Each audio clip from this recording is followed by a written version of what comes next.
train.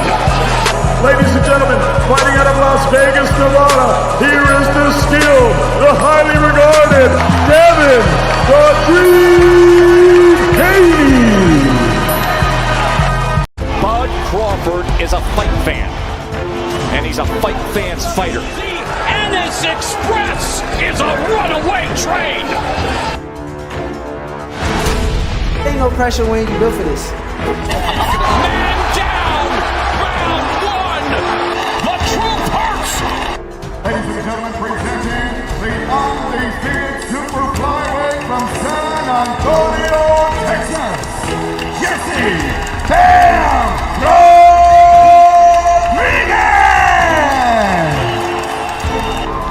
The universally recognized undisputed lightweight champion of the world, Devin the Dream Haney!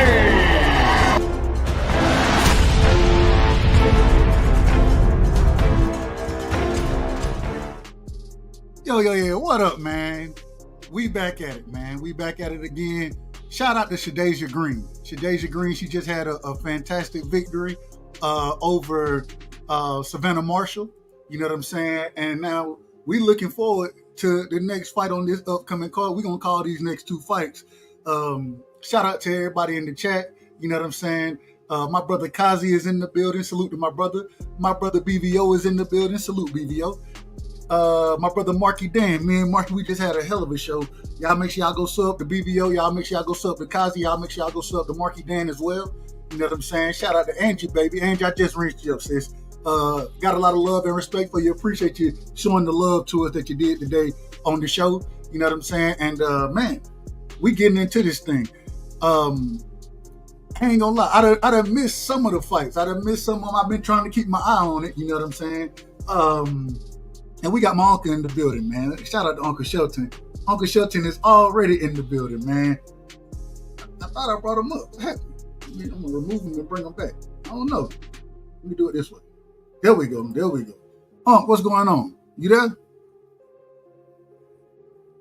You're on mute. All right, we'll get back to Uncle Shelton. Oh, there we go. Until you came off mute, man. I was on mute. Y'all couldn't hear me? Nah, I could hear you. You are on mute. No, Yeah, you are on mute. You have to wait until the shit kicks in, until the internet connects, brother. I ain't mad at it. My apologies. So, but I apologize. That's damn right. Hey, CrushDaOG Green pull that shit off, man. I'm surprised. Hey, she pulled it. Hey, look, I'm talking to Marky, listening to my brother AC, watching CrushDaOG. You know what I'm saying? And I thought, bro, she could have got Savannah Marshall up out of there. I thought she could have got her up out of there. Well, she turned it around, bro. Like in the 5th round, she hit her with that right hand. You remember that? I did. I seen it. When she buckled her, that's when she turned the whole fight around. Then she got real aggressive. Yeah. I like that. Now, let's not get it twisted. Clarissa still beat the brakes off her. But it ain't like we ain't got it. We ain't got it twisted at all. I don't disagree one bit at all with you. I think the GOAT gonna put hands on you. It is what it is. She gonna put hands. Yeah, on she's you. too slow. But, she's completely too slow, Marky. Completely too slow. Way too slow. Now she got power, but she ain't effective. Man, that shit don't mean nothing to Clarissa. Man, listen. The power, she had time to land shots against him at the beginning of the fight. When I'm watching it, I'm like, man, you swinging way too wide, too early. You know what's funny though, Dub? You gonna laugh about this? I knew this goddamn Miranda girl from somewhere. Guess where I know her from? Where? You remember this show used to come on Netflix? It's a series called Money Heist. Yeah, I remember. Yeah, she was on that. That's her. That's her. That ain't her. That's her. Is it really? That's her. Money Heist. That's her. I didn't know that. So what y'all got on this fight right here, man? Yeah, we got as BBO would say, the GOAT. I disagree with him 100%. But she's nowhere near the GOAT. She's too small to be the GOAT. but she the prettiest fighter in boxing today. So I still love her. Yeah, I'll give her that. What y'all got on this fight, man? Who's she fighting? She should win. Baumgartner should win because I've never seen Miranda. I don't know anything about Miranda. All I know is she's an actress in Money Heist. That's all I know. Is that what? Okay. Angie, baby. She confirms. She confirms it. Yeah, go right. I knew my OG Shelton Moore wasn't talking nonsense. I knew it. I didn't think that was the same person. What the hell she doing? What the hell she doing boxing? Yeah, I don't know nothing about that, but is she the bomb pretty? coming. Hold on, the bomb coming down. She's shaking that thing right now. Shout out to the bomb. Oh, I bet she's taking that thing. She got that thing out there. But look, she didn't start boxing. Miranda didn't start boxing until she was 23. So. Oh well, she gonna get the she getting the break. She getting stopped. The break shoes beat up. Well, I don't think she's gonna get stopped. Why the hell would you? Is she pretty? Is she pretty? Does she have a pretty face? She got a big nose. She got a huge nose, but she's Spanish, so she's a Spanish-looking woman. She's a Spanish woman. She cute. Let me see here. Well, then why the hell would she make the decision to go from being an actress to getting beat to death for probably $50,000? Hold on, but that was she wasn't acting. That was like a reality show. That's a Netflix series. Yeah, she was an actress. That's a Netflix series. That was a series. But here's the thing. Yeah, it's a series. But here's the thing, right? Here's the thing. The reason what probably happened, I'll tell you what probably happened. She probably went to a gym just to stay in shape, started hitting the bag, maybe took a couple kickboxing classes, fell in love with the shit, and pursued it. And I guess she's done pretty well because she's 12-0 as a pro. So, hey, where the fight at? It's on Netflix. It's in Madison Square Garden. Ah, fuck. You ain't got Netflix?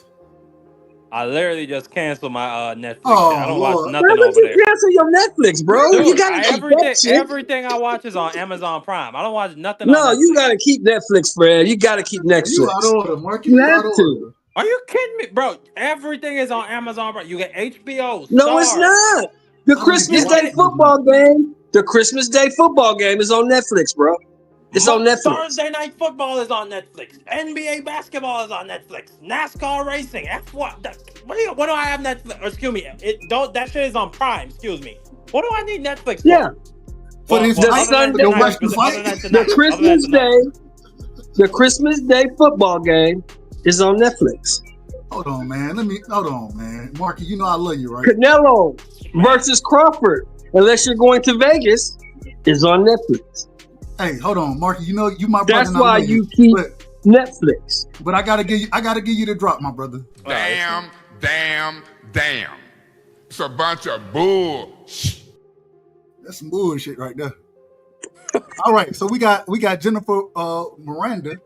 She undefeated now. She is undefeated. I think she only got one knockout, but she is undefeated. 12-0 as a pro. Hey. Yeah, she got the extra hump on the nose. She got the extra hump. Respectful. Yep. Respectful. And the bomb. Man, you gonna miss. You going to Vegas, Marky Dan? You go to Vegas? If I've been to Vegas, yeah. No, are you going? Because if not, no. You want to get your Netflix back to watch Crawford and Canelo.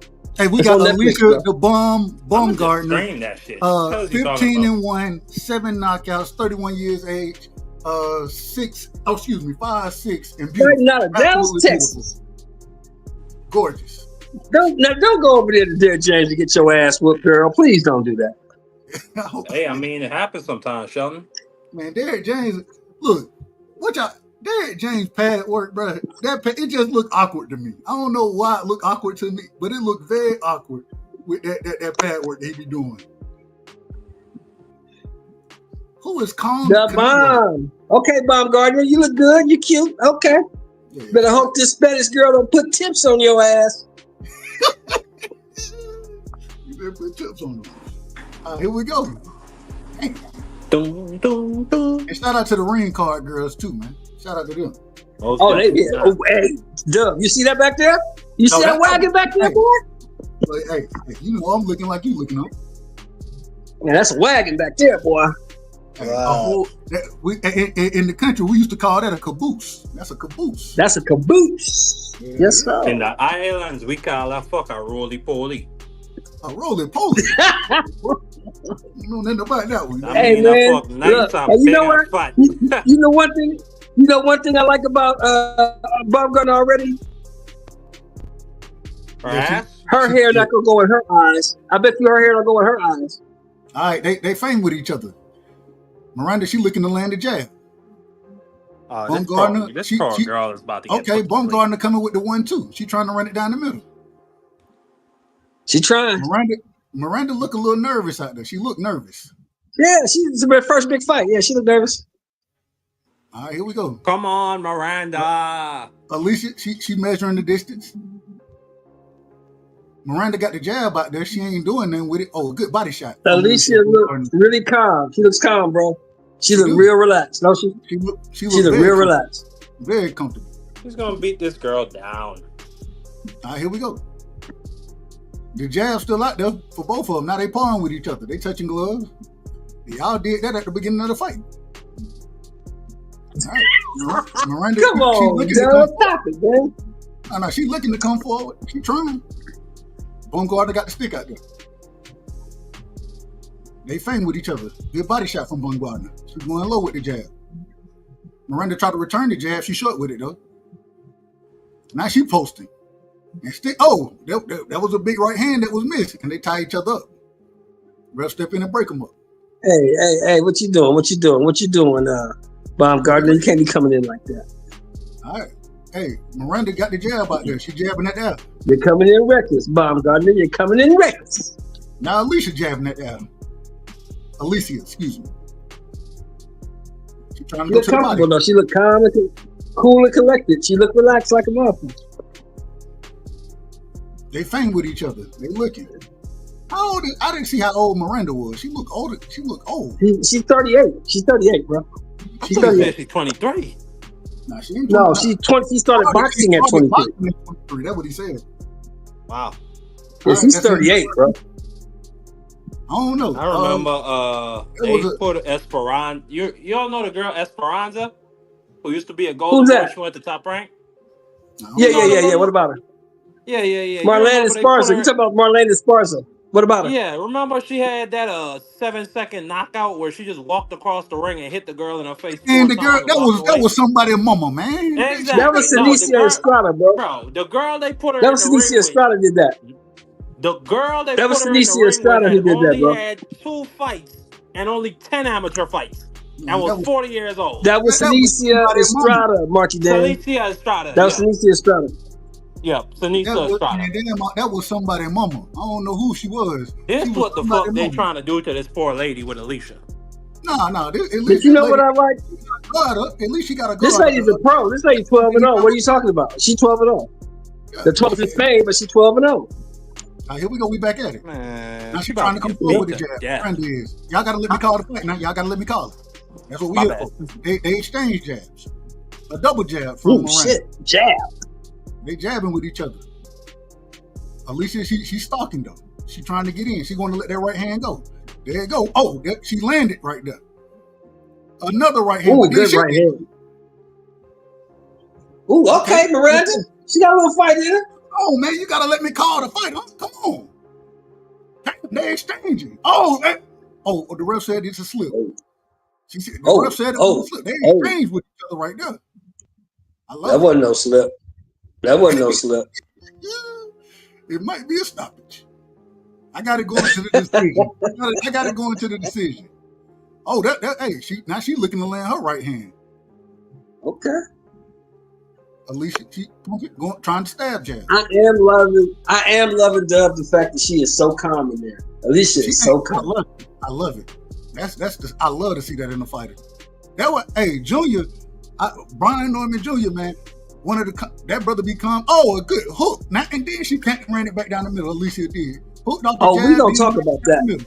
We gonna talk about it. Because I saw something today, Dub. We gonna talk about that later. But I saw something today, Dub. Let me call it. I saw something today. To go to right hand from Miranda. She's trying to run it down. Okay. They feign with each other. Alicia get hit with the jab. Now she trying to come forward. They fang with each other. Oh, a good right hand, but she get hit with a right hand. Amazing. Oh, they exchange again, but Alicia got the best of the exchange. Them short punches down the middle hurt. Oh, and then she catch her with the hook when she trying to come in with the jab.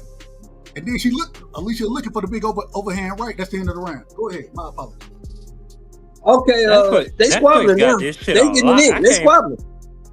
Netflix got this shit on lock. I can't find a stream nowhere. Why are you trying to? They squabbling. What do you mean? Why am I trying to find a stream? I'm a boxing fan. It costs $10. Wait, you don't have Netflix? Oh, like I said, it costs $10. You don't have Netflix? Just reorder your Netflix, nigga. What are you doing? What the fuck? I got Amazon. Just reorder your Netflix, nigga. What are you doing? Fuck Netflix. Hey, Hold on, wait a minute, man. Let me bring my brother Hot boxing Rod is in a here right disgrace, quick. man. Hot Rod, go ahead. Why you say that? Why you say that, Hot Rod? Hold on. Why you say that? Man. They gonna Why? What rob happened? Marshall, dog. They really robbed Marshall, bro. They did not rob Marshall, man. That fight turned when Green hit her with that right hand in the fifth. That whole fight turned, Hot Rod. You know that whole fight didn't. Green is ass. It did, bro. A close fight, though. A close fight can't be a robbery. Bro, give me the rematch. Marshall smokes her next time. The bitch barely won off a 2-year layoff, my nigga. Marshall's coming off a 2-year layoff. All right, we back at it. Hold on, we back at it. Give me a second. I got y'all. Hey, but here's the thing, Hot Rod. If Marshall smokes her next time and she came off a 2-year layoff this time, whose fucking fault is that? Right hand from Alicia. Then they tie each other up. The ref step in and break them up. Ref say don't hit it in the back of the head. All right, we back at it. Alicia faints. She coming forward. Good body shots. And then she go up top, but then Alicia come back with the right hand. Another right hand from Alicia. Now she got her in the corner. Now she letting her hands go. Miranda trying to get out of there. She got out of there. Miranda, they fang with each other. They looking. They got the jab out there. Nobody ain't landing nothing. They ain't throwing nothing. They go a double jab from Alicia. Now she punching that air like Miranda was punching that air earlier. I don't know what that's about. They faint. Looking to go up and down with it. Oh, nothing laying there. Oh, a good right hand on the chin from Miranda. It didn't do nothing though. Alicia's still coming forward. Oh, and then Miranda get clipped with the left hand. And then she get clipped with another left hand. And she's smiling, but she walking backwards, her mouth open. And she dip her head, they tie each other up, roughed up in and break them up. We back at it. But these rounds go so fast. Another big right hand from Alicia. Miranda, she gauging the distance. They pawing with each other, touching gloves again. I don't know what that's about. She trying to run it down the middle. Now Alicia on the back foot. They dancing. Alicia looking for the big overhand right, misses. Hit her on the shoulder. Caught her with the jab though. And that's the end of the round. Go ahead, y'all. You thought that was a robbery, Hot Rod?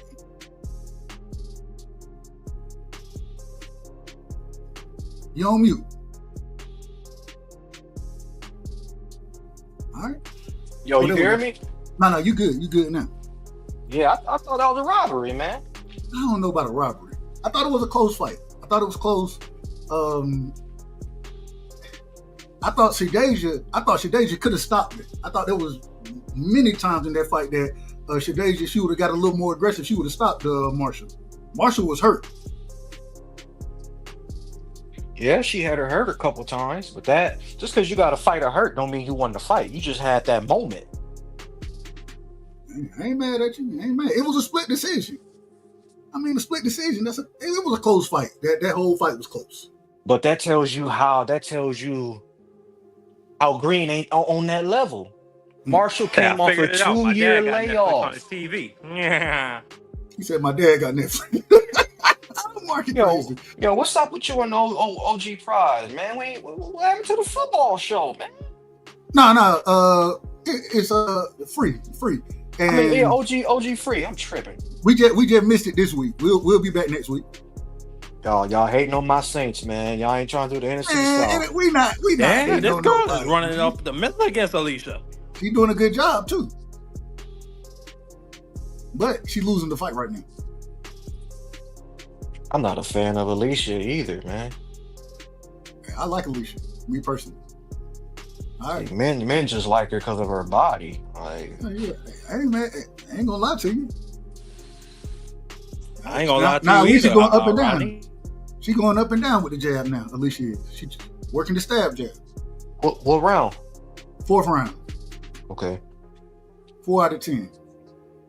Ref step in and break them up. They back at it. They both pawing. They touching each other gloves again. I don't know what they got with this glove touching. Oh, Alicia go to the stab jab and almost got clipped with the right hand. She got out the way. Now she on the back foot. Miranda's stalking. Double jab from Alicia. A good stab jab. Right hand just missed from jab, but it was Might go in and out, OG. Ooh, she getting off on Alicia. Oh, OG Dub, you're not here. Your mic went out. oh well, it might be the internet. Maybe that what happened. My shit just started loading for no reason. It might be my ragged ass internet. Clearly, the country. Can y'all hear me? Yes, now we Yeah. can, but Okay, like a minute or two we couldn't. All right, we back. Well, Alicia, they had a hell of an exchange right there. That's the end of the round, but they had a hell of an exchange, and Alicia, she took some flush shots on the chin. You know what I'm saying? But she came back and What the hell fired are back. these two women? Hey, I know y'all seen that face off. That nigga Norman said, "Where the fuck your security at now?" Fuck nigga. After the fight, we talking about all of it. Because Yo, I OG, love that it. had me laughing, dog. I love it. I love it. I love all of it. I love that whole, man, I love the face off. Man, the calmness of Junior, you know what I'm saying? Junior slamming the damn bouncer when he done jacked the man up by the damn white tee. I said, man, this thing got raggedy right here, man. This out of order.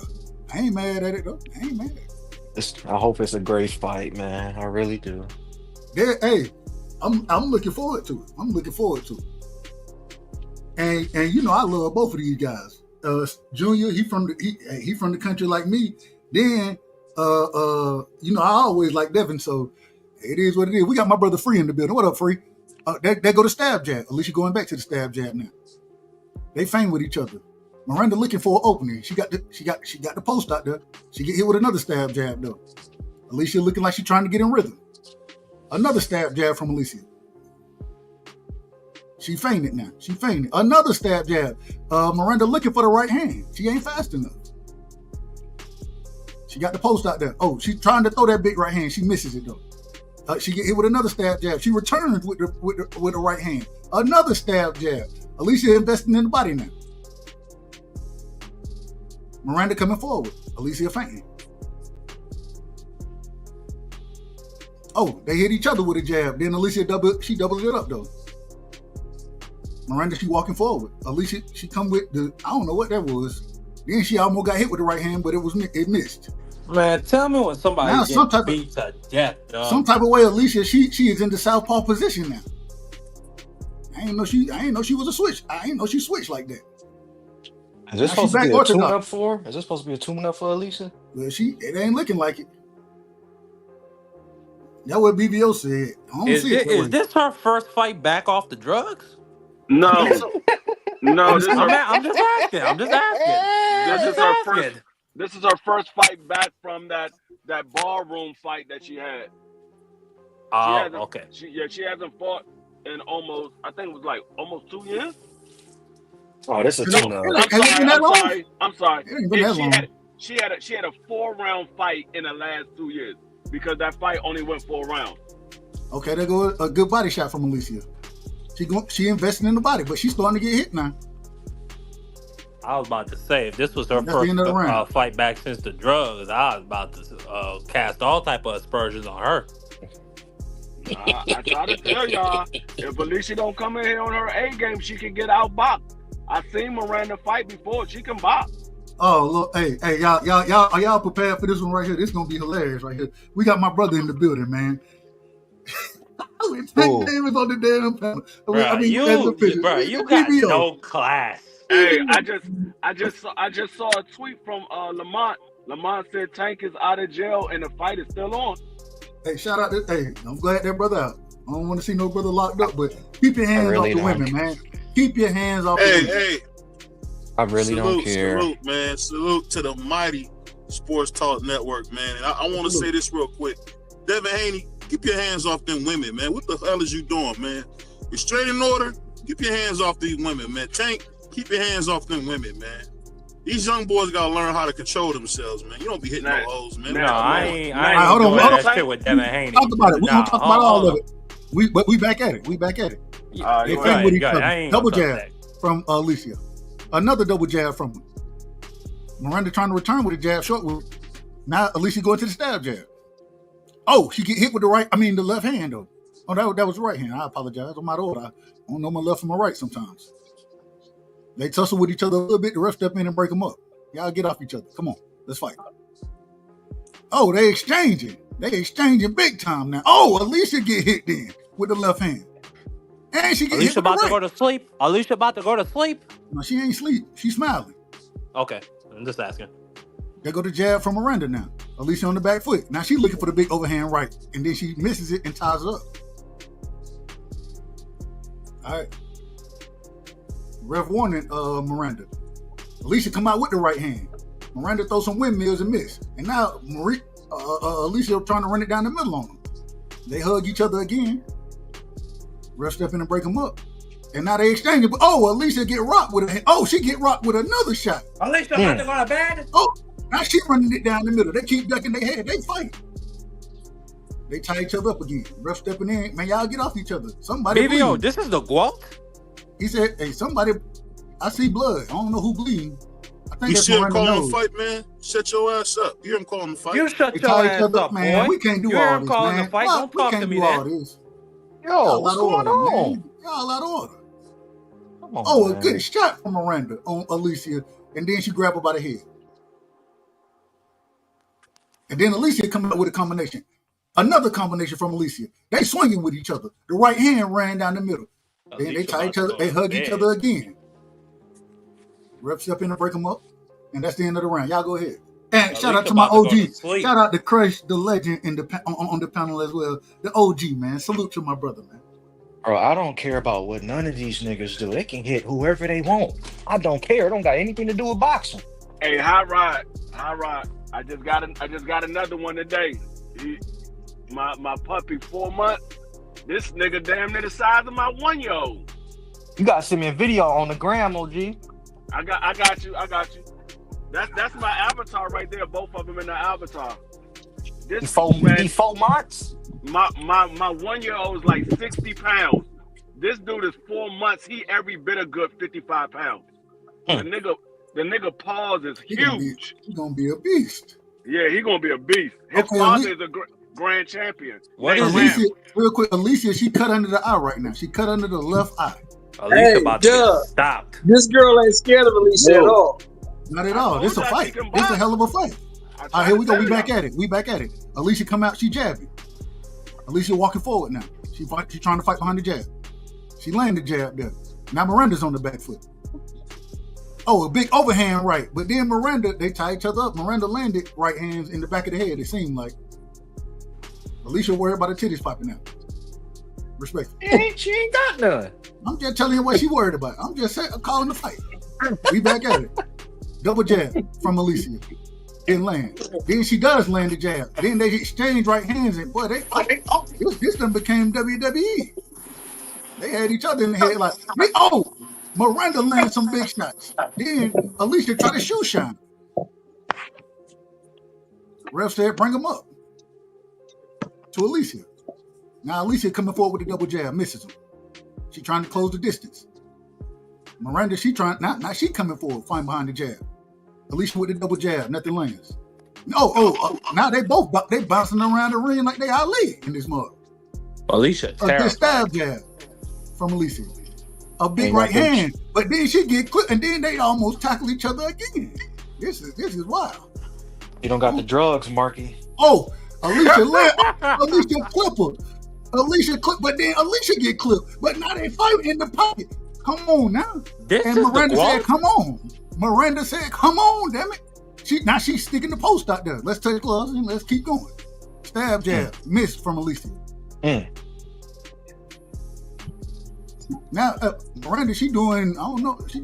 She's trying to run it down the middle. They tie each other up again. The ref can't even break them up. It's so bad. Here we go. Oh, a big right hand from Miranda. Then Alicia grab her by the head. Now Alicia coming forward. They exchange right hands, and that's the end of the round. That's that clean. And BVO, you said Alicia want to see Carissa Shields, man. She gonna get. Hey, wait. Let me ask a question. Is it me, or does she look different off the juice? That's what I said, Shelton Moore. Oh, gee, I never thought this bitch was that good anyway, man. That's crazy. Hey, man, what the hell is wrong with you? Why you calling her a bitch, man? What's wrong with you, bro? Man, she a fucking I can drug say cheat. what the She don't fuck- got no I can say respect. what the Stop fuck I sipping and want, bro. defending hoes on this Fuck. channel, nigga. I Ain't don't give a nobody fuck. trying to hear that. We not on your panel, You man. I sipping can up say here what the fuck defending I hoes. want. Ain't nobody trying to hear that shit. I want to run. I want order around this Alicia, what motherfucker, AB man. say? I want order around this motherfucker, man. Well, y'all, wow. Y'all, wow. Hey, well, we not on BVO channel, bro. We can say what the fuck we want over here. Here we go. We That back at nigga it. ain't never even met that broad. Stop sipping.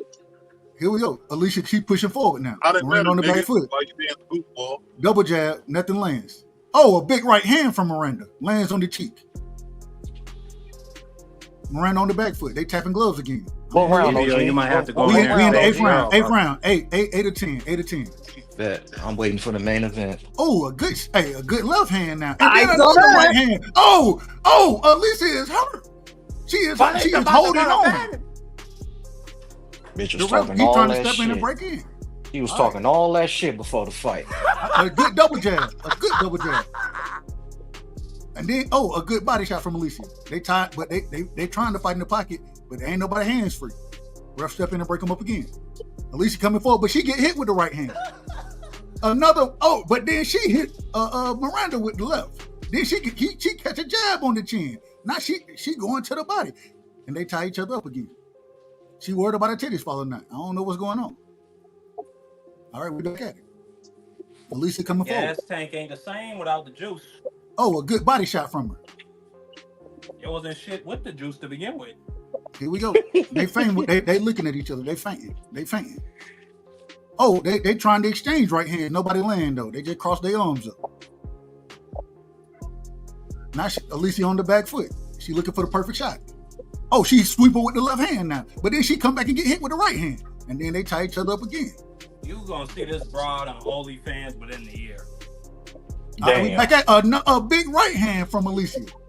Then once again they back top. But then Miranda trying to fight out the clinch. Alicia trying to fight out the clinch. The ref said, "Hold on, y'all. Hold on." He said, "Y'all got to listen to me." Alicia Get the hell out the way if they fight, bro. They exchanging right hands though. And that's the end of the round. Miranda is tapping herself in the chest. Miranda thinks you're a basketball guy, right? Yes, sir. You're a basketball guy, right? Yes, sir. So you ever play basketball with a dude who really can't play, but he's quick and he keep hitting shots and you just can't stop him? Man, that's and you wonder what happened? When you look and you be like, he ain't even good. I know. I done been there. I done been there. And you can't stop this motherfucker. That's what Alicia going through. Alicia's way more technically sound than this girl. But this girl is tough and she ain't scared. And Alicia's like, what the fuck is happening? This bitch keep hitting me with these wild ass shots. Once again, she keep coming. I try to tell y'all. Once again, I try to tell you. I think Alicia. I think she could be down on the cards right now. Yeah, I'm about that. Who win that fight? She could be. I think she could. I said if Alicia don't come on here in her A game, she gonna get beat by Jennifer. I'll say this, man. Here we go. No, she wasn't. Hold on, we're gonna talk about it. Hold on, we back at it. All right, Alicia, now she doubling and tripling the jab up. I don't know what Moran was looking at. She was looking at something crazy. Now she trying to fight behind the jab. Alicia, she got the stick out there. She ain't doing nothing with it though. She on the back foot. Oh, she sweep her with the hook, double hook. Then she go to the body with the stab jab. According to the stats, through 8 rounds, Alicia done landed 32 punches and Miranda landed 40. According to the stats, I don't know how true it is. How many punches they say each landed? What'd you say? I said Alicia, according to the stats, Alicia done landed 32 and Miranda landed 40. That's what the stats said. But oh my goodness. Hold on, wait a minute. Alicia getting hit, but now she coming back and she coming forward. Alicia about to go to bed. No, hold on, man. They done tied each other up again. I'm trying to give you the best call I can give you. All right, they fighting. Oh, a good right hand from Moran. On the cheek, it landed. Now Alicia looking to sweep it with the hook. And they tie each other up again. Ref said, come on now. Y'all gotta stop tying each other up every 3 punches. Alicia coming forward, but then she get hit with the right hand. And she missed both her punches, and now she grab her. And the ref step in and break them up. Oh, good body shot from Moran, but then Alicia go down back to the body. But then she get clipped with the right hand. Moran is a game fighter tonight. Oh, a good stab jab from Alicia. She pressing forward. Moran got the paws out there. Not doing nothing with it. It looked like some karate shit. Oh, a good right hand from Alicia. Then they grab each other and, they work with the free hand as much as they can. Nothing really linked.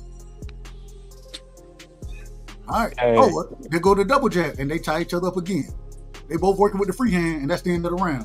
So I think now we're going into the 10th round, I believe. Moran feels she was. Miranda did not come to lose, y'all. She didn't come to lose.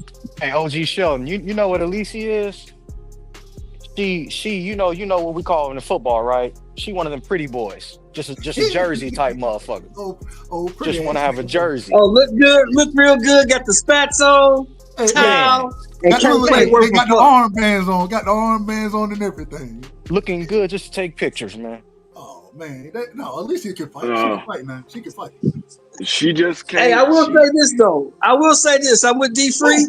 I think Alicia underestimated this girl. She getting her ass whooped.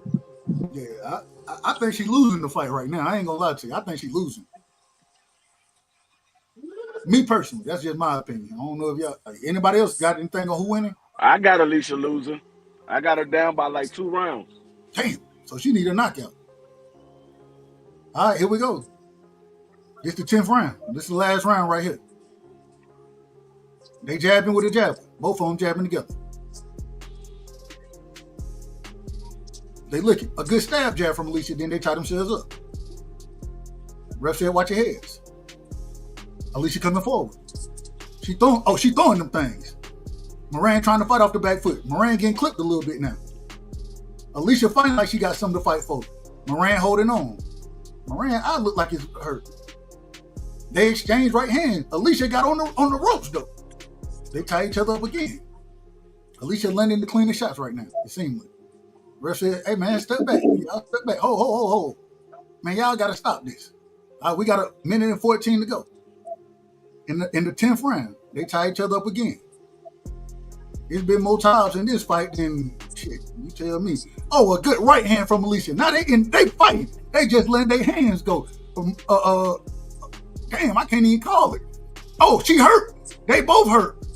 Oh, now, man, shit, I can't say it. Alicia running down the middle. Alicia had Moran hurt. She shoe shined to the body, came back upstairs. But now Moran is coming forward and she throwing the big shots.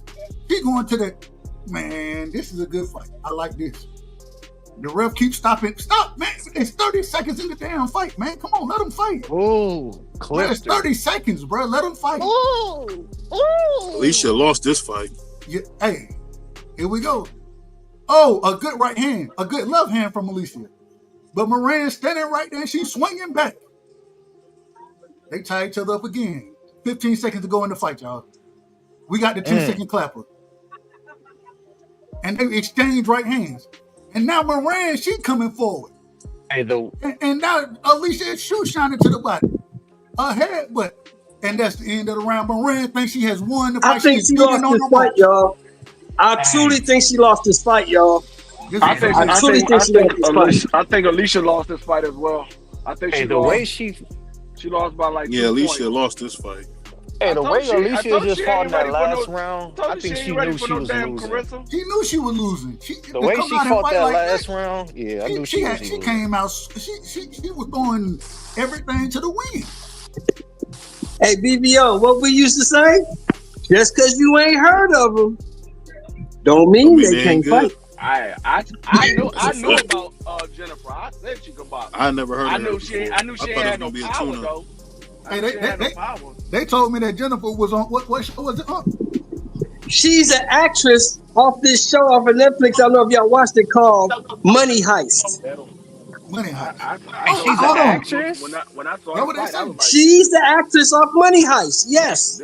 This is a Oh, fight. Alicia trash. Hold on, real Alicia quick. is trash. Real quick. Shout out to everybody in the chat. My brother Teach said he giving the win to Alicia. He said it was a close fight. Got to give it to the champ. That's what he said. I don't know. Shout out to Tony. Hey, as well. it's a close fight. I see it 96-94, something like that. Tony 96-94. Hold on, real quick. Tony said both of them dogs. Shout out to Terry W in the building as well. He said salute Doug panel in chat, man. Salute to you, my brother. Let's go ahead and do it. We're gonna go around, pass this thing around the panel. Marky, who you had winning the? Well, you ain't got Netflix, so did you watch it? I saw like the third and the fourth round. I can't score it. All right, BVO, who you had winning the fight? The unknown girl. She took one from the champ. Champ wasn't prepared. Hot Rod. I ain't watch it. Okay, Crush the Legend. Crush, you there? Waiting on that main event. Who you had winning that fight? OG. Man, I got Amanda losing this fight, man. I think she lost this fight. No, Alicia. Yeah, I think she lost the fight, man. Okay, I ain't mad at it. Yeah. I think Bumgarner I got Miranda winning by 2 points. Uncle Shelton. I got Miranda winning by 1 round. Amazing. Hey, I ain't gonna lie. I didn't count the rounds. Man. I didn't count the rounds, but Alicia, She didn't look her best tonight. She didn't look her best. So and Shelton Moore, who is anti. If I was judging the fight, I would probably. I don't know. Like I said, I ain't do it round by round, but I would probably give a fight to Miranda. I would probably give it to Jennifer. So what I will say though, Dub Rightside, who is a neutral Alicia fan, gives it to Miranda. Shelton Moore, who's an anti-Alicia, gives it to Miranda. I watched every fight on this card. Every single fight on this card was fire. Yeah, hey, this been a good card. It's been a hell of a card. Every fight on this card was fire. Shout out to my brother Ill Status Boxing in the building, man. Salute. Hey, OG, how my I'll girl say this, look? man. Shout out to Cleveland. We did it again. How my girl look? I think she fought on the prelims. The bad one, the one with the tats. What's her name? I think it's like Shanika Johnson, some shit like that. Oh, she got beat. Hold on, you think? No, Shanika Johnson's the undisputed champion. She got stopped. The referee stopped the fight. Hold on, hold on. Nah, she won. Shanika. She was getting beat up. She was getting beat up. We talking about Sugar. We talking about Sugar Neeks or the other girl, the black girl. Yeah. Sugar Neeks. Yeah, she was getting beat up. Oh, they gave it to Elise. Man, these scorecards were ridiculous. Somebody had it 98 to 92, 97 to 93. I'm not surprised. Shout the out to girl Ohio. took drugs Shout and they let her back in the sport. What do you expect? I mean, that was a bullshit decision. If you want to say robbery right now, I would have no problem with you yelling robbery right now with those scorecards out, right? I would have no problem. Well, that's fine after you seen Savannah Marshall get robbed tonight. She didn't get robbed. That's what I'm saying. OGBVO. They robbed her, man. She was whooping Shadeja, man. Y'all wildin', man. Shadeja is trash, man. That dyke bitch is trash, man. I ain't say that dyke bitch trash, dog. Hey, Hot Rod say, hey. I mean, Hot Rod, you my brother, but you say some crazy things, but you can't say that, man. You're gonna get the whole channel. You're gonna get the whole channel shut down. You're gonna get the channel shut down, brother. Man, this world is soft, man. God damn. I'm just telling you, I'm not high on Shadeja Green, but she did.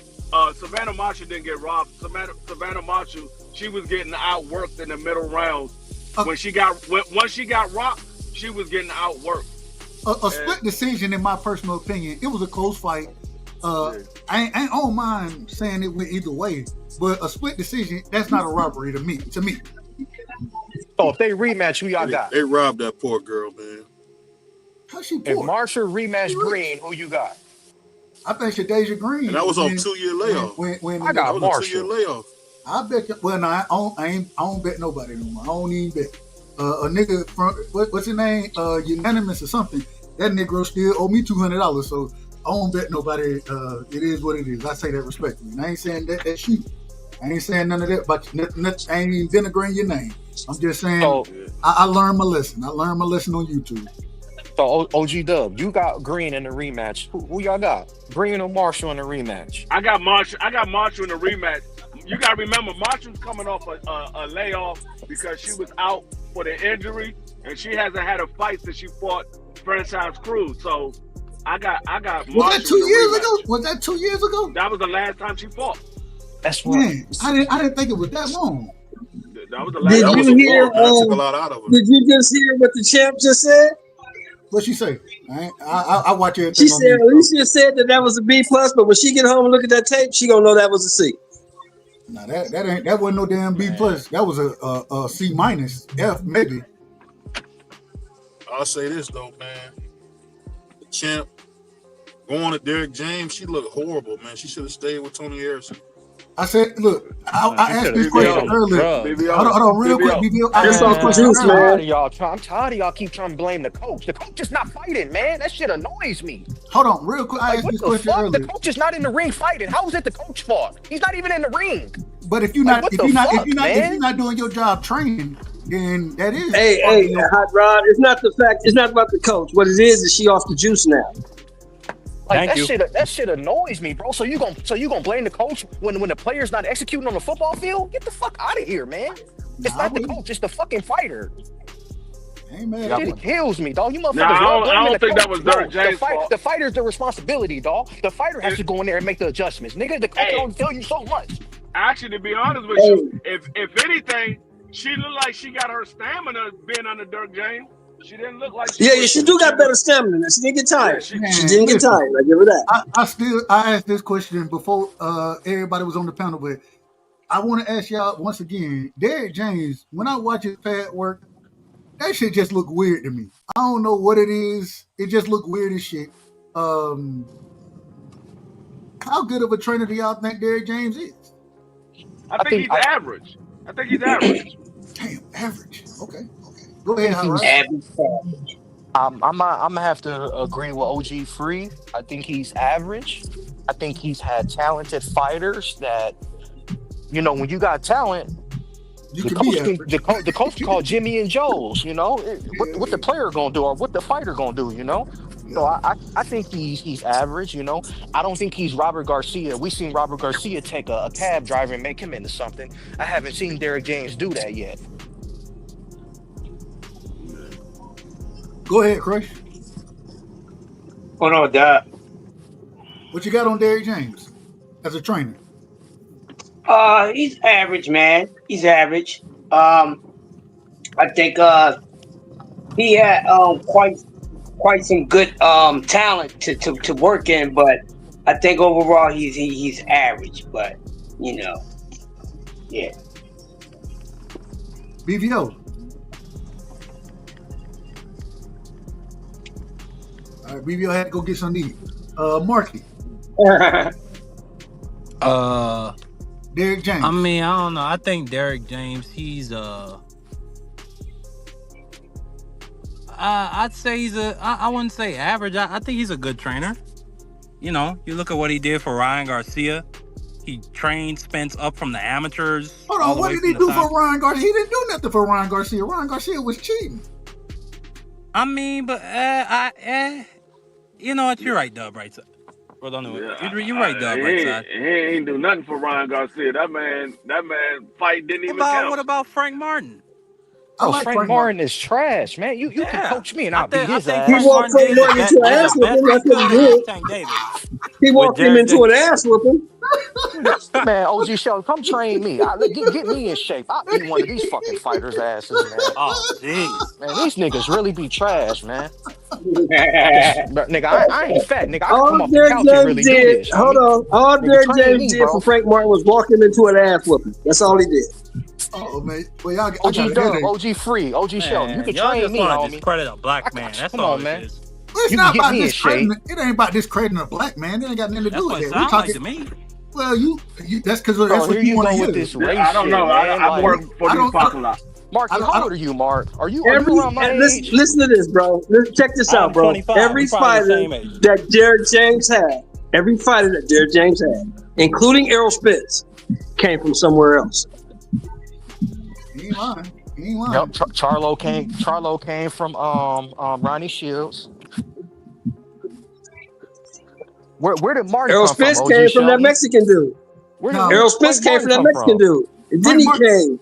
Frank Martin, he to- started boxing late, so I think Frank Martin He's first from trainer Gary, was. Indiana, right? But I think He's his from first Gary, trainer Indiana. was. But I do think his first trainer was Derrick James. I don't think he. Okay. I think this is his first time being with somebody new, and I don't even know who Well, his new but trainer is. we really can't shit on him right now. We got to wait and see what he does at 40. I don't think he's going to do much, but we got to see. I don't respect him, Frank OG. Martin? I can't respect done. the Are you fighter kidding that be me? ducking, OG. I can't. Yeah, I don't duck, think Frank man. Martin's going to do much at 40. I don't think he's going to do shit at 40, to be honest. I can't respect Man, Frank look here. Martin, That bro. nigga He a is duck, done. man. Did you He see ducked he's been Keyshawn spending the and he ducked past Kid year Austin, eating bro. prime? Y'all can't sit in here and tell me Yeah, we did wasn't you? supposed to get Frank Martin and Keyshawn and Frank Martin versus Kid Austin. He ducked. He ducked, man. We were supposed to get them two fights, man. I mean, I think he got fat off that money, Rodney. I think he's bought himself a nice little How apartment much money did he make? in How much Dallas. money did he make with Tank? I don't even know, but this I don't nigga even Man, know that got nigga a probably diamond broke. bracelet, a He bust probably down made chain about with a pendant, anywhere from motherfucking 2.5. earrings, eating prime rib all year round. He You made know about he's living good. anywhere from 2.5 with the pay per view. Because remember that was a pay per view fight. So with all the stuff, Yeah. everything he got, he probably made about 2.5 to 4, something like 4 million. He But made a little bit of money. they said that what's the brother name that should have beat Tank? What's his name? Lamont Roach. Yeah, they said Lamont Roach. That man didn't make them but like 75,000. I mean, let me Hell rephrase no. that. What? 7,500,000. 7,500. Okay. Oh, Jesus. 750,000? Yeah, see, That's y'all, way, you way can say it better than me. Davis. You Jesus. can say it much better Maybe. than You know OG Dub Maybe. country. I can. Maybe he did make 750,000, but I bet you if he fights him again, well, we don't know what the nigga gonna do. The nigga just got out of jail a few hours ago, so we don't know what's gonna happen to him now. But I'll I say mean, he I'll say probably this angry. real quick. I'll say this, man. Oh, I you think back? that Okay, he back. yeah. Well, you know I got kids, man. No, I When ain't my got no baby problem woke with up, I it. had to. I ain't got no problem. I But, thought you was getting a snack. Respectfully. No, man, that's like me saying you about to get that skin off your neck removed. Hey, man, go ahead, BVO. Go ahead, I'll say this BVO. though, man. Derrick James, not a bad trainer. I mean, is he the best trainer? No, I think he did a hell of a job with EJ. Because we found out EJ was a one-trick pony. And I say that as a fan of EJ. So, I mean, at the end of the day, the coach don't get in there and win fights, but everybody looks worse when they with him. But I will say this. We're going to see what happened to Bomac because his last few fighters didn't lost. And when Crawford give him that ass whooping, when Canelo give Crawford that ass whooping, we're going to see how they talk about Bomac. So, I mean, he's just in a bad streak right now, man. All right, real quick. It happened. We got a fight coming. We got the main event coming up. Serrano versus Taylor. This is the third time they fighting, man. Y'all give me y'all predictions in this fight. Serrano by stoppage. We going in order? How we doing it? I think Amanda pulls it off this time. Uncle Shelton said Serrano by stoppage. Free said free. What you got? You got a unanimous decision? I got a unanimous decision. I think she pulled it out this time. Chris, go ahead. I'm going with late stoppage. For Serrano? Yep. All right, Hot Rod. The first two fights, I had Savannah before the fights happened. This fight, I think we get a resemble of what happened in the second fight. I think Katie Taylor outboxes her easy this time. BVO. I got Taylor. Marky Dan. Yo. Hey, Hot Rod, put your What you say? Who you got in the fight? Taylor or Serrano? I said Amanda earlier this week, but I'm gonna go for the white girl. I think Katie gonna do it 3 in a row. She going for a 3-peat. Go ahead. That might be racist. I don't know. Hey, it was meant to be. Put your Instagram in the private chat. Okay. They showing the cut that Amanda Serrano had in that second fight. That cut was nasty. Yeah, the headbutt from that dirty broad. Hey, Hot Rod. Yes. You know, I gotta ask you this, man. I gotta ask you this, bro. Rodgers in Pittsburgh. Mistake? I think it's a mistake. I really don't feel that way, OG. And the reason I say this, Tomlin has always found a way since Ben Roethlisberger has retired. We know they haven't had a quarterback since Ben retired. But I can't see Tomlin and the Pittsburgh making all them trades for them just to be a first-round exit again. Because they're going to make the playoffs. Tomlin's going to make the playoffs. I guarantee you that. I'll be shocked if the Steelers don't make it. Man, but I think they're going 8-9, man. They're going 8-9. OG, I bet you $50 on. I bet you $50. My problem is this. I don't bet. My problem is this. I don't bet. My problem is this, Hot Rod. My problem is this, though, Hot Rod. This is the only problem I got with what you said. Aaron Rodgers ain't been good for about 3-4 years. But OG, what are you talking about? He had 28 touchdowns last year. I can disagree with that. If you look, I'm not a Max Kellerman because hey, BVO, hold on, one second. BVO, how many games did they win? How many games did they win, BVO? How many games did they win? It wasn't his fault, man. He threw 28 touchdowns. How many games did they win, BVO? How many games did they win? It wasn't because of him. It wasn't because of him, It bro. what? Hey, when you make the most money on the team, if we win, you get the praise. If we lose, it's your fault. BVO, I have to disagree because I played the position. I feel like the defensive tackle took a step back last year. I felt like Sauce Gardner had a down year. I mean, the defense wasn't that defense that we seen with Zach Wilson. It wasn't can y'all hear me? Takeaway defense. It wasn't we can hear you. Go ahead, Hot Rod. Go ahead, bro. That's not true, BVO. They lost some games 10-12 to begin the season. I was going to say, because I played the position in high school and college, all the way Pop Warner and everything. When you win, they praise the team. When you lose, they blame the quarterback and the head coach, no matter what, dog. So with them not winning them games, it is somewhat of Aaron Rodgers' fault. I ain't finna be naive and say it's not. It is, because he's playing the most important position on the field, dog. We got the ball more than 70% of the time. The decision-making comes from us. And I think the Steelers have a better roster than what the Jets have, OG Sheldon. And I think that defense is going to help out Rodgers. Rodgers don't have to be what he was when he was with Green Bay. But if he can give me 30 and 5, they're going to be right there. Yeah. Now, if he do that, if he can give you 30 and 5. It's like if he can give you 30 touchdowns and 5 picks, I don't agree with if he can give you 30 touchdowns and 5 picks, he going to the Super Bowl. If he can give you 30 touchdowns and 5 picks, they going to the Super Bowl. He was. Listen, they're gonna flame out in the first round. Aaron Rodgers hasn't played particularly bad, but the defense he was looking to have supporting has not been there. But BVO, Robert Saleh built that defense, and Aaron Rodgers got him up out of there. Hey, real quick. Hold on, real quick. So the money line tonight, the money is on Amanda Serrano. She's minus 195. Katie Taylor is plus 1. I mean, that's damn near even, respectfully. To go to decision, Amanda Serrano plus 110.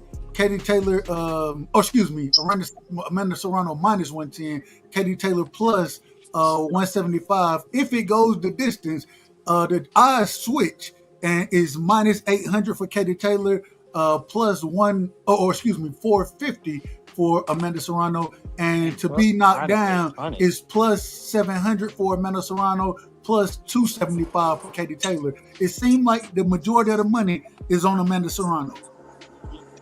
I mean, OG, we can go back to football, but to be real quick, that's how the first two fights was. Serrano was always the favorite in the first two. Yeah, she was. She lost. Who was y'all talking about when y'all was talking about? But no, let me finish this one point, and then I'm gonna get out the way. I just say this: when you look at what Tom Brady had with the Buccaneers, that's what Aaron Rodgers thought he seen with the Jets. That wasn't the case. Garrett Wilson kind of regressed under Aaron Rodgers, especially when they brought in Devontae Adams, which was an idiotic move. And then on top of that, when you see the defensive tackle take a step back, and you see Sauce Gardner not be what he was as a rookie, I mean, it just is what it is. It's bad luck. BVO, who built that defense and made them one of the most feared units in the NFL? It was Robert Saleh. Aaron Rodgers got him up out of there. That's on Aaron Rodgers if his defense isn't producing at the level that they typically did under Robert Saleh. That's directly on him. No, isn't Robert Saleh the guy that invented the Legion of Boom? And wasn't he the defensive coordinator back then? Garrett Wilson, Garrett Wilson, I thought he did the Legion of Boom. Didn't no, he? he the 49ers. I know he made them. Yeah, I know the 49ers had him. I don't know he if was one of the Seattle best Seahawks. DCs. Look, with Wilson, I just don't know what they're doing with Sauce Gardner, man. It's nothing that they doing with him. It's the scheme. It's the scheme. They changed the scheme when they got rid of the head coach. They changed the scheme. Like, you got to understand, when you playing a corner, you get a corner to play a certain scheme that you're playing. You want a corner that fit your scheme. So when you change the defensive coordinator and they run the same scheme, that those defensive players 9 times out of 10 is not going to be as good as they was before, because they don't fit the scheme that you're running. That's why you always see defensive coordinators looking for certain players that fit their scheme. That's why they want certain players. So when you don't have that defensive coordinator, they change the scheme, players start to play a little less confident because they don't fit that scheme well. Like, if you got a scheme that's a press coverage and you got a corner that's a press coverage, if you switch it to zone, 9 times out of 10 that press corner is not going to play well in the zone. He's used to being a press corner. That's the position that he plays. That's why when you saw what's his name, Richard Seymour. Richard Seymour. No, not Richard Seymour. Not Seymour. I mean, not Richard Seymour. Richard Sherman. Richard Sherman, when he played in Seattle, they played a zone scheme. When he went over to the 49ers, they was playing a man scheme. He didn't play well in a man. He plays well in a zone scheme. His ankle wasn't the same either, though. No, but what I'm saying is they play different schemes. He didn't do well in a man coverage. He does well in a zone coverage because he got that help over top. So he's able to cheat a little bit because he has the help over top.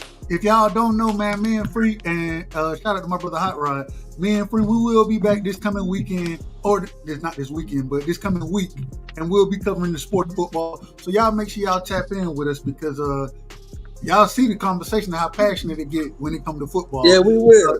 Don't let me start talking about my damn Cowboys because we kicking ass this year, in my opinion. That's my opinion. Now, who was y'all talking I about? just don't understand why BVO.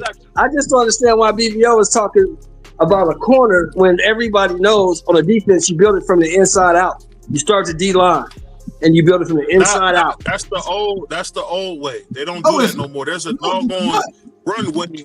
There's a doggone There is runway. no way in NFL football a corner is going to dictate how good or how bad a defense is. A corner, you cannot build your defense around a cornerback.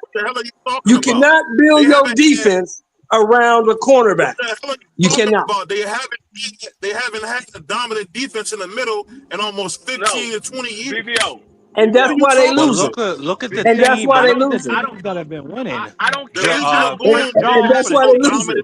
Defensive line. Hold on, we out of order. We out of order. Hold on, y'all. Hold on. Wait a minute. We out of order. And that's why they losing. BVO, listen. I don't care how good your corners are. You can have Daryl Green and Deion Sanders on the field, and you can have Charles Woodson and daggone Ed Reed as the safety. If your front line gives that quarterback all day, they're going to get ate up alive. It don't matter how good the corners is. If your front line is not good, they're going to get ate up because that quarterback got time. A corner is taught to stay with their wide receiver roughly about 3 to 4 seconds. Within 3 to 4 seconds, that quarterback should have that ball out of his hands. If he's still holding on that ball, they're going to lose coverage. All I'm trying to tell you is, BVO, and you know I got love for you. All I'm trying to tell you is this: the game is won in the trenches, and you could tell me that that's the old way of looking at things. But one thing I know is if a motherfucker can run that, if they can run the ball down your throat, it ain't, and then they gonna have protection as well. And the defense finna do. The defense ain't finna do nothing except give up 40. That's it. It's Look at my. Let me say this. Go ahead, It's been a 60 to 40% run, a pass versus run ratio. What I'm saying is this: I'm paying a receiver $40 million. That's what they paying these guys. Man. You telling me stopping Chase ain't important? That's crazy to say. And guess how you stop him? Guess how you stop him though? Keep in mind, Hendrickson for the Bengals had the most tackles in the whole NFL, right? Most sacks, better yet. Most they don't sacks. Want to pay him. They don't want to pay him. And because they didn't have nobody on the corner, they had their ass handed to them every game. So I'm telling you, that's the old way to look at it. But that's the best when it comes to paying players. The best way that you stop any receiver is by stopping the damn quarterback. No, if you able to stop the run and then you can put pressure on the quarterback, that changes the entire game, and all of that comes from the up line. The front seven is the most important, and we can disagree on this. Right. Go ahead. He had 44 sacks in 2 years. This is how. Listen. This is how you know how they value the players. They go by the money. The corners are never the highest paid players on defense. Never, unless it's a Deion Sanders or a Wynn or Rod Woodson. They're not the highest paid players on the defense. It's the front line. It's usually a defensive. It's the edge rusher. The edge rusher is the highest paid player on defense. Let me say something. Let me say something quick. And I agree.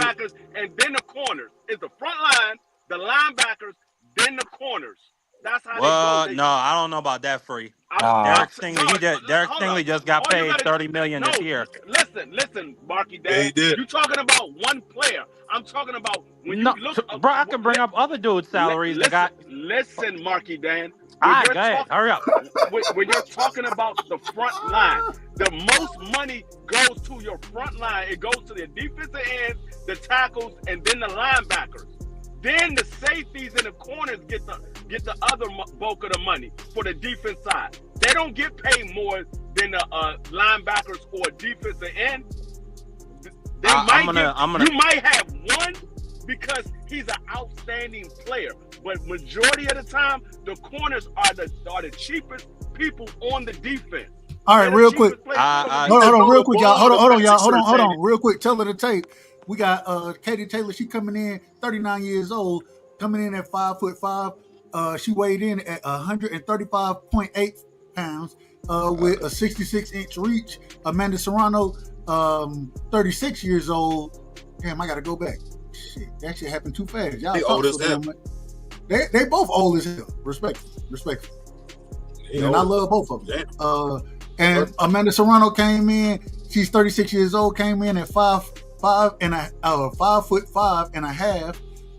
Weighed in at 136, and has a reach of 65 and a half inches against the 66-inch reach. This is 2-minute rounds. It should be 3 minutes. We gotta stop with this damn. I understand protecting women. We gotta stop with it, man. We need 3-minute rounds from these women, respectfully. I say that. Not from no women. Katie Taylor didn't want it. Katie Taylor said, "Oh, I won the first 2 fights. You don't get a chance to predict how the fight go." She didn't want it. I agree. And we actually had won it at 3 minutes. On this card, we had a 3-minute. We had a fight that had 3-minute rounds. You know what I'm saying? All female cards. So we did have that happen tonight. So I don't think that it's out of order to say that these fighters should be fighting 3-minute rounds. I don't think that's out of order. No, I mean we saw these women to get hurt, man. What like you talking 3 minute about? rounds already, and it wasn't. Didn't nobody get badly bruised. I mean, badly beat up like that. The girl got stopped because she was overly matched. I ain't mad at it. All right, here we go. We got Amanda Serrano. She coming. Who is this guy in the white suit? Well, it ain't even white. Is that cream? I don't know. That bitch sold out, boy. That bitch look lit. Hey, man, shout out to the women, man. Shout out to Jake Paul.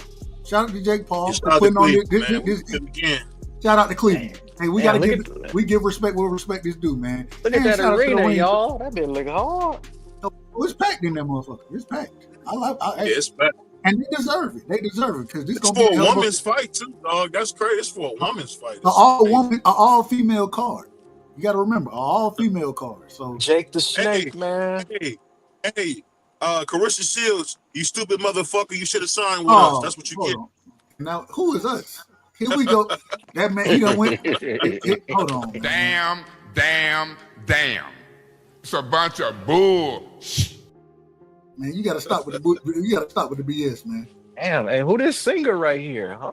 Hey, She didn't sign with Cleveland, man. Well, Natty Nastasia. She's pregnant. That's that Puerto Rican singer. Oh, she pregnant? What happened? She can get it. She can get it while she's pregnant. And her face card is official. She's official.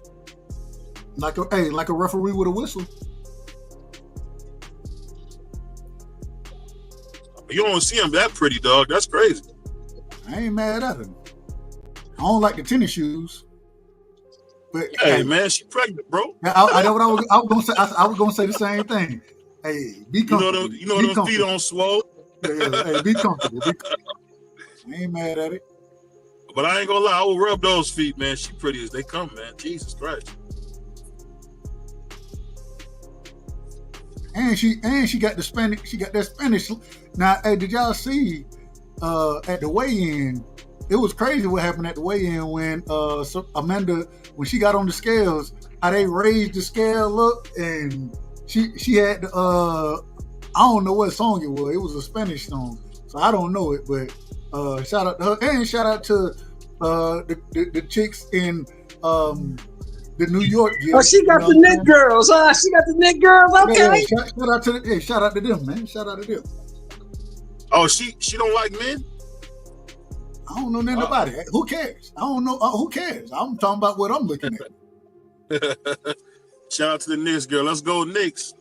We going to the chip next year, baby. Amanda Serrano look old too, though. I will say that she do look old. Shout out to my man Carl Towns. Wow. Zesty is power forward in NBA. Ja Rule. That man is center, man. He ain't no damn power forward. I never seen a Zesty dude be that good. That dude's a baller, bro. Hey, Amanda Serrano, she coming up vibing, man. Shout out to Amanda Serrano. She feeling it. Jake Paul in the corner. Could have been you, Clarissa. Yeah, she having the ball. Amanda having the ball. Ain't she?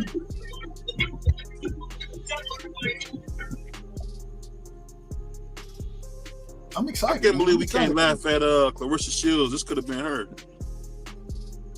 But it ain't gotta be. She doing her own thing. Hey man, let her do her thing. Everybody got decision to live with. Uncle Shelter, he made that very clear to me earlier tonight. So everybody, hey, we all got decisions we got to live with. But I'm just glad, we showed her, didn't we? Hey, Amanda Serrano, she is in the ring. She dancing around that thing. She ready. I love it. I love it. There really is no reason for Clarissa Shields to sign with Jake Paul because he ain't got nobody for her to fight. He's the biggest promoter in female boxing and women's boxing, man. Clarissa versus Shadeja. Clarissa versus Who's she gonna fight? There's nobody there for her to fight. Shadeja is no match. Marshall, bro. Shadeja is no match. She already beat the shit out of Marshall. All I'm trying to tell you is you said they ain't had nobody for her to fight. And that'd be a hell of a fight. I want to see it. Man, What? that's a fucking Wait. snooze fest. What'd be a hell of a fight? What'd be a hell of a fight? What? Versus Clarissa. Clarissa, excuse me. That's a snooze Man, fest. Big Mama beat the shit out of Shadeja. Come on, man. Come on, Dub. Hey, Come on, Dub. We got Shadeja didn't win one round. She did not win one round against Franchon Cruz. Yeah, that's true. Clarissa at heavyweight would knock her motherfucking ass out. Nah, Clarissa ain't knocking nobody out. You out of order with that one. I do think Clarissa win the fight. She knocked them last two bitches out. She knocked them last two bitches out. You got me. Hold on, man. Uncle Shelton said, I try my best to tell the truth. People don't like my style, how I talk, my delivery, but you ain't catching me in half truth and lie. We ain't catching Uncle Shelton in half truths and lies right now. He telling the truth. No, she'll knock Shadeja out. Sleepy. Shadeja ain't got a shot against Clarissa. You know it. Shout out to the once again the ring card girls. Shout out to them. You know what I'm saying? They got the wrong ones up there right now. I don't know why they got them up there for the main event. But that's a whole nother story. And here come Katie Taylor. Katie Taylor walking out. I ain't listening, so I don't know what the music is. She ain't got no entourage or nothing. She just coming out that thing. I ain't mad at it. Hey, you know that bitch sold out. Y'all see way up top all the people? That bitch sold out. Yeah, they didn't even, normally when they black it off. Yeah, I was about to say they ain't even block. They ain't block nothing off out here. Everything is in order. Everything. I love it. Shout out to the women for getting the smoke, man. Shout out to them. There we go. We're back in order. And wait for I hope that car for tomorrow sold out like this, because if not, that's a damn shame. That's in New York too, ain't it? Yep. Man, I think it's in Queens. How New York get all of that? Man, bring some of this shit to Georgia, man, so I can be up in this motherfucker, man. Hey, but wouldn't that be a disgrace though if that car tomorrow don't even sell out? That would be. Well, Edgar Berlanga, I think he gonna get his ass. She's taking it in. She's taking the whole thing in, Dub. You tripping over that? Kate Taylor taking it all in. She walking slow. She just looking, taking it all in. Like, yep, this might be my last fight. They get the red, the white, and the green out there. Hey, shout out to her. Yeah. Shout out to her. And they got that place packed out, man. That motherfucker packed out. She got one of the OG. One of the reasons she can't get knocked out is because her neck too thick. Respectfully. Look, you got them other two motherfuckers tomorrow fighting at a tennis stadium. These two broads are selling out Madison Square Garden, homie. Where they fighting at tomorrow? It's in Queens. They fighting at Queens. They fighting at Louis Armstrong Stadium. You know where they play the U.S. Open at? Okay, that's where they fighting at. How many seats can that hold? Can that hold 20? It's 20,000 seats. Okay, so let's see if they can sell out 20K. Man, this motherfucker packed, man. It's packed in there. How much Edgar Berlanga is supposed to be the king of New York. Did you hear what Madison Square Garden hold like 23,000? Okay. It's packed up. But Edgar Berlanga is supposed to be the king of New York, right? The king of New York can't sell out MSG. Security. Wait, hold on, man. You out of order. This nigga ain't the king of shit. The king of New York can't do that? He ain't the king of shit. He said he's the king of New York, dad. The man, listen, I don't say this out. He said he went 12 rounds with Canelo and he did better than anybody else. That's what he said. Man is trash. Hey, I forgot Eddie Hearn is the promoter of Katie Taylor. I forgot. Who is this dude announcing? Anybody know him? He did an interview on the Boxing Voice. I forgot his name though. He an upcoming announcer. Okay.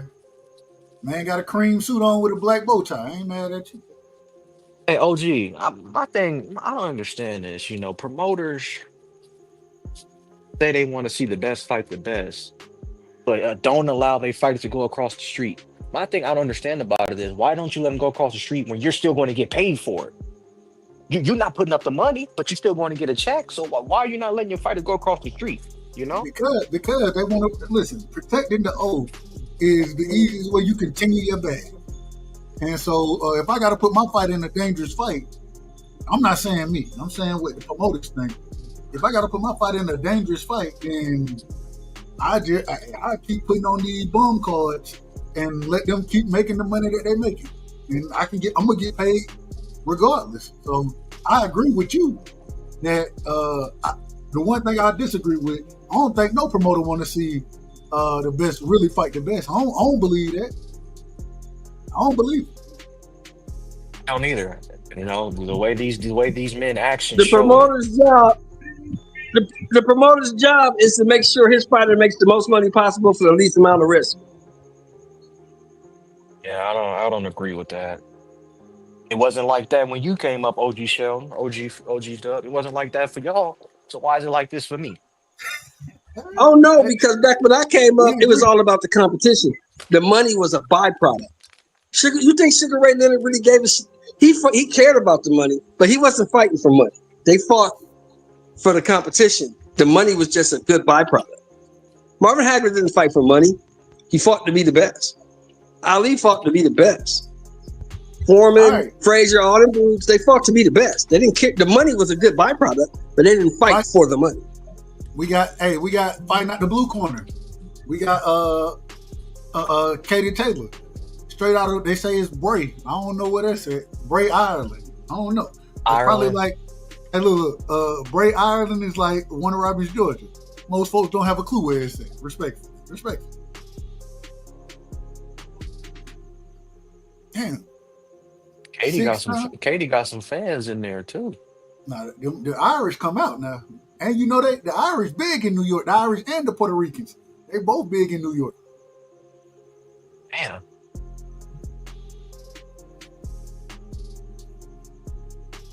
She got a thick neck, boy. Hey, OG, she be doing that workout with that neck, boy. Hey, that's how you stop from getting knocked out. I'm just telling you. That's how you get paid. Hey, you ain't lying. Remember the first fight when everybody thought Serrano was gonna knock her out and she dug in? Yeah. That's a heart of a champion right there. But look, you bite down on that on that gum shield, you know what I'm saying? And damn, when you got that neck, it don't do nothing but help. It don't do nothing but help.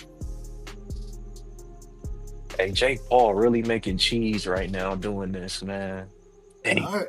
Amanda Serrano, damn, I ain't know Serrano, she got 31 $6 million each. Hey, shout out to them. That's how much they getting paid? That's a good thing. I ain't mad at it. $6 million each. Larissa wish she could touch that, huh? Yeah, I do too. Getting 6 M's. Damn. A damn boxing match. Salute to Jake, man. Salute to Jake. If it wasn't for Jake, they wouldn't be getting paid this. Or we probably wouldn't even be getting this fight. No, hey, that's and we done. This is the third time. I love it, man. This is fantastic. It's great for the sport. This is fire. Hold on, man. When 136 became a weight class? I was gonna ask y'all what weight class is that? Because one came in at 135 and one came in at 136. 135.8 and 136. Like when? I don't know. I don't know when that happened. So the fight they is at fighting for the 140-pound undisputed title. Oh, okay. They fight for 140. Man, these bitches little, man. They couldn't weigh in 138, 139. Hey, they ain't have to cut no weight, did they? They cut no weight. Damn. Who the ref? That Harvey Doc? Who is that? Oh, that's Harvey Doc. That's Harvey Doc. Oh, he gonna let them squabble. He gonna let them squabble. Oh, I like Harvey Doc. He gonna let them squabble. Okay, let's go. All right, here we go. They staring at each other. They tapping it up. All right. We're going back to our corner. They're gonna come out fighting. Let's go. Anybody got any last? You know what fucked me up the most, y'all? What fucked me up was I thought Jordan Maldonado was her husband. And it's not. It's her brother-in-law. No, I knew that. I did know that. He's married to her sister. Yeah. Her trainer is married to her sister. Yeah, I knew that. All right, here we go. Harvey Duck. It's time, baby. Harvey Duck. He said, hold on. Point it, and we got it going. Here we go.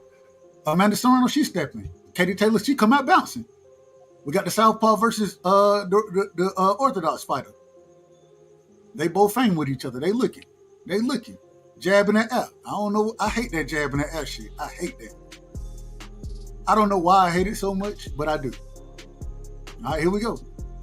Ain't nobody landed nothing yet. Ain't nobody attacked. Katie Taylor, she pressing forward now. She jumping in and out, she going. Amanda still jabbing that F. In the southpaw position. They looking at each other. We waiting for the fireworks to happen.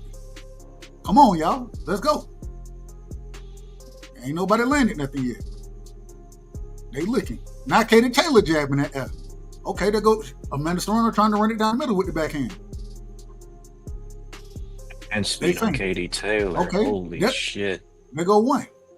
Amanda just landed a punch, it looked like. I don't think it was clean, though.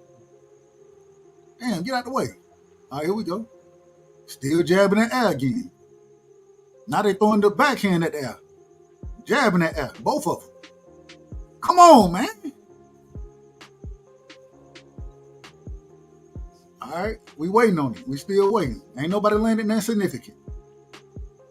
Katie Taylor, she trying to close the distance, find behind the jab. But Amanda Serrano still jabbing at that. Katie Taylor, she throwing the right hand at that. Now she jabbing at that. Nothing lands yet. Double jab, nothing lands. Katie Taylor reset. Amanda, she trying to get small now. Okay, there we go. We got a left hand landed from Amanda. They fainting. Now Amanda, she trying to press the distance. She closing the distance. And that's the end of the round. How do you judge a round where nobody land that significant? Anybody got anything on that? You would probably give that to Amanda because she kept coming forward. All right. Yeah, I see the footwork and the hand speed. Katie connects and just outbox her. It's gonna be an easy night. Hey, shout out to my brother Southern T. T said, he said Amanda jabbing to avoid with these two motherfuckers right here, it's never gonna be an easy night. They styles are perfect for each other. It's always gonna be a fight. Yeah, we just gotta wait for it to break out. That's it. Gee, I think the footwork is gonna be a problem this third time.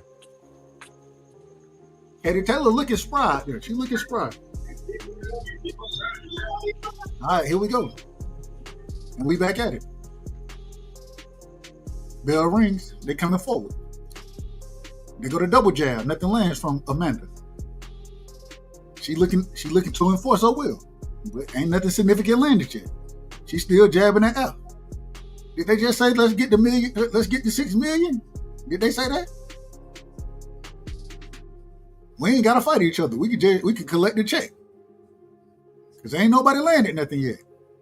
Amanda, okay, they go to backhand landing from Amanda. Katie Taylor, she trying to line the backhand up. Now she jabbing. Amanda going to the high guard. Trying to come forward. Good right hand from Katie Taylor. Good jab from Katie Taylor. Amanda jabbing the air again. She looking to come forward. She looking to land the backhand. She get hit with a punch. Then she returned the punch.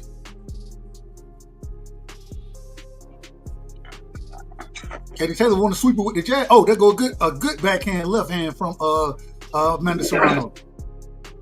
Then Katie Taylor land the backhand. The right.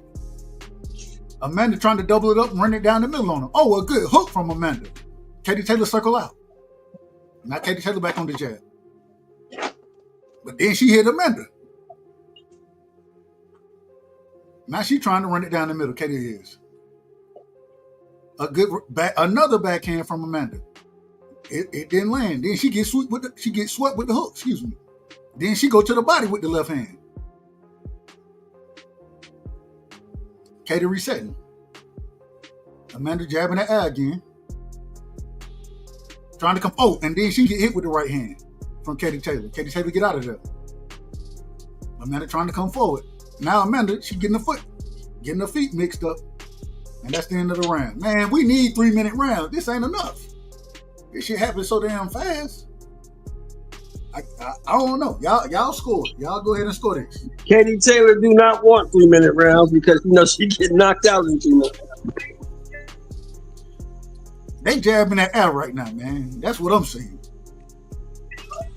Ain't nobody committed to nothing. Do you remember the first 2 fights? I do.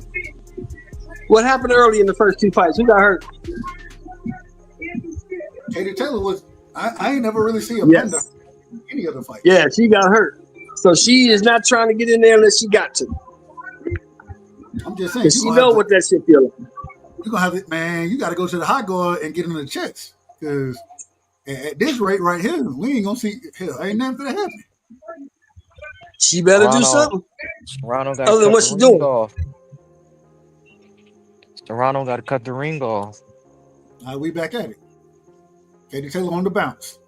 She's jumping in and out with it. Amanda trying to shoot the jab, but once again, jabbing that F.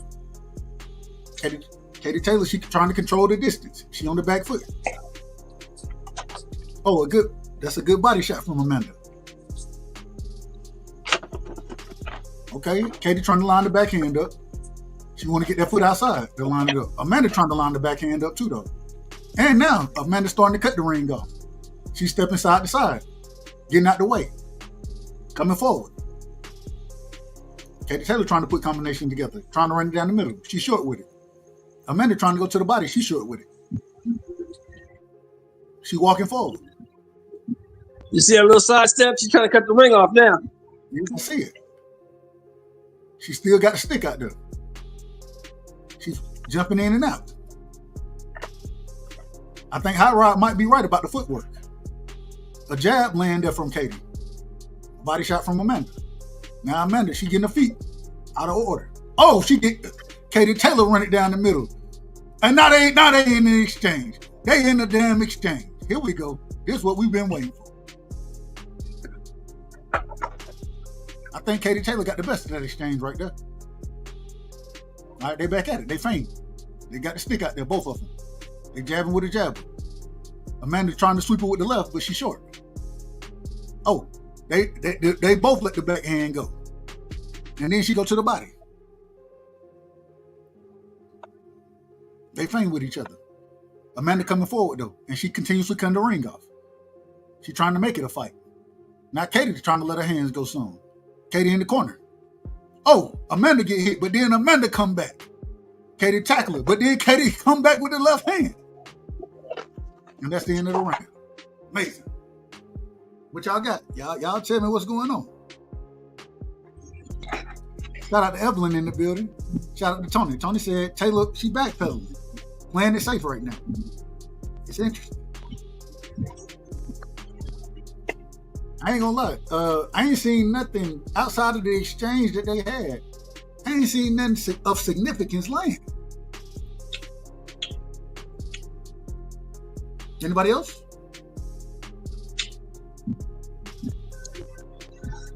She gonna have to force Katie to engage. Katie trying to stay on the back foot.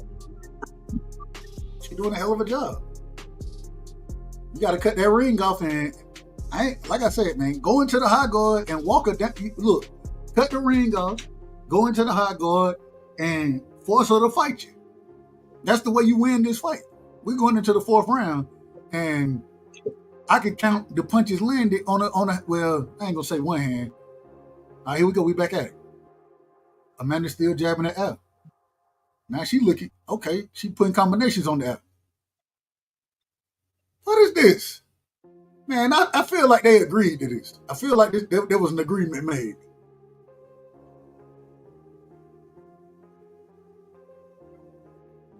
Still punching that air. Both of them. Ain't nothing landing. Trying to go to the body, short. Amanda jabbing that air. She's trying to go to the body. She's still short with it. They just said, you know Katie what? does not want to engage. They just What's said, up with you know, Katie? Why she don't want to engage? man, this is an agreement. Neither one of them doing nothing. They agreed. They said we just gonna get this $6 million apiece, and we're gonna keep our health in order. That's what it looked like. That's what it looked like. I'm just telling you. Okay, okay, there we go. Amanda Lamb went on the cheek with the left hand. Katie, she trying to run it down the middle. Amanda trying to run it down the middle. Amanda trying to go to the body. She's short with it. They exchange punches right there. Now Katie coming forward.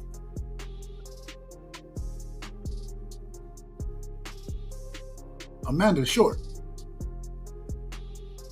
Amanda trying to go to the body. Caught on the arms. Katie ain't even throwing punches. They sweep each other with the hook. Okay. Oh, Katie comes in. She landed 1-2. Amanda tried to come over the top. Was short with it. Amanda got the stick out there. Walking forward. She get hit with a body shot from Katie Taylor. Then she looking for the big left hand. Okay. There go exchange. Katie Taylor doing it in combinations though. And that's the end of the round. Once again, ain't nothing landed. This is ridiculous. Somebody made an agreement behind the scenes and said, we're going to take this $6 million and we didn't fought each other enough. We good. I don't care if you win, I don't care if I win. We going to punch at the air the majority of the fight. And whoever win, that's who win. But we getting paid. That's what it looked like. That's what it looked like right now.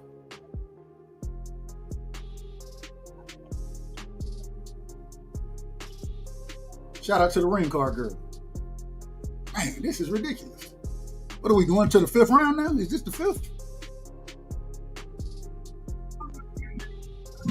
Halfway through the fucking fight. And 4 punches have landed of any significance. Is that a Bulls jersey that Serrano team got on? Is that a Bulls jersey? I don't know. All right, here we go. We back at it. Katie come in, she bouncing. Amanda jabbing at that again. No aggression. Katie looking for the left hand. Oh, excuse me, the right hand. She misses with it. Amanda, they both jabbing at that. Nobody ain't doing nothing. Right now, they say that this fight is tied up. 2 rounds to 2. According to the scorecards. Somebody seen 20 punches landed. Somebody else seen 19. I ain't seen none of them. Okay, a good body shot from Katie Taylor. Then Amanda Serrano, she come in. She cutting the ring off again, trying to push Katie back into the corner. She get hit with the right hand. And she's still jabbing the air, both of them. Man, an agreement was made here. You can't tell me no different. Hey, let's just go ahead and get this money. That's what they say. Okay, they go in exchange. And then Katie Taylor ties them up. But then Amanda refused to clinch. Amanda trying to come forward. Punching that air. Ain't in range to land nothing. Oh, they go to left hand from Amanda. Then she get hit with the right hand from Katie. Now Katie with the jab. Amanda trying to respond. Amanda still walking forward. Amanda short with the left hand. Short with the left hand again. Oh, there we go. Now they fighting a little bit. A good left hand landed from Katie. Katie come over the top of the jab with the left hand again. She on the back foot. She shuffling. Amanda trying to run it down the middle, but she short with it. One thing, Harvey Dock ain't got to do too much in this fight. Katie rushes in. They tie themselves up. Amanda refused to clinch again. Nothing really landed though.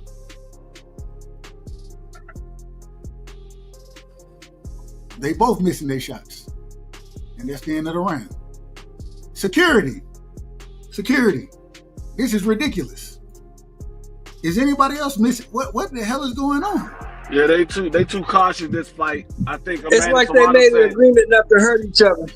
I think Amanda Serrano said the first 2 fights I pressed the action, they ain't give it to me, so I'm gonna sit on the back foot and be light with it. This is ridiculous. Yeah, this is not it. All these fire fights we had at the beginning, in the card, and then we get to the main event. And then we get to bullshit. Yeah, we had number fire fights all throughout the card. Now the main event is lackluster. This is horrible. It's hard to watch. I Let would alone expect that call from it. them. All right, here we go. We're going into the 6th round. Let's see what happens. I don't think too much is going to happen in this round. All right. Amanda, she's stepping. She in the J's out there. Shout out to the J's. Are those ones? Shout out to them. Once again, punching that F. They just said, you know what? We ain't going to hurt each other. We're going to make this money. Okay, they trying to line the backhand up. Nobody landed. Now Amanda let her hands go. Katie, she on the bounce. Oh, she ran it down the middle. She landed there. Amanda trying to run it down the middle. She's short. Katie popping the jab. And she catching punches. I don't even know if I can call this. I literally just watched them both throw punches at air. Now, they're not even close enough to exchange. A good body shot from Amanda. Okay, now they fighting a little bit. Katie Taylor getting pushed back. Amanda still jabbing at there. I can't call it. I don't know what to call. I don't know what I'm looking. This is horrible. Oh, a good body shot from Amanda Serrano. Now Amanda trying to run it down the middle. Katie Taylor, get out of there. Oh, now Katie Taylor let her hands go. She landed a good shot there. Amanda still punching her ass. Okay, Amanda walking forward. She letting her hands go a little bit. Katie Taylor ain't got no chance to win the fight like this. Oh, there go the head, but Amanda, she punching the air again. She tried to sweep it with the right hook, missed it. But she pushing forward, jabbing that air. Katie Taylor on the move. Where's Turkey at? Call this Tom and Jerry right here, brother. And that's the end of the round. Amanda Serrano landed the last shot. This is horrible. BVO, what you got on this fight? Say it again, champ. I said, what you got on this fight? Oh, they should have never fought this fight again. This is horrible, dog. I got a 40 and 2 blunts on this fight. Exactly. Yeah, this is like they both look washed. I mean, I hate to say it, they both look washed. The way they fight, this need to be their last fight for both of them. $6 million to Yeah, Amanda's finished. Like, my man, what you say, Free? Completely done. I would have never expected this from these two females. I would have thought this would have been the best fight out of the night. This is horrible. My God. No. All right, I should have made the GWOP the headliner. All right. We back on the bump. Amanda coming forward. She got, once again, jabbing it down. They both are. Ain't nobody even in range to land punches right now. I don't know what the jab is about when you're not in range. Right now, the unofficial scorecard got it 2 rounds for Serrano.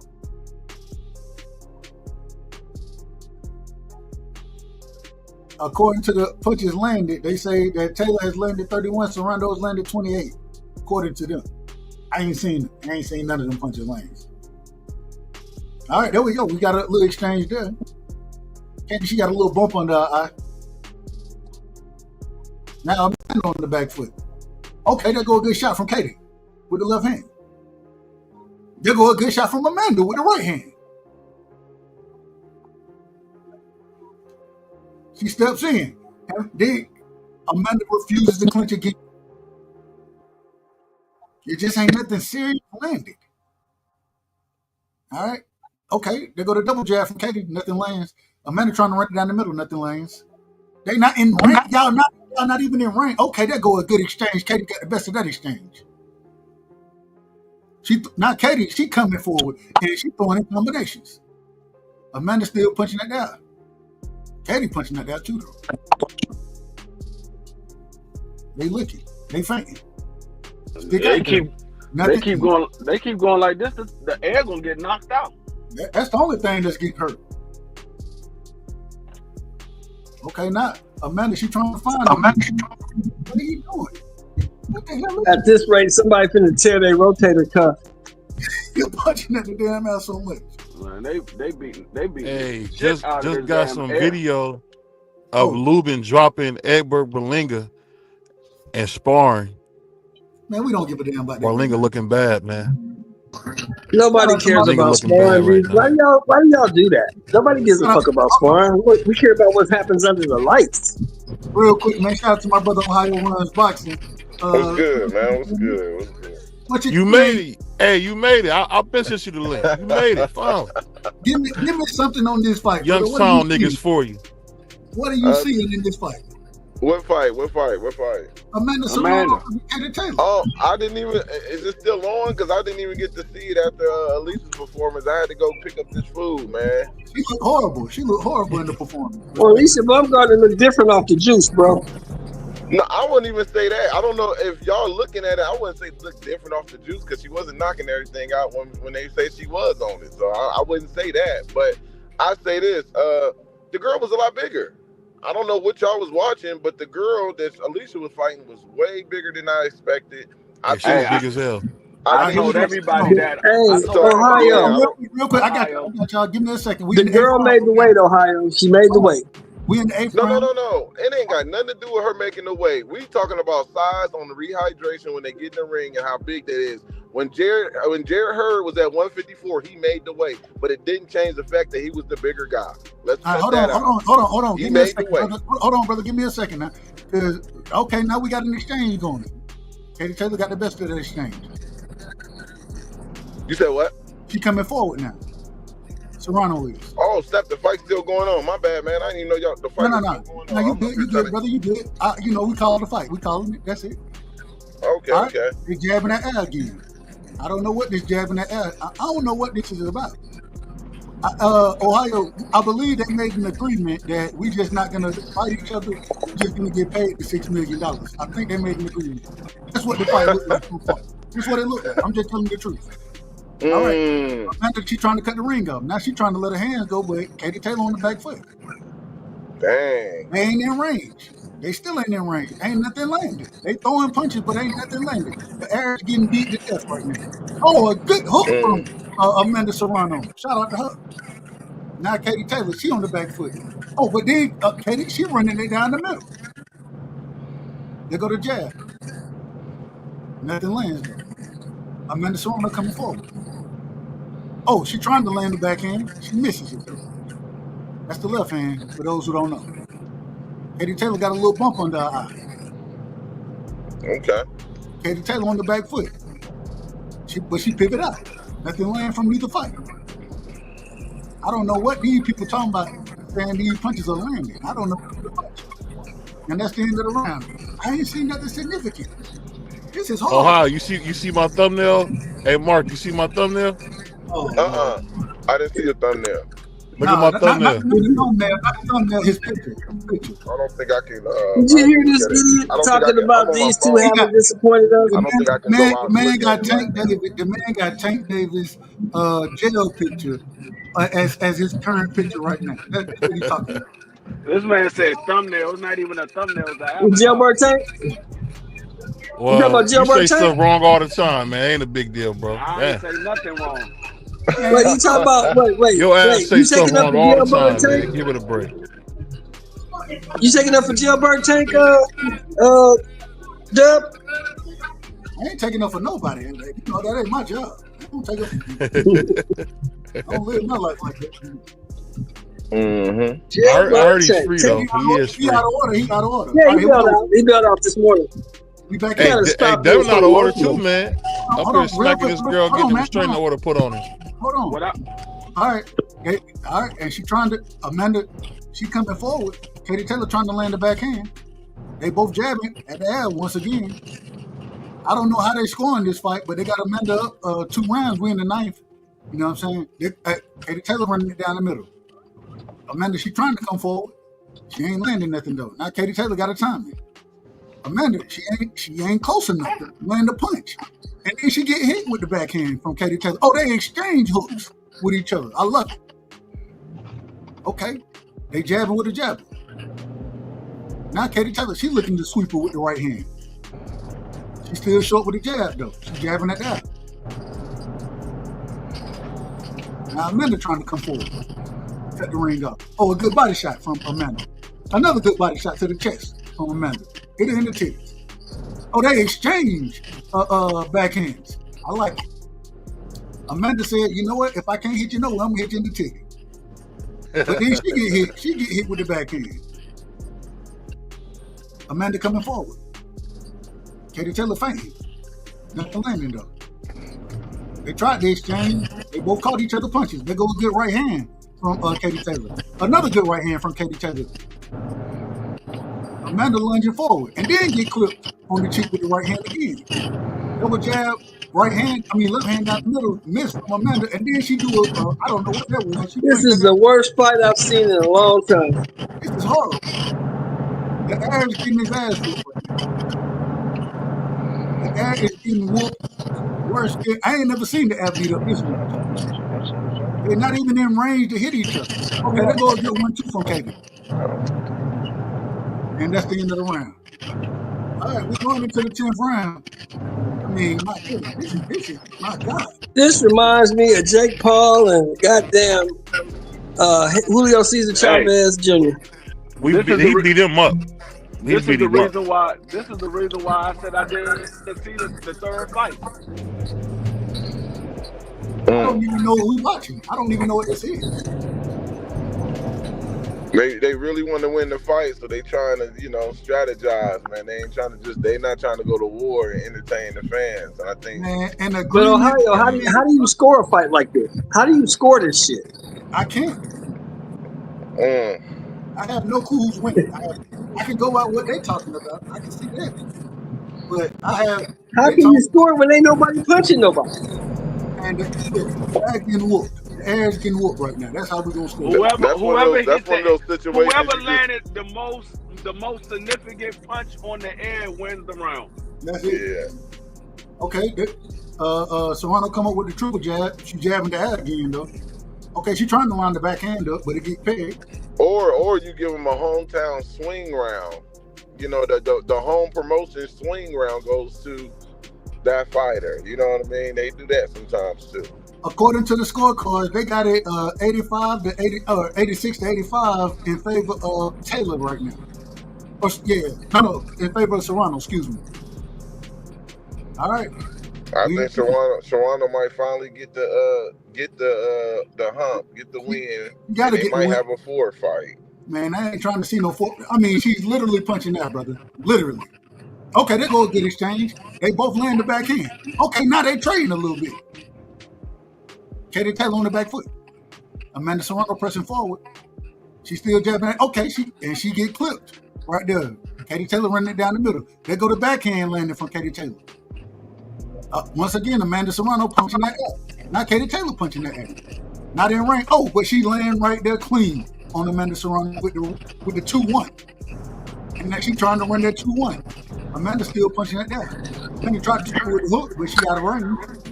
She's still in that. Okay. Oh, she caught her right there. She caught her with the backhand. Another backhand from Amanda. She walking it down. Katie Taylor on the back foot. Katie Taylor trying to score with the hook. And now they exchange right now. Katie Taylor got the best of that. Then they both missed each other. They just took the damn payday. It's 10 seconds left. And I don't know how they gonna score this. How much was they? The only way I can see Amanda winning is because she coming forward and Katie going backward. It was $6 million apiece. Nobody was punching anybody. You said they got $6 million apiece? That's what the report said. $6 million each. I don't know that to be a fact. There's no freaking way, bro. That's got to be out of Jake. Hey, shout out to Jake because Jake doing that one. That's coming out of his pocket. Yeah, you can Google it. You can Google it. It's there. $6 million each. Yeah, that's coming out of his pocket. This was the worst fight on the card. Who y'all think gonna get the $250K? Nobody's because that's for a knockout. Oh, it was for a knockout. It wasn't for the best performance. Knockout bonus, yeah. Oh, okay. Well, stoppage bonus. Ain't that considered a knockout bonus? Hey, I'm gonna tell you right now, the best part of this whole entire fight was the announcer. Yeah, it was Layla. Layla Ali was the best part of this whole card. That's my baby right there. No, I ain't talking about Layla. I'm talking about the announcer that announced him coming to the ring. He was the best part of this whole daggone fight. Are you talking about the white boy K-Dog or whatever his name is? I'm talking about for this fight. He was the best part of this whole fight. K-Dog? K-Dog wasn't the best part of this. Yo, that man had me hyped for this fight. I'm thinking that we about to get a bomb burner.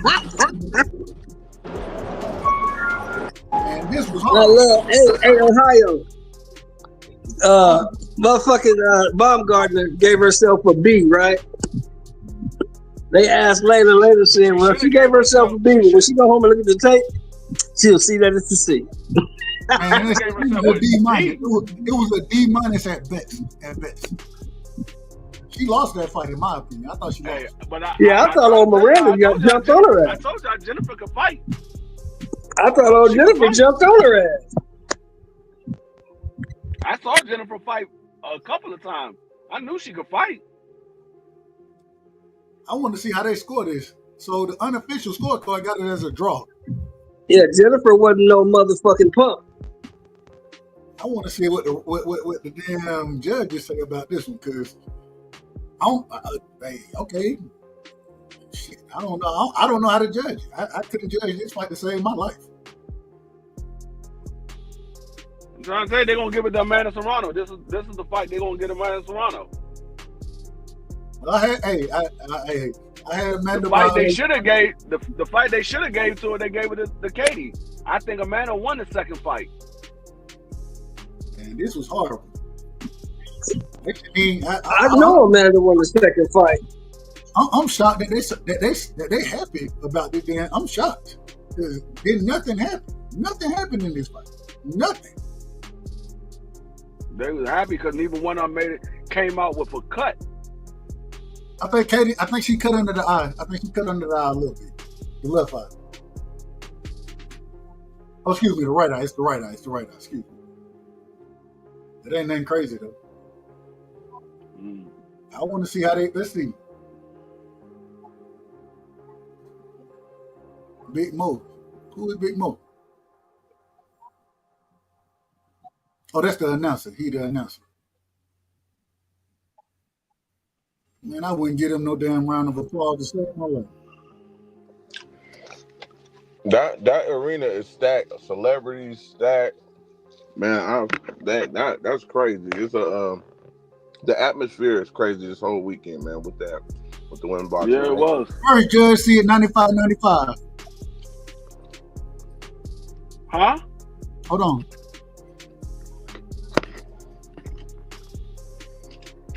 Majority decision. Serrano. And no, they gave it to Katie Taylor. They gave it to Katie Taylor. Yeah. Wow. Katie Taylor with a majority decision. Amanda Serrano is heartbroken. Huh? Yeah, I don't know. Yeah, that's I would be heartbroken too. It's like, damn, I can't win this fight at all. I am fucking done with this shit. I am fucking done with this shit.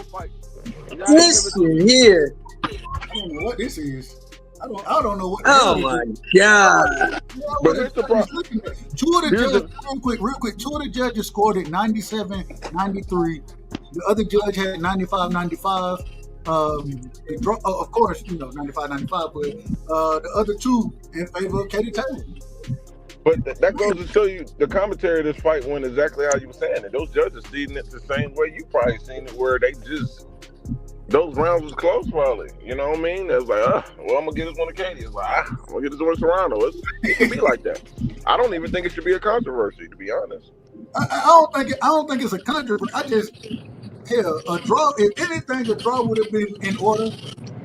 Nobody didn't do shit in the fight. So, but don't that destroy the narrative that a lot of us create? What boxing is fixed, Jake Paul promotion is rigged. can't nobody get a fair shake. Well, you got guys people to come over there and get decisions where they feel like they shouldn't get it sometimes. I think sometimes we got to look at it from that perspective because I know so many people hold on. We know so many people who come and use that word rig. Everything that got Jake Paul name announced to it. Rig. It's like, hey, now, come on. That's all I'm saying. I can't disagree with I just think the girl that fought 3 different styles of fighting and she couldn't get a win on none of them. Yeah. Let me get my brother Peter Barnhart in the building, man. Shout out to Peter. And then we going to Mark and Peter, man. Peter fight, brother. Hey, what y'all think of the? I'll tell you what. I think that whole card was great. I'll tell you what. Those women can box now. The last fight, you thought that was good. Those women put on they get in there and fight now. Mikado, Johnson, Baumgartner. Maybe there was a lot of damn good fights on tonight. No, I thought the card was good. I just thought this last fight was bullshit. That's just my opinion. That's my opinion. I mean, can I say something? Go ahead, Marky. No, so salute to everybody in the panel. Salute Peter Von Arx, OG. The fight was a bad fight because Amanda Serrano didn't do what she was supposed to do. Amanda Serrano, usually we see around rounds 3 to 5, like in those first 2 fights, that's when she bloodied Katie Taylor's nose and bloodied her mouth. And that's when she almost had her out. I didn't see that in this fight. She ain't corner Katie once, really at all night. And when she did, Katie was able to tie up and effectively spin her, or she was able to back her off using combinations. Like, I just thought this was a great performance by Katie Taylor. Me personally, I can understand why you would say it's not an it was like, especially with this card. Like, this whole card was fire. But it was. even if this fight itself wasn't it wasn't the first 2 fights at all whatsoever. Like, those 2 women went in there and tried to unalive each other. But still, this was a great boxing performance by Katie Taylor to me. She did what she was supposed to do. Yeah, I thought it was a good night. Why would Amanda Serrano do what she do in the first 2 fights? They ain't give her the first 2 fights by doing that. So she like, I'm gonna try something different. Well, my fucking ass lost even worse to me. She did it in the first 2 fights. They ain't give it to her.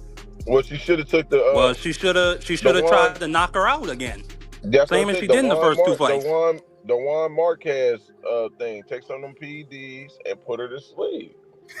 I mean, you can't knock nobody out with a neck like that. That girl got a neck like Mike Tyson. Yes, you do. But I'm just saying, you got to go. That's Taylor. the ingredients. When you taking them, they probably gonna fight her 4 times, man. I think the women. I don't think I haven't seen it because I was out. I'm still out, but I'm gonna go back and watch it. But they told y'all commentary and stuff like that. Don't watch it. Don't go watch it. You don't want to waste your time. I'm gonna tell you like this. You don't want to waste your time, brother. You don't want to waste your time. I'm gonna tell you like this. I didn't watch a lot of trilogy. I don't think I've ever. I know I have never seen a trilogy where one person won every single fight. Not one. I didn't see the Muhammad Ali versus Joe Frazier. I seen the Tommy Hearns versus Sugar Ray. I seen the daggone the Manny Pacquiao. I seen the what's the guy named Antonio Barrera trilogy. Fury Wilder. No, I saw the Mickey Ward trilogy. I've never seen a trilogy where one fighter won every single fight. I don't know. This just was a bad look, in my personal opinion. I thought it was a bad look for both of them. Respectfully. I thought it was that ain't no bad look for Katie. Right. Yes, it was. Them niggas was they beat the shit out of They were screaming, Katie. Bitch walked out of there with $8 million and a belt. Look. That doesn't mean it wasn't a bad look. They could scream all they want because they fans. But my thing is, these niggas beat the shit out of the air. They ain't beat the shit out of neither one of them. They beat the shit out of the air. Yeah, they I'll tell you what. Alicia, Leila Ali looked damn good. I'm glad she was on the panel, man. Compared to these two, Alicia Bungana does deserve a B. I was glad they had her as a commentator, man. You know, I mean, she's one of the good ones, and like you never see her, and then all of a sudden she was on there, nice, smiling, and she was looking damn good. Who, Alicia Bungana?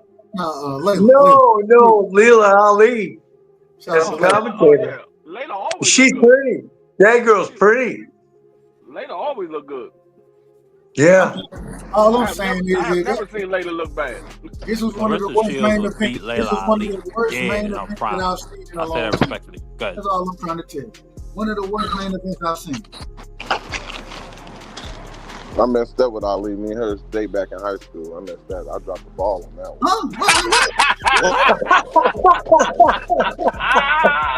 I dropped the ball on that one. I ain't gonna even. You know what I'm saying? But I'll tell you this though. She know how it runs the bedroom. I'll tell you that one. Shout out to my brother, man. Shout out to my brother. Let me ask this, man. I got and I ain't gonna lie. Normally we would cover the fight and talk about everything. I got other shit I want to talk about as far as boxing goes. And I say that respectfully. This just put a sour taste in my mouth as far as this whole card. But shout out to Shadeja. You know what I'm saying? She did her thing. I thought Alicia lost, but shout out to her for getting the victory. Yeah, man. Shout out to all the women on this card. Real quick, what happened? I didn't get a chance to see the Ramla Ali fight. Anybody saw that fight? Oh yeah, Ali. I think Ali lost that fight, if I'm not mistaken. That was one of the prelim fights.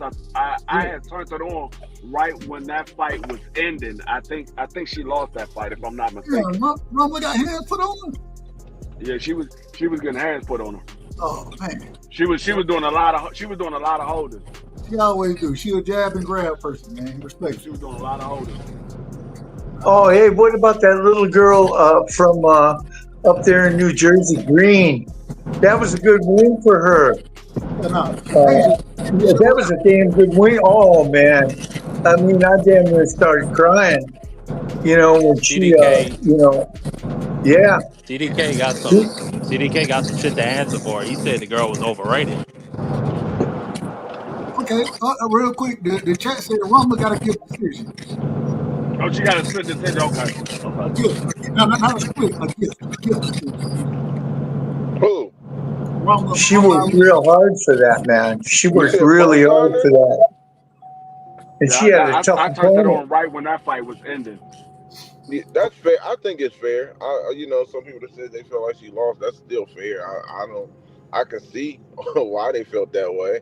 You know, but sometimes sometimes we go into those fights, and I'm not saying this panel did either, but sometimes we go in with a biased mindset that if the fight is close or a fighter may go the distance, all of a sudden it becomes a robbery. I remember they doing the same thing with Sean Porter when he fought Adrian Granados.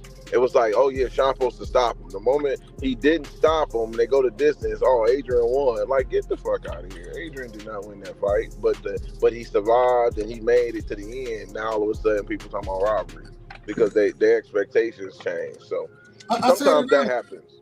I said it earlier, man. A close fight ain't a robbery, in my personal opinion. And regardless of how I thought the fight happened, even with the Shadeja Green fight, I heard people saying that Savannah Marshall was robbed. Nah, she wasn't robbed. No. That was a close fight. It was close. And no, I thought Savannah Marshall lost it after she got rocked because those middle rounds, Shadeja Green was putting it on her. And it took Savannah Marshall roughly about 3 or 4 rounds to get her bearings back. She started coming on in like the 8th round, but by then it was too late. Shadeja Green had so many rounds under. A little background from me. Oh, my bad. Yeah, no, you good. Oh, there we go. Go ahead. Shadeja Green had put too many rounds in the bag by the time that Savannah Marshall got her bearings back. So I thought I had bet that Savannah Marshall was going to win that fight, and when I saw that, I was like, Savannah just lost this fight.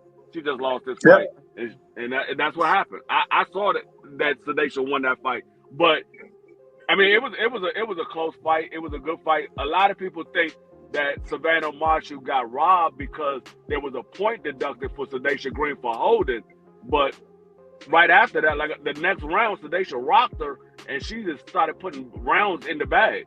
I thought Shadeja could have got her out of there. That's what I thought. I thought if she would have let her hands go, probably, what was it, between 7 and 8? You know what I'm saying? Yeah. I thought I thought the same thing, Dad. The problem with Sedation, thing. the problem with Sedation is she swings a lot of wide shots. So if you're able, if she swings a wide shot, you're able to step in and that shot will swing behind you. And I think that's what Savannah Marshall was trying to do, but she got caught behind the ear. And that's how she got rocked. But after that, Sedation started swinging big shots, and they was missing because she swing a lot of wide looping shots. That overhand look, she was looking for that overhand right the whole night. Yeah, and the thing was I don't know how long she hold on to those belts, because she does have that flaw that she swings a lot of wide looping shots. I think if they rematch, I think Savannah Marshall might get her in the rematch. Yeah, but you hear her corner? Her corner was telling her to tighten up, and she wouldn't tighten it up, but she should tighten up a little bit more on her defense and on her offense too. That's what it seemed like to me. I think that, man, when you go into a fight like that, before you look for those overhands, you got to run. And I love straight punches. You know what I'm saying? You got to run it down the middle early in a fight against somebody like Savannah Marshall, and you can't just sit there. And when she clipped her, it changed the fight. But at the same time, you can't have all these wild shots that you're throwing early in the fight. That ain't what you do as a boxer. You don't go in there looking for the wild shot to be the. Now, in those later rounds, that wild shot can land, but that's after you done broke your opponent down. You got to break. And that's another thing too. Sedation Green, she headhunts a lot. She don't go to the body often. Like if she would have went to Savannah Marshall's body, she probably could have stopped her, because when she hurt her, she kept swinging for the head, but the body was right there because Savannah had her guard up, and she saw the punches coming, so she was able to cover up. But the body was there. I'm like, damn, all you gotta do is go to the body. She'll open up once you go to the body, but she wouldn't go to the body. She kept swinging for the head. They were telling me to do that in the corner. Remember? Did you see it? Yeah, they were telling me to do that. I don't be listening. So when I watch the fights, I watch them on mute. So I never hear what the corner said. Yeah, no, her corner was telling her to go to the body. He was telling her to go to the body and then bring it back up. Let me ask you a go question. To the body, bring it up.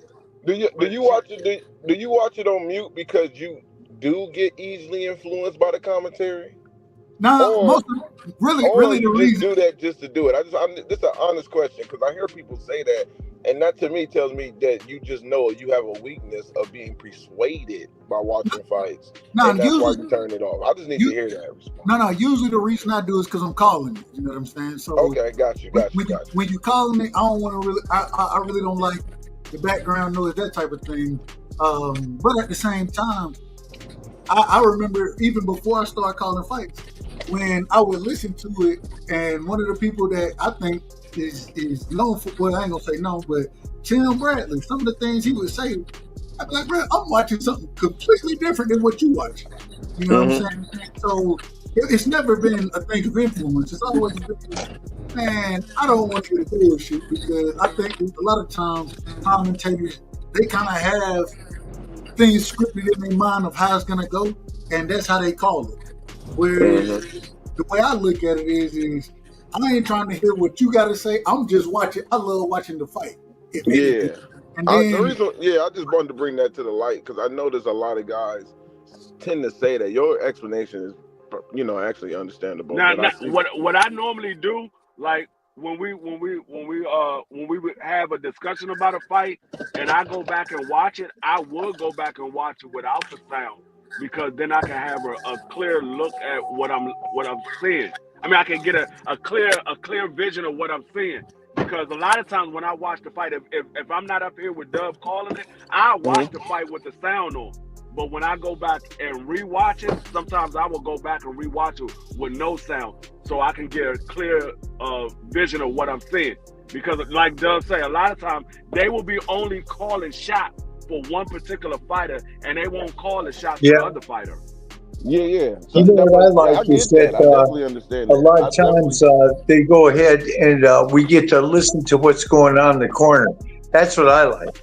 I like it when the corner guys come out and they start talking to the fighters, and the fighters are sitting there. They got their arms down. They're breathing, trying to breathe through their nose, getting a little bit of water, and they're listening to directions.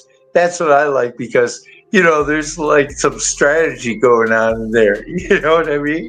No, and that's the most interesting thing. When I go back and rewatch fights, and just being honest, I try my best because, well, first things first. Let me play my drop. Let me play my drop real quick because I'm just gonna be honest with you. Yeah, I try my best sometimes, but I try my best to tell the truth. People don't like my style, how I talk, my delivery, but you ain't catching me in half truth and lie. But when I go back and watch it, I do like to hear what the corner is saying. You know what I'm saying? Yeah. One of the reasons I want to see if you make the adjustment of what the information that you're receiving from your corner. You know what I'm saying? So when I go back and watch fights, a lot of times I watch them with the sound, but the majority of the time I watch it without it just because I'm not, man. Well, first off, like I said, I love to call the fight. But at the same time, I know what I'm seeing with my eyes versus what some of the commentators, regardless of the platform, that they're saying. And like Free said, I agree 100% that, man, a lot of times these people, they have their mind made up of how the fight should be played out. And they give credit to punches that I don't even think land cleanly. And so it's a little bit of both of it. You know what I'm saying? It's a little bit of both. And I do think that commentators can have they have the opportunity to persuade the individual who don't know what they watch. And so at the end of the day, I just like, I think I got a pretty good eye. I do. No, there's nothing wrong with that, man. I appreciate that. I appreciate that take. There's nothing wrong with that to do with that. I like listening to the commentary. I'm strong enough to know I can't get persuaded when I'm listening to them. One of my favorite fights listening to commentary was Emmanuel Stewart with Jim Lampkin, and it was the fight with Manny Pacquiao and Joshua Clottey. And I remember so many people talking about how Joshua threw the fight. But for what I was watching, he just did not know how to time Manny's speed, and he stayed in that high guard, fighting out of that high guard. And every time he throw a punch, he was accurate. He landed. He just didn't do so much. But I remember Emmanuel Stewart pretty much saying the same exact thing that I was saying. Why Jim Lampkin and them talking about Manny hitting him this, Manny doing this, and I remember them. Y'all go back and watch that fight. Emmanuel got a little upset because he's telling them Joshua is landing the more effective shots. He kept telling them Joshua is landing the more effective shots. But more the media pushed it as Joshua threw the fight, this and that. No, Joshua just couldn't time Manny's speed. That's it. That's all it comes down to when you really watch that fight. Not throw it, but that's why I enjoy listening to it because I can't get persuaded. Now, we all grow in the sport. When you first start to get into it, you start to say, oh man, I don't agree with what this guy is saying. So you start to come to your own. And this boxing is a growing sport, man. Some people don't come out of that. That's why when the Jeff Horn and Manny Pacquiao fight, I had Jeff Horn winning. I remember scoring that fight, and I remember so many people who didn't really score it because they didn't know who Jeff Horn was, and Manny was supposed to knock him out. Now all these, he robbed him. I'm seeing guys who know boxing using quotes of Oprah. They showing Oprah Twitter. They showing Deion Sanders Twitter saying robbery. I'm like, that does not give you validation that is a robbery because Deion Sanders is saying it and Oprah Winfrey is saying it. Was hilarious, but it keeps me sharp. It keeps me looking at things. But I understand that certain guys do turn the volume down watching fights because they don't want to be honest sometimes that they get persuaded into fights. They get persuaded. That's sometimes accountability to help you get What fight was this? game. Huh? Manny Pacquiao and Jeff Horn. I had Jeff Horn. Yeah, I had Jeff Horn winning that fight. He came out strong the first 4 rounds. And Manny, I think, got the 5th. Yeah, I scored that for Jeff Horn. It was like 7-5, or it could have been a draw, but it wasn't no robbery at all. And I remember, I definitely, hold on, man, you can come in. I remember this fight vividly when ESPN promoted it as a robbery. They only showed round 9 with Manny dominating Jeff Horn. If Manny dominated that whole fight, you wouldn't just show round 9. And one of the things I love listening to Andre Ward. I love listening to his commentary because one thing that I loved about him, he'd be like, "Tim, what are you talking about?" Right? He would say it in those exact words, but he'll be like, "We're not saying the same thing." And the majority of the time, I would agree more with Andre Ward than I would with Tim Bradley. You know what I'm saying? At the same time, though, because I call it. And I love calling the fight, respectfully. I love doing that. Did y'all listen to Alicia Baumgartner's corner tonight? They were sitting there and telling her. It's like it took her about the 8th round on a 10-round fight to do anything. They kept telling her, "Go to the body, go to the body, go to the body." She Peter,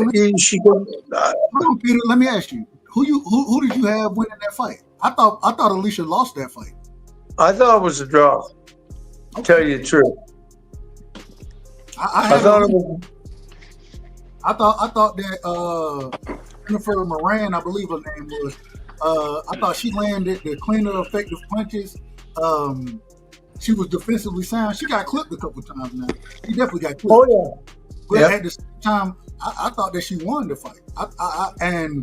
I gotta always say, when you call it, I don't always have my opportunity to score it at that time. So I'll go back and watch it. I'll give you a score later. But from what I've seen in the fight, I thought I would, if I was a judge, I'm pretty sure I would have gave that fight to to Jennifer Moran over Alicia Baumgartner. And I love Alicia. I love her. Me too. Yeah, I had Jennifer winning that fight too. I had her winning by 2 rounds. But see, I like what y'all actually saying. Coming from an Ohioan, I love what y'all saying because this is the criteria that we have to stick with. Okay, let's say y'all felt she won and it was still a close fight. We have to destroy this narrative that in order to beat the champ, you got to beat the champ. What does that mean? If I got a point up on you and it's a close fight, I won. Right. Why do we use it? We pick and choose with narratives. I love exactly what all you guys just said on the panel, but we got to stand somewhere. We can't use that. And then when it comes to Jermell Charlo and Tony Harrison, oh, well, he didn't beat the champ. I mean, Brock's good, but he really didn't beat the champ. What are we saying? What was the scorecards? And then we score it round by round. So what y'all guys are saying, I think we need to stick to that because a lot of people that will try to fight what y'all saying are saying, you gotta beat the champ. I don't feel like she really beat Alicia. Hold on, real quick. This is my brother right here. This is my brother, and I love Teach. And shout out to my brother Teach. But like my Teach said, he said if it's a close fight, and I had to scroll back up. You know what I'm saying? The next comment was I give Alicia the win. He said if it's a close fight, you gotta give it to the champ. I don't know. I'm gonna put it like this. When you say you gotta beat the champ to win the fight, if you beat them 7 rounds to 5 rounds, you beat the champ. If I outscored you in 7 rounds and you outscore me in 5 rounds, I beat you. That is beating the champ. Now, if you talking about you saying you got to beat the champ, what y'all saying is you got to watch the champ. No, you ain't got to watch the champ. You just got to beat him 7 rounds to 5. If you fighting a 12-round fight, if you fighting a 10-round fight, you got to beat him 6 rounds to 4. Now that's how it's supposed to be. I agree exactly what you're saying. But I think that's other talking point that we talking about beat the champ comes from the politics. Why do you have to tell your fighter you really got to go out there and take it? Because they know that 9 times out of 10, the money fighter, the one that's got the big backing, is going to get the decision. And that's just the sport that we are in. It's sad to say that, but that's the sport we in. So you got to be the one to take more risks. I remember Sean Porter and Kenny training for real. They already knew if the fight was close, we're not winning. We got to win by knockout. I'm telling you this during training camp. No, this is what the conversations are. That's bad for boxing. If you're getting ready for a big fight and it's supposed to be a 50-50 or competitive fight, world title unification, and you got the fighter in turn to talking like that. Ohio, real quick. You done went into the matrix, brother. Respectfully. We can barely hear you. You're breaking up. Or is that me? Y'all correct me if I'm wrong there. Nah, I thought it was me at first. I had to reset my daggone my mic. I was like, "Oh, is that me?" No. We could barely say it again, brother. It sounded like Ohio was going underwater for a second. No, say it again, Ohio. Go ahead. Are you there? All right, we're gonna come back to my brother. I think he might have been moving around. That's why his mic was going out like that. It happened in the country all the time. I ain't got no problem. All right, he's switching. There we go. He's switching up on me. Yeah. It was my phone. You go. Oh, you crispy now. Oh, you crispy. Okay, yeah, that was my phone, man. My phone was going dead anyway. Bad service. But yeah, that's pretty much what I'm saying. It shouldn't be like fighters or trainers shouldn't have that mindset going into a fight where I gotta go for the knockout because the champion already got the upper hand. If he knows you gotta take more risks and all he has to do is cruise. That's one of the problems I think we have with boxing. So I brought that up to say I love what y'all said, y'all opinions on everything. Saying that I feel like she lost. That's what a lot of trainers tell their fighters because they know the money is behind the champion or the money is behind a certain individual. They like leave it out of the judges. Yeah, they say leave it out of the judges' hands because if it's a close fight, they probably get the nod. And that's the same thing they saying with the Canelo and Bud fight. If it's a close fight, they might give it to Canelo because the money is behind Canelo. Hold on, real quick, Ohio. I want to ask you this. I know you got a deep background in boxing, and I've been saying this for a while. I want to ask you: is the Manila folder? Is that a real thing? The Manila folders? The Manila, what is that? Explain that. I don't even know what you're talking about. The Manila folder. Them handed the judges that Manila folder that got a little extra in there. Just a little extra. That's what we talking about. That's what we say. I want to know if it's a true thing. I don't know about that, man, but I know one thing.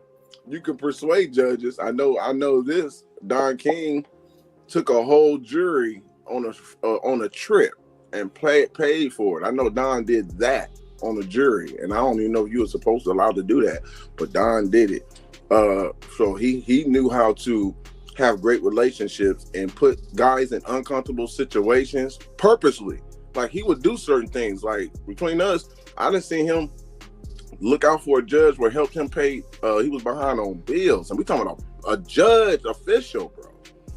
What do you think that guy is going to judge when it's one of Don King's fighters? I'm judging the King favor every time. But you see what I'm saying? Don didn't have to say anything. I just think the relationships that was inappropriate in a way you can say. You shouldn't be like Maurice Suleiman sitting at the table eating with Canelo and his team, just having a dinner. That is not a good look as a boxing commission, as a sanctioning body president. You shouldn't be sitting with Canelo because now we're going to look at certain fights that he's sanctioned with the WBC and be like, he's fighting Airdrum for the he's fighting Matthew. Are you talking about Suleiman? Suleiman, yes, Suleiman. Now he's fighting Matthew Hatton for a world. He's always done that, bro. He's always been. But that's my point. There's nothing new about Suleiman, Dana.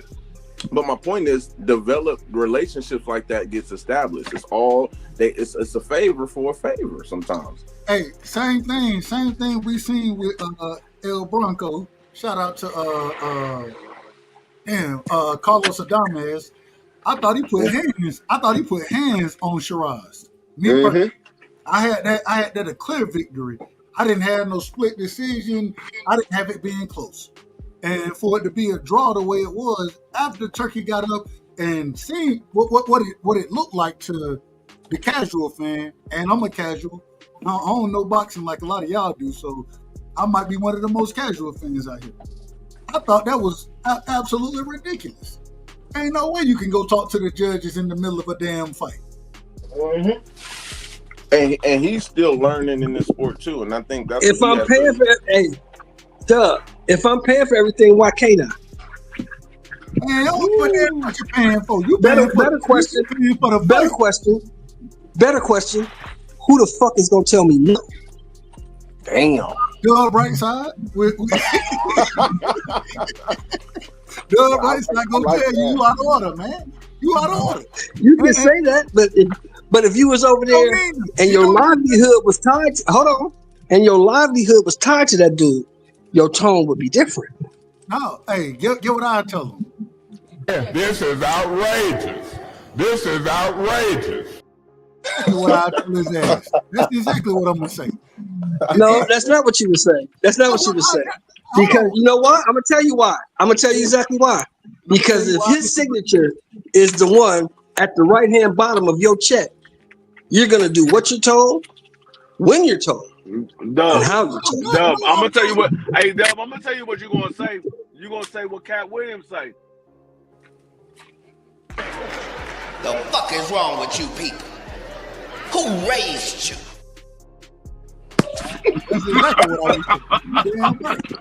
Yeah, you got to go do that because see, it's a different deal when this dude is making your life is paying your wage.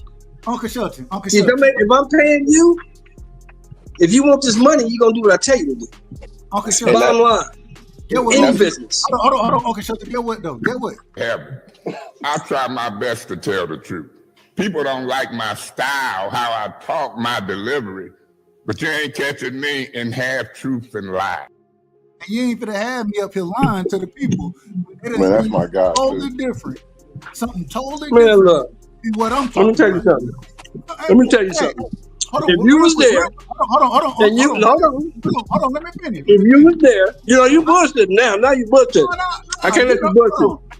I think that you believe. I don't know. I can't say it. If you was there and you was judging that fight, and that man say, "Look here, check this out. I got some money for you. This is what I want you to put on that paper. You gonna put that shit on that paper, man, you can't buy me, or you ain't gonna be working there no more." I'm okay with it. I'm okay with it. You may be.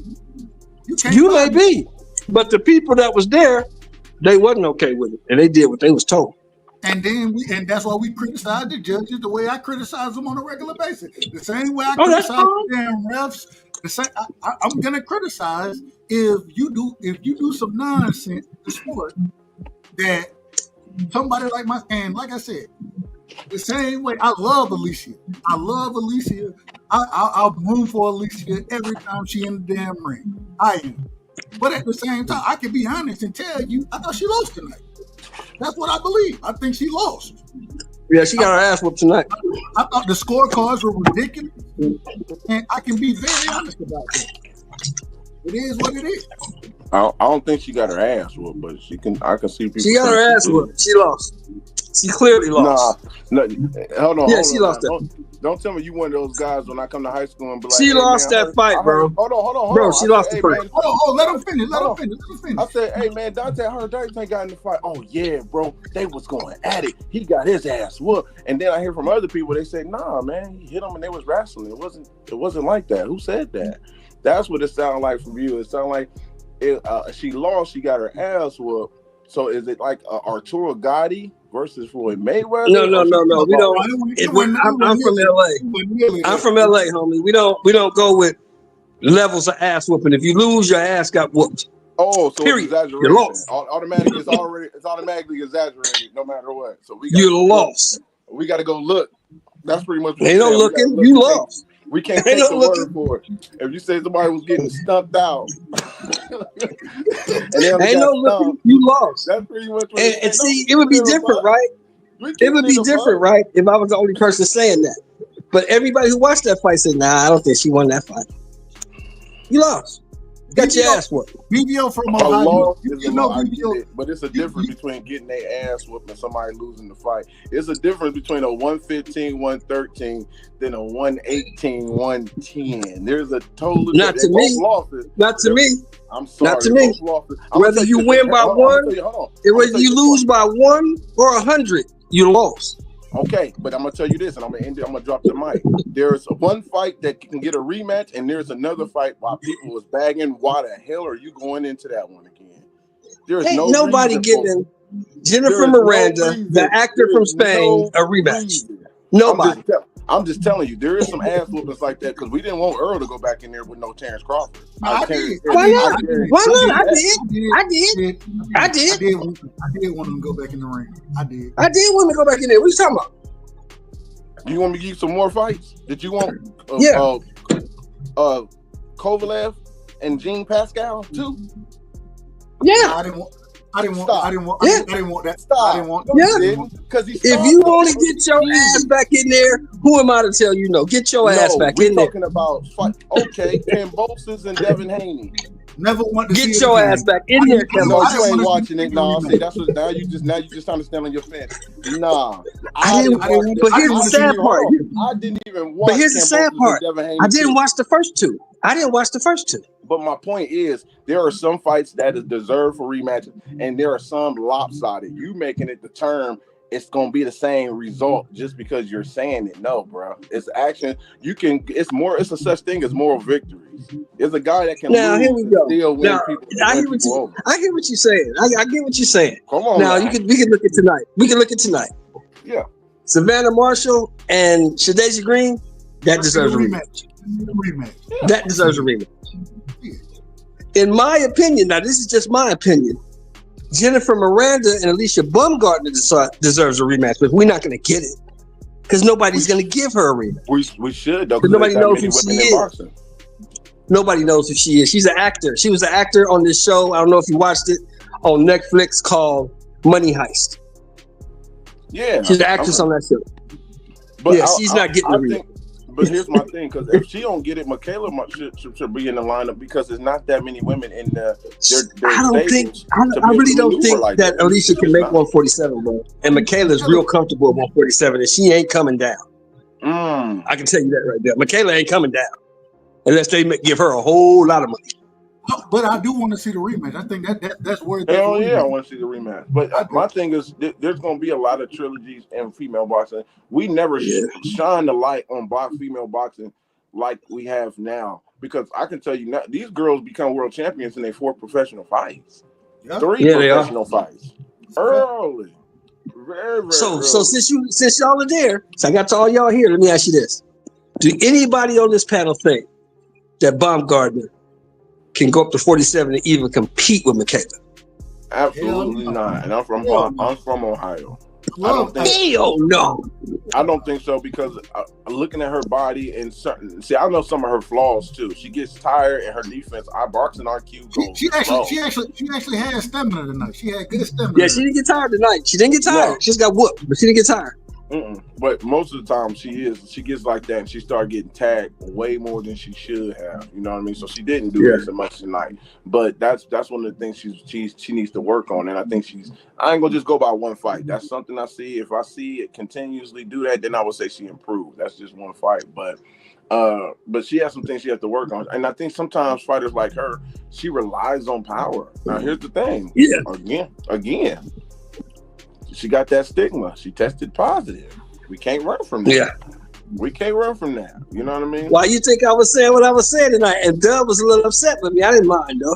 I wasn't upset. I wasn't upset at all. You went. All you said was Is this her last fight that she tested positive? I wasn't upset with that. I said that she looked a little different off the juice, is what I said. Did she look a little different off the juice? I agree she did. I agree with you. Well, I don't know. I didn't see her on the juice, and I didn't see she was getting tagged by Michaela. Remember, she was supposed to be on the juice then. Well, I didn't see no invincible female. And I think another thing. But you got to admit though, Ohio. Every time she got tagged by Michaela, she had an answer. She came back with an answer. Not every time. That's what wanted to fight. That's what wanted to fight. Now I'm gonna say, because there was some rounds where she was just dead, bro. I'm like, what is she doing, bro? I can definitely get back to that fight, but I get what you're saying. But like Sadeja tonight, she had enough rounds in the bank to do that at that point because she won like the first 4 rounds. Now, hold on, Shadeja didn't win the first 4. You talking about? No, I'm talking about Alicia. Alicia, when she fought Michaela, she won the first 4 rounds, and then Michaela started coming back. Mm-hmm. But she already had them rounds in the bank. Right. I would say the first 3, maybe. I wouldn't say. Hey, it was a close fight. She won the first 4 clearly. She won the first 4 clearly, and then she got tired. Hold on. Yeah, but that's always gonna be on her though. That stigma of her, she didn't look, off the juice. That comes with the territory, and I'm okay with the criticism. That's the girl I've been following her since the amateurs. I done seen her growth. I done seen a lot of things, man.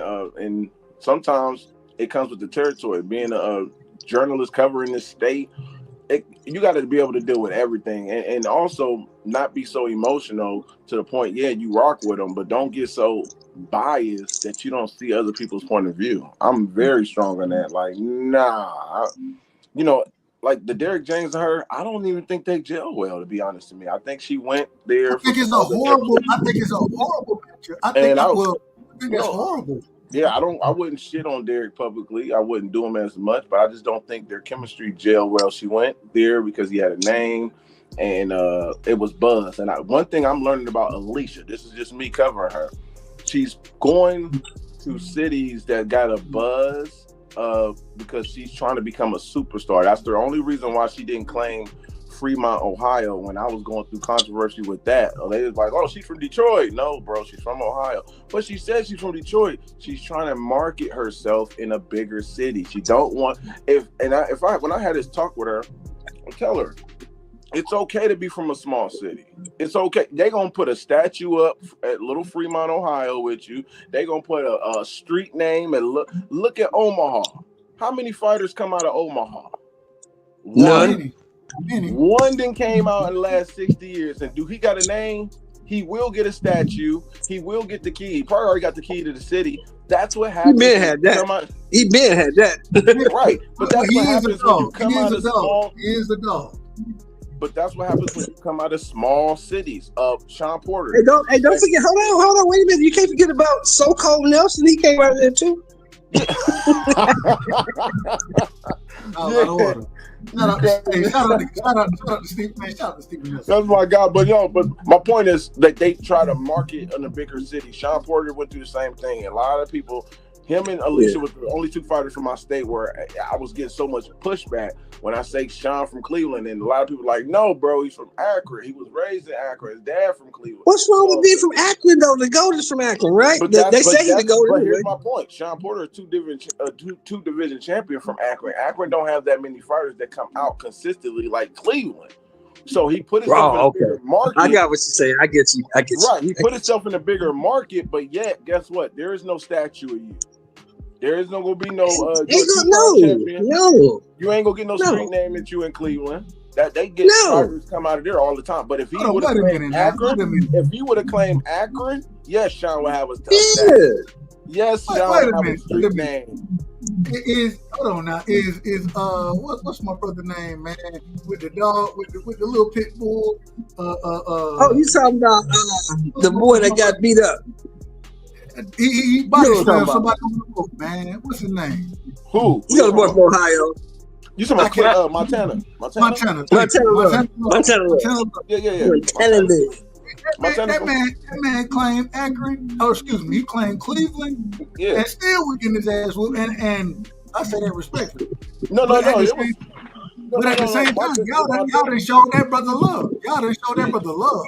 Man, look, Montana was. I was glad Montana. He came back and showed out for the city where he actually put on a big event. But you got to credit Jake Paul. Jake Paul. I tell people all the time that I cover the state. I bagged Sean Porter and Kenny to come back after the Earl Spence fight. I said, "Hey, Kenny, come back home, fight in Cleveland or whatever you want to fight." But I said, "You are riding off moral victory momentum. Everybody respects Sean now after this fight. They want to see Sean come fight Jotacito Lopez." Put some other Ohio fighters on the undercard, and pretty much create. Let's get some buzz here. Never came back. A lot of those fighters that go to the top, they don't come back as much. That's why I respect Jake for coming back. He didn't have to.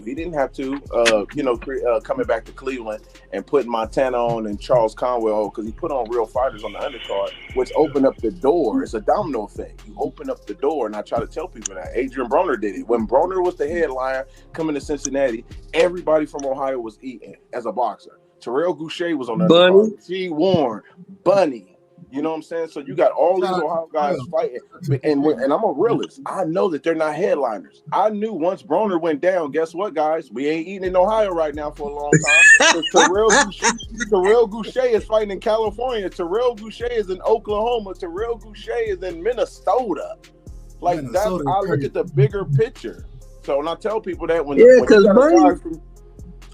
because Bunny was the champion before Broner, am I right? No. Hell no. Bunny got a champion after Broner. Broner was the foundation, and then Bunny, worked his way and got a world title, and he headlined for two events. So he was a headliner. He tried to headline for 2 events, and then after he lost to Mikey, it went to Mikey. Yeah, he came out here. He came out to LA and just let Mikey beat on him. Yep, and it was like, but we didn't do his ticket sales didn't do too good in the second headline in Toledo. I was there, and I can tell that it was a day before the rent was due. I was like, "Ooh, y'all got this going on the day before rent?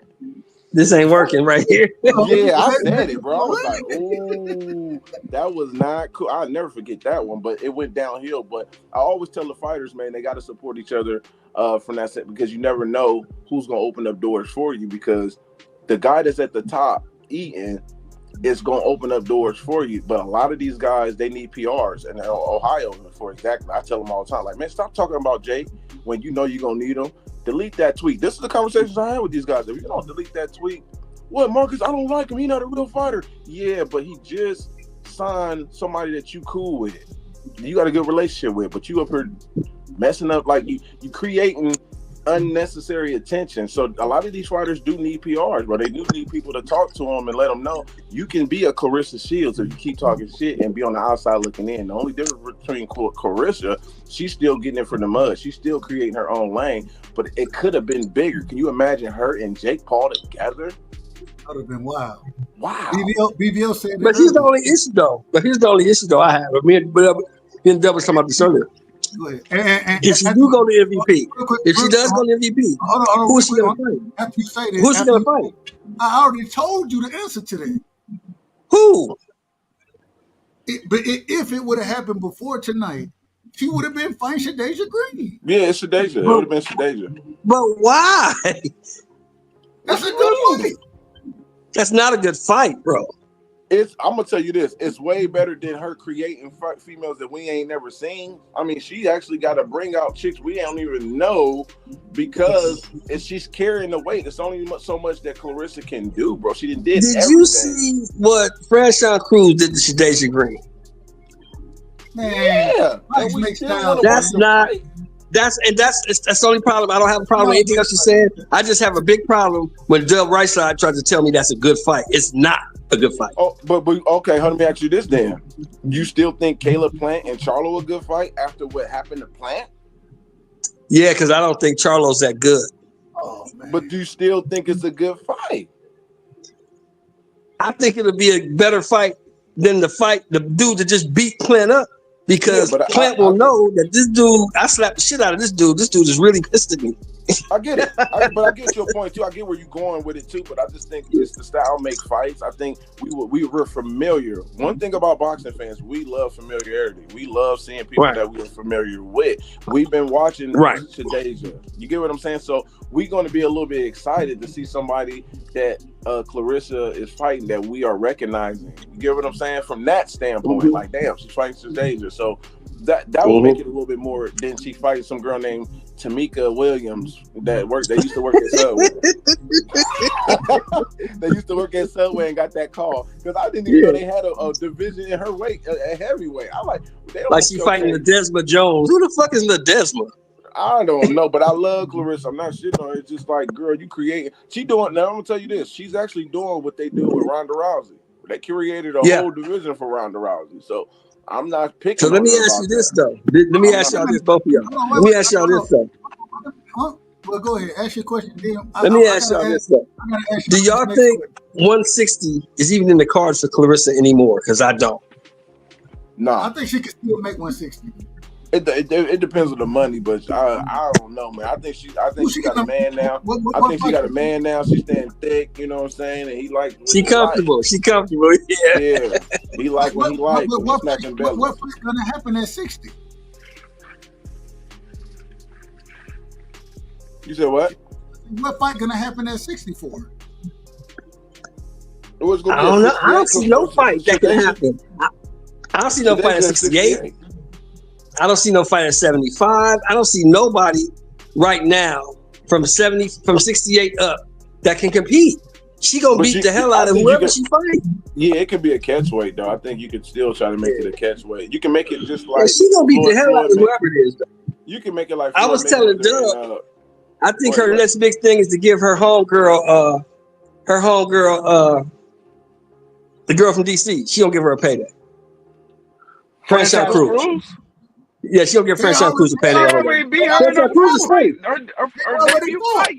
But again, we don't have that. They don't have that. Yeah, no. I said she'll give her a payday though, because Franchise is 40. She on her way out. I guess.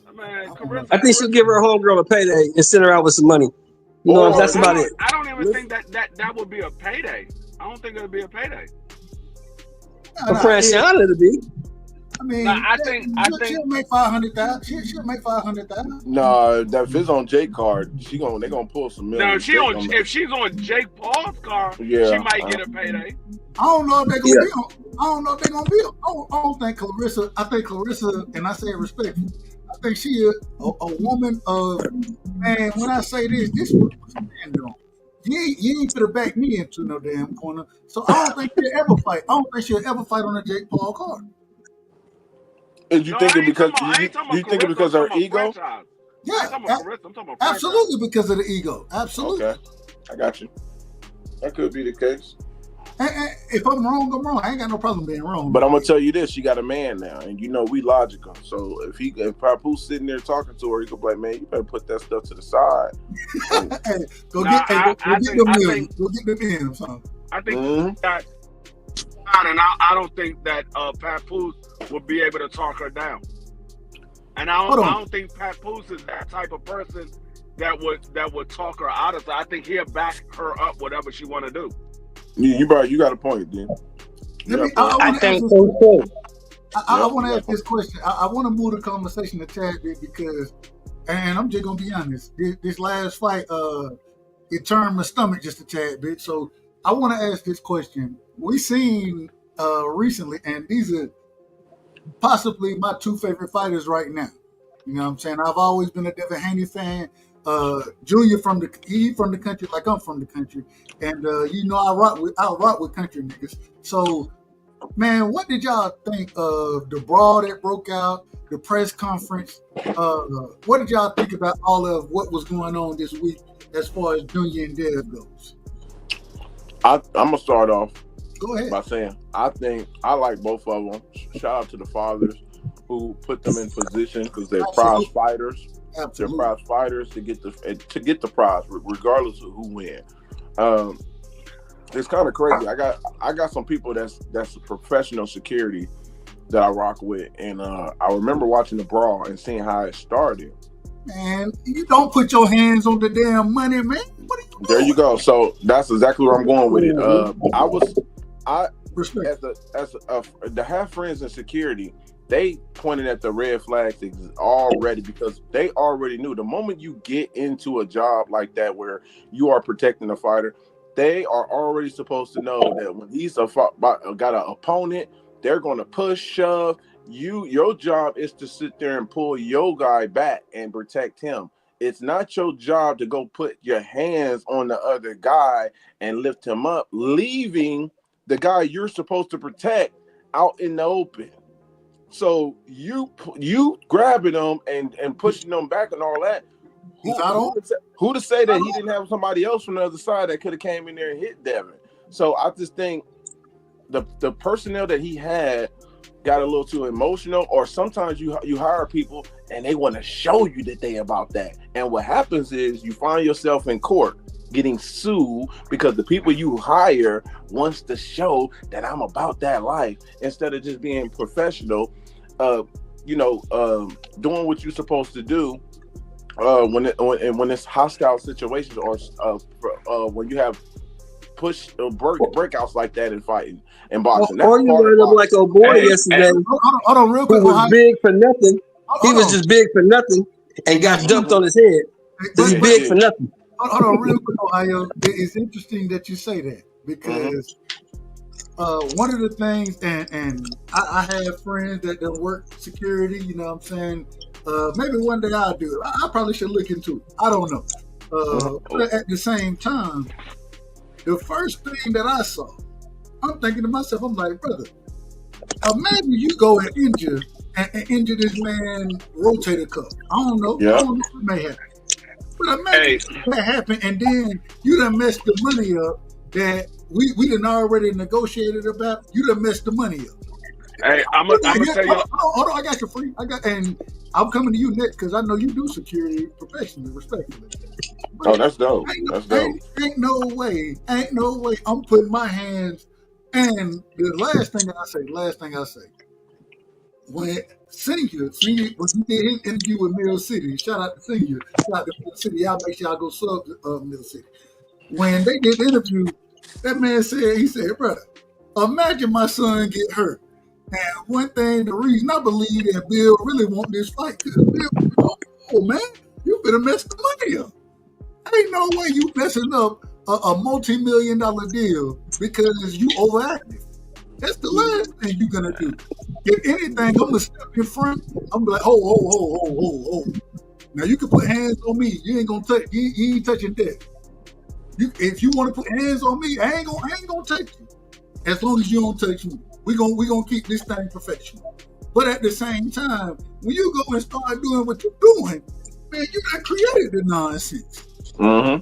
Yeah, I'm gonna tell you, I'm a vice president of a security company, and what Ohio just said is absolutely the protocol. You never leave your assignment. Yep. You never leave your assignment. Your assignment is your number one priority.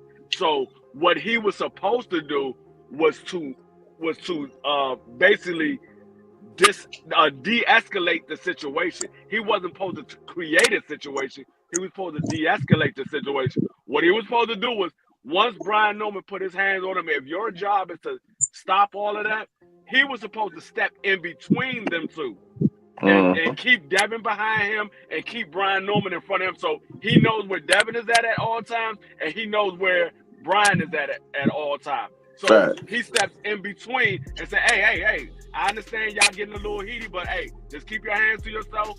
He gonna keep his hands to himself. Y'all can go back and forth, just don't touch each other. That's what he was supposed to do.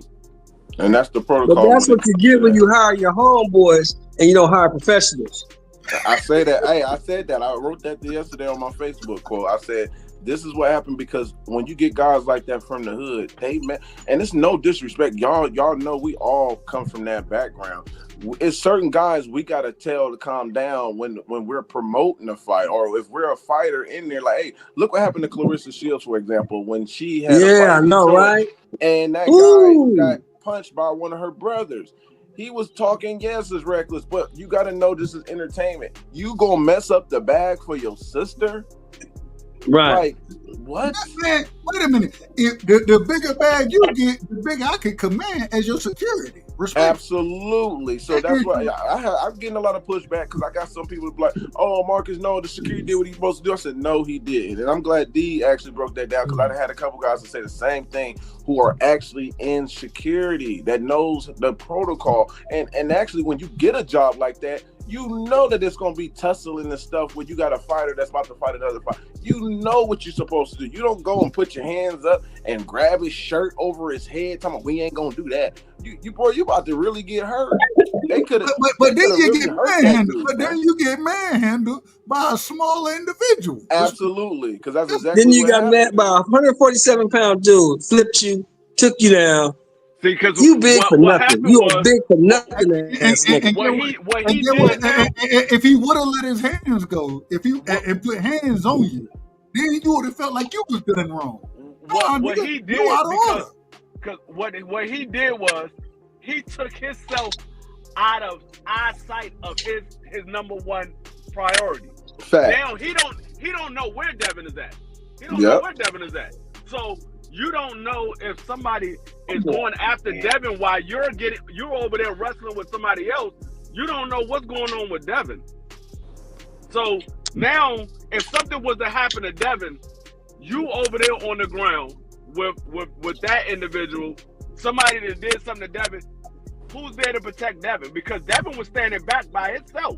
It wasn't nobody with Devin. He was standing behind everybody by himself. So if somebody Devin got the way, didn't he? A fan of somebody would have came out of the crowd and just went up and hit Devin. Absolutely. Nobody would have been able to do anything because everybody is over there with the commotion. Absolutely. He is the main objective. I'm glad you spoke on that. D Free said somebody come out the crowd, slap the shit out of Devin. Yeah. And let me say this real quick. I literally seen it happen. Like I've seen where they use a decoy to cause a commotion so they can get to the target. That's what it is. Get your hand out of my pocket. Get your hand out of my pocket. It's a decoy, so the commotion everybody gets drawn to the commotion, and now the target is left by itself. Absolutely, and I'm glad you. I would have fell out. If somebody came out the crowd, slapped the shit out of Devin, I would have just fell out. I would have rolled like a motherfucker. But you know another thing too that I seen Tony in the conversation say he was talking about we don't sue. Yes, they do. Yes, they do, bro. You can sue. There's certain security teams that got sued. Floyd even talked about it. Floyd had to change his team a couple times because what he doing? You got to start examining the guys you actually put on your team because they're protecting ego instead of protecting your brand. Bro, no. If I got to go to court over you all the darn time, I don't need you. What's going on, Rick? Shout out to Uncle Rick in the building, man. Shout out to my uncle, man. DJ, hey, what's up, baby? Shout out to Sub, man. He be doing great work over there. I get a chance to catch him.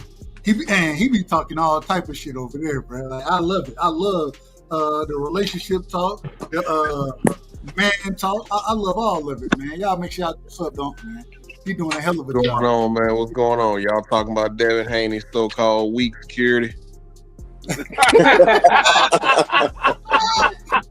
Hold on, wait a minute. Hold on, wait a minute. Hey, DJ, oh, big for nothing ass nigga, DJ. Big for nothing. Let me give my brother an introduction. We got a country nigga like myself on the damn panel. Straight out of Alabama, you know what I'm saying? Don't know shit about football. Well, he know a little bit. Let me rephrase. He know a little bit. So, but that's my brother right there. Man, salute to my family, man. Much love and respect, DJ. You already know what it is. Go ahead. Oh, man, you're far too kind. But, man, look, anybody who really knows how to fight knows Buddy can't fight. He can't fight, man. Ain't no way you let a 147-pound dude get up under you when you 6'5", 300 pounds. If Brian Norman Jr. had been a middleweight, they'd have been scraping him up off the ground. That just is what it is. Right. Like, he escalated the situation, and this was my thing, right? I understand, you don't want these fighters to touch each other, but let the fighters and the trainers talk. If anything, it's only gonna build more hype for the fight. He jumped in, wanting to be a tough guy. Now, what he did was make that situation a lot bigger than what it was. Because you could tell, and you could still tell, that these camps, whether it's Brian Sr. and Bill Haney and Brian Norman Jr. and Devin Haney, they got respect for each other. Now, they might not be friends, they may not like each other, but they still carry a certain level of respect for each other. And I just think by him coming in, being very overzealous in that situation, trying to prove his worth, because he knows he ain't supposed to be there. He knows he's just a hang around, because you can't fight. You have no formal training. If you're going to be professional security, I'd like for you to at least have some type of formal training. And what that showed me is if there was somebody around that could really fight, you would really be having to find some new security, because Buddy can't fight, man. You're right. Ain't no way a 147-pound dude supposed to have you bent over like that. Yeah, he definitely. Because you could tell he was trying to show Devin and them like, y'all got a real one. It's just the ego. Like, bro, he grabbed the man by his shirt, lifted him up, like tried to lift Brian up. We ain't having that. I'm like, what? He's one of those type of guys. Can you imagine? Can you imagine if Brian Norman Jr. was deciding to let his hands go right quick? I know. It would have been ugly. It would have been ugly. But you know what? There's always that one person that's with that crew, and I remember this. And y'all remember this too. When Earl Spence and Terrence Crawford was talking face to face in the back, that one guy that was right there talking like he was really about that life, and Earl was like, "Man, you better get your boy. You better get who is this dude? You better get him. You better get it, cause dude was like, tell your boy to be quiet. Tell your boy to be quiet, and that's the type of time I was on. Yeah, like let them talk. Let them talk. I mean, let that get all the talking out he want to get out right now, because he's going to sleep come November. But let him get all his talking out now. Right. Wait a minute. I don't know nothing about. I said what I said. I said what I said. I ain't mad at you. All I'm trying to tell you is this: for anybody who know anything about business, one of the things you don't do, especially when we talking boxing, man, you don't go put your hands on. Man, if they push each other, if they do that is what it is. You break it up. The security guard. I'm breaking up. Yeah, you don't trust the money, man. You never fuck up the money. Don't fuck up the bag. Don't mess with the bag. You never mess, man, brother. For you to get your biggest payday, you know what I'm saying? For you to get your biggest check, you need this bag to go through. So, don't put your hands on no other fighter. You know what I'm saying? And the same way. And I didn't think it was nothing crazy, because I think somebody said it earlier. He was the one who escalated it into craziness. Yeah, he did. Each other face. He did. Grabbing Norman. He said never put his hands on B Norman. People pointed at each other. They did all that. That's fine. I ain't got no problem with it. But for you to put your hands on that young man, for you to get whooped like you did. It's embarrassing. That's a hard one to come back from. But yeah, you don't want to mess with the bad. Man, that's the moral of the story, man. Don't mess that up, man. Hey, DJ, do you go straight and buy the plane ticket, DJ? Hey, man, here, man. Go on, man. The thing is, like, go home, bro. When you security, what you supposed to do, you supposed to analyze the situation. You could look at Brian Norman and realize he wasn't trying to harm Devin. The man was sitting there smiling. He wasn't trying to harm Devin. They was talking. So he jumped in there, and he like you said, he wanted to prove his worth. And where he messed up at, because when he grabbed Brian Norman, he lifted his shirt up and stuff like that. That was one thing. Where he messed up at is where he put his hands in Brian Norman Sr. face. When he mushed him in the face, that's where it went overboard. That's when Junior. That's when Junior was like, "Hold up, you're not doing that to my father." And that's when he grabbed him up under his arm and took him with him. He said, "Hey, come with me." Yeah, he took him with him. I'm like, oh Lord, this dude about Bro, to get he had an underhook. Oh Lord. If you, Hey, did you hear? bro, Did he you hear had an Norman's underhook on interview him though? in 3 seconds. Did, It was over, did bro. you hear If Norman's Brian interview Norman today, Jr. had been a DJ? middleweight or a super middleweight, he'd have been on the floor, man. That just Hey, is did what you it hear? is. Did you hear Brian Norman's interview today? Junior's interview. Hold on, real quick. Hold on, I heard it. He said, Okay, "He said, hey man, I don't even know why they came with all that hostility, brother." Hold on, Uncle Shelton. Get away. I listened to Junior. I done listened to a lot of Boy, that his shit was hilarious. It's so funny. Junior talk like country niggas talk. He straight up a country ass nigga, and we ain't with the hostility. We ain't I with all don't that know, shit. man. I don't know why they came with all that hostility, my brother. But get what? We gonna put hands on the motherfucker when we need to. That's what we gonna do. And I mean, Dub, you know this just as well as I know this coming from the country, man. It's, you behave different when it ain't no street lights and police. that's a fact. You behave very differently, man. Ain't no police coming to save you. You're gonna be out here 20, 30 minutes before they get here, man. So you act accordingly. You can tell when dudes come from places with street lights and police. Hold on, they say that the brother is from Georgia. That's what they said. They said that the security guard is from Georgia, supposedly. I don't know how true it is. Based on that situation, I'm not just going to judge him off that, but I wouldn't be surprised if he's one of those guys that sometimes get trigger happy too. The moment they get a gun and they security, they can't wait to find a situation where that nigga can't get no gun. Hey, from Any nigga with a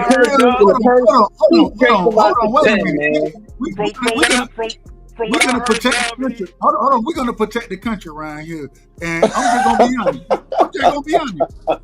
Hold on, wait a minute. Ain't no nigga. Look, ain't no nigga wearing no Pendleton and no purse, getting no gun. Hold on. You can't get a gun. Hold on, man. You lucky that you have a stick, nigga. How the majority of country niggas that? Man, y'all do all the pushing each other y'all want to. I'll step in and be like, ho, y'all chill. Y'all be cool. But I ain't putting my hands on nobody unless it's really about their life. And the nigga had a do-rag on and a Pendleton and a purse. Well, that's him. That ain't got nothing to do with it. Hey, Doug, word on the street is he's from Middle Georgia. He's from Middle Georgia. He ain't from Middle Georgia. He's definitely not from Middle Georgia. He's from Warner Robins. I heard the nigga from Warner Robins. That's what I heard the nigga from. I heard the nigga from Warner Robins. I know y'all don't know about the country. Y'all don't know nothing. Hey, look, Dub, he from Forsyth County. There you go. Forsyth. No, DJ, I heard the nigga. I looked the nigga up. He from Warner Robins, man. DJ know exactly what he just said and why he said it. That nigga from Warner Robins. And that nigga ain't from around this way. Y'all from okay, hold on. Y'all from Georgia? Who are from Georgia on this panel? I'm the only nigga from Georgia up here. I'm the only nigga from Georgia. Okay, DJ from Alabama. I'm from Alabama, but I live where I live in Alabama. I'm an hour away from Atlanta. So okay, I got peoples in Alabama. I got peoples in Birmingham. I got my dad. Okay, Birmingham about 45 minutes away from me. Okay. Yeah. I was gonna ask you, George. When you I was in a place called Ringo, Georgia. It's like the outskirts. Of I heard of Ringo. I know exactly where Ringo is. Yeah, I got stranded, man. We're going down there. Hold on, you got stranded in Ringo? No. I brought. He said no. He said no. I went to Atlanta. Hold on, I went to Atlanta for the weekend with a chick. Met up with a chick, and she wanted to come back. That wasn't the plan, but she wanted to come back. And we got in the wreck. I let her drive, and we lost control, man. And we got in the wreck on the week. It was a holiday weekend, and that's where I got the wreck at, was Ringo, Georgia, and they had Confederate flags and all that little man. She was locked up, so I had to get a room and stay there for a night. You lucky. Hold on, did you get a good tow truck driver? No. Yeah, I got a good tow truck driver, and I didn't know she didn't have a license, so they don't play about that in Georgia. If you ain't got no license, you're going to jail. Hold on, you didn't have no license? She didn't have no license. No, you going to jail. Hey, dude. Is Ringo one of them sundown towns? Absolutely. Yeah, I don't know, but I was in the hotel when that sun came down. I know that. It is. Now, I'll tell you, it is.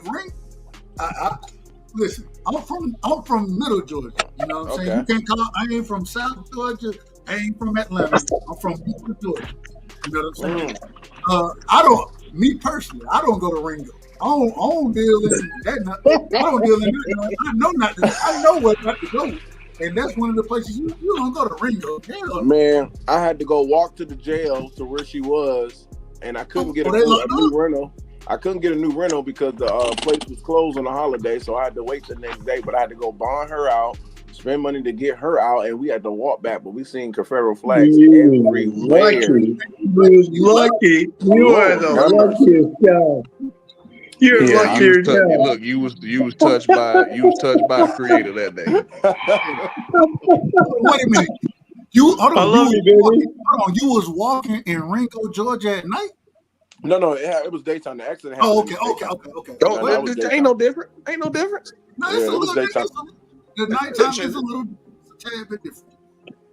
But all I got from out there was a couple horns. They blew a couple horns at me. Was a couple niggas running? No, I ain't seen nobody black. I seen spit bucket country boy.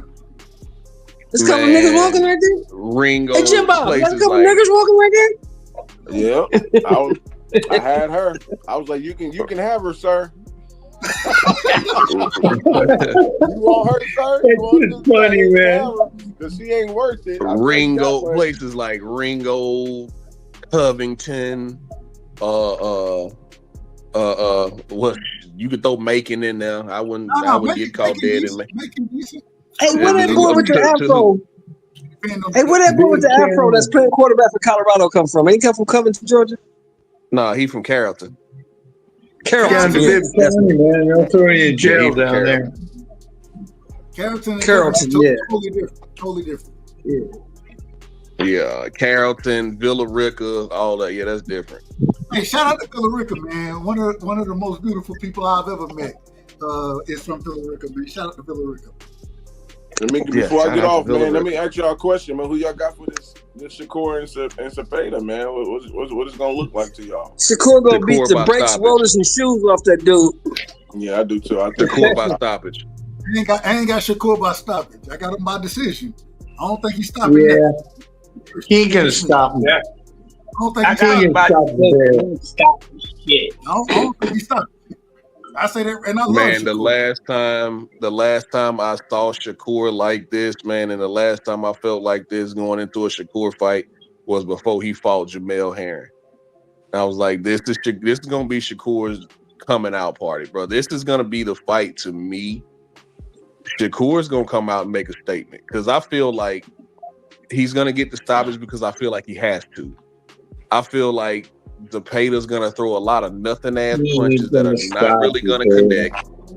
They not really gonna connect, but since everybody for some reason hates Shakur and he's really turned himself into the villain, which I don't mind. I don't care because you still got to get in there and fight. I feel like Shakur finna beat that body up and he gonna end up stopping it. I want to see him fight Schofield, man. I want to see him fight Floyd Schofield. Schofield whip his ass. You out of order. You out of order now, Peter. And I love you, but you want to turn Schofield into an ass whooping is what you want to do. Wait a minute. We listened to that man talk about drugs in the car, the police pulling up on a black man that got drugs in his car, and the tow truck driver, man, that man didn't want to. And they poisoned him. No, don't forget they poisoned him. They poisoned him.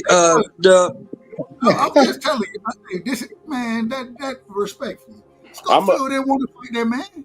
I think Shakur, I agree with you, DJ. I actually wrote this on my post a couple of days ago. I think I agree. I think Shakur is more I agree when going into this fight, Shakur got this aura about him where he's going to shock the world in a way, but not really shock people who've been watching him. I think he's going to pull. This is his Floyd versus Gotti moment, in my opinion. So I think he's going to have his Floyd and Gotti moment in this period because the odds is against him so much in a way where they talking about the ring small and he getting into it with Turkey. No, that's not true now. That's not true. No. I'm just talking about that's being thrown out there, and they stick them. They're downplaying these boxers. Even if you want to make the ring a little bit smaller, they don't even know that there are still guys skilled enough to move around the ring, no matter how small it is, and still create distance and put a pounding on you. So I wouldn't even have a problem, even if they did try to cut the ring, make the ring small with Shakur. I think he's that talented, but I think this is set up to make him look just great. Now he's fighting a guy with a lot of KOs, throw a lot of punches, but he ain't faced nobody like Shakur. So I am gonna go with the stoppage. I have to go with the stoppage because it just seemed like that's just the ingredients going into this fight. Shakur is comfortable.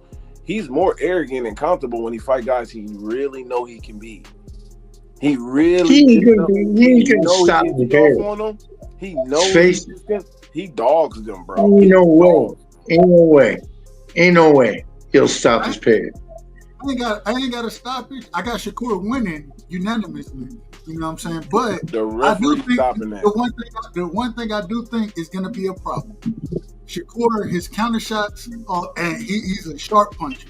You know what I'm saying? And if me personally, and I know people hate when I say this, but if Tevin Farmer can catch you in between shots and drop you, I think Shakur can drop him. I don't think Shakur stop him.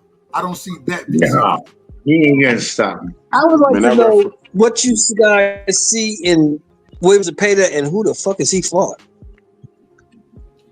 The same type of people Shakur fought. Nobody. I try my best not to look at it by your last opponent or your opponents, because according to most folks today, ain't nobody, as far as we looking at, and I heard Devin say it, and I was like, bro, don't do this. But I heard Devin say Junior ain't fought nobody. One thing that I love that Junior said was, man, why denigrate your opponent? I'm in the ring with you. You should be trying to build me up and say, man, hey, he a good fighter. You know what I'm saying? I don't like this whole, man, ain't nobody fought nobody. Because everybody fought somebody. So I just don't. I'm with Bud on that one. You ain't fought nobody. Well, who have you fought? You. Bud should be able to defend this.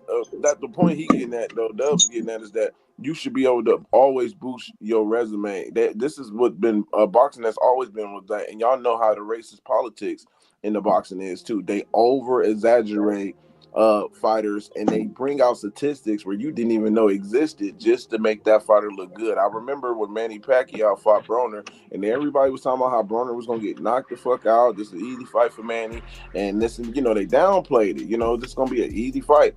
The moment he beat Broner, though, when he did win, guess what? The narrative changed to he beat a 4-division champion. Of course, he beat up. Of course, a young. Of course, and that's where I believe a lot of guys are missing the mark in this post Floyd Mayweather era. Floyd did a fantastic job of making you believe that these dudes had a chance. He's a hell of a fighter. He's a hell of a fighter, a great competitor, and I know he's gonna bring it. And then you couple that with the 24/7s, and we all knew who Floyd. You see Floyd with the cars and the clothes, but you see this dude working his ass off. He's in the gym telling you his story. Floyd did a masterful job in making you think I've been said that. I said that for a long time. I said that for a long time. Guys always downplaying their opponent. And so, if you downplay the opponent, we can't give you credit because you said they ain't fought nobody. There you go. So you supposed to beat them. Hey, D, that's why I was so happy when Canelo put Crawford in that position where he had to go to his resume, and the first name he thought about was Victor Postol. I was like, bro, you couldn't say Sean Porter. I don't even know how that works. You couldn't even say Sean Porter. You had to go straight to Victor Postol. You couldn't say Errol Spence. It was just, but to me, I don't think he said Earl because he got backlash a couple months before that when he was talking about he don't think Earl is a Hall of Famer. Now, don't get me wrong. I can see why he said what he said. But if I fought Earl, hell yeah, he a Hall of Famer. He didn't fight. He had 3 belts. He reigned in that division. 5 or 6 title defenses. Hell yeah. I'm gonna boost him up because I fought him. You get what I'm saying? So but see, here's where you missed the mark. I hear where Bud's coming from because I always knew you wasn't shit. You ducked me for all that time, and when I got in the ring, I punished you because you never was shit anyway. And I told you that's you not wasn't what shit. Bud wouldn't be if that wasn't Bud was going against him because he was the best in that division, not because he wasn't shit. He was the best in that division. You don't have 3 belts and not be shit. Yeah. He was the No, best. I get that. let's not get it tripping. If you listen to the press conference, if you listen to the press conference, Bud told him straight up. He said, "This is not going to be as easy. It's not going to be as hard as y'all think it is. This fight going to be easier than y'all think." But Spence was nice. Let's not Spence was nice against them dudes that he fought.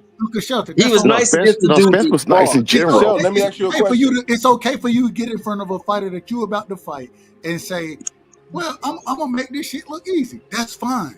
But at the same time, you give the fighter credit because the same credit you giving him, you're gonna get when you beat him. So you give your opponent credit as much as you can every chance you get.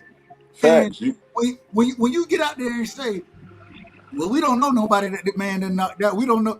Well, shit, he just made a man lose, and we on Junior real quick. Okay, so what was you saying? Let me finish. So the man Junior just got out there and made a man lose 6 weeks of memory. You telling me that you're not gonna give that nigga credit? No, I'm giving him all the credit. And then when I go and put hands on him, then y'all need to give me the credit because I put hands on an individual that made somebody lose 6 months or 6 weeks of memory. That's how it works. You don't sit there and say, "We don't know who this man done fought. He's a nobody. He's trash." Now, if you go out and get beat by this trash fighter, then what? You look even worse. So you don't put yourself up for that. You don't. That ain't. And I think these fighters. I think they. So you think that's what happened to Errol? I'm not. You can bring Errol up as much as you want to. No, because he's saying I'm a break him like Toby. He ain't shit. He ain't fought nobody. I'm gonna walk through him, and then when he got his ass whooped, what happened? No, you missed it, Shell. You missed it. I'm listening. I'm trying to hear it. I'm trying to hear it. Because I think what you're doing is part of promotion when they talking to each other. That's building up. I'm gonna give them an ass with me. I'm gonna do that. That's part of the promotion. But when you talking about outside of that, when you talk about your resume who you fight, you always elevate him. I remember telling people this. Floyd was the first one that told people he beat 22 former world champions. No one ever counted the former world champions until Floyd said something about it. We never looked at how many former world champions somebody fought until Floyd used that narrative and said, "I'm TBE.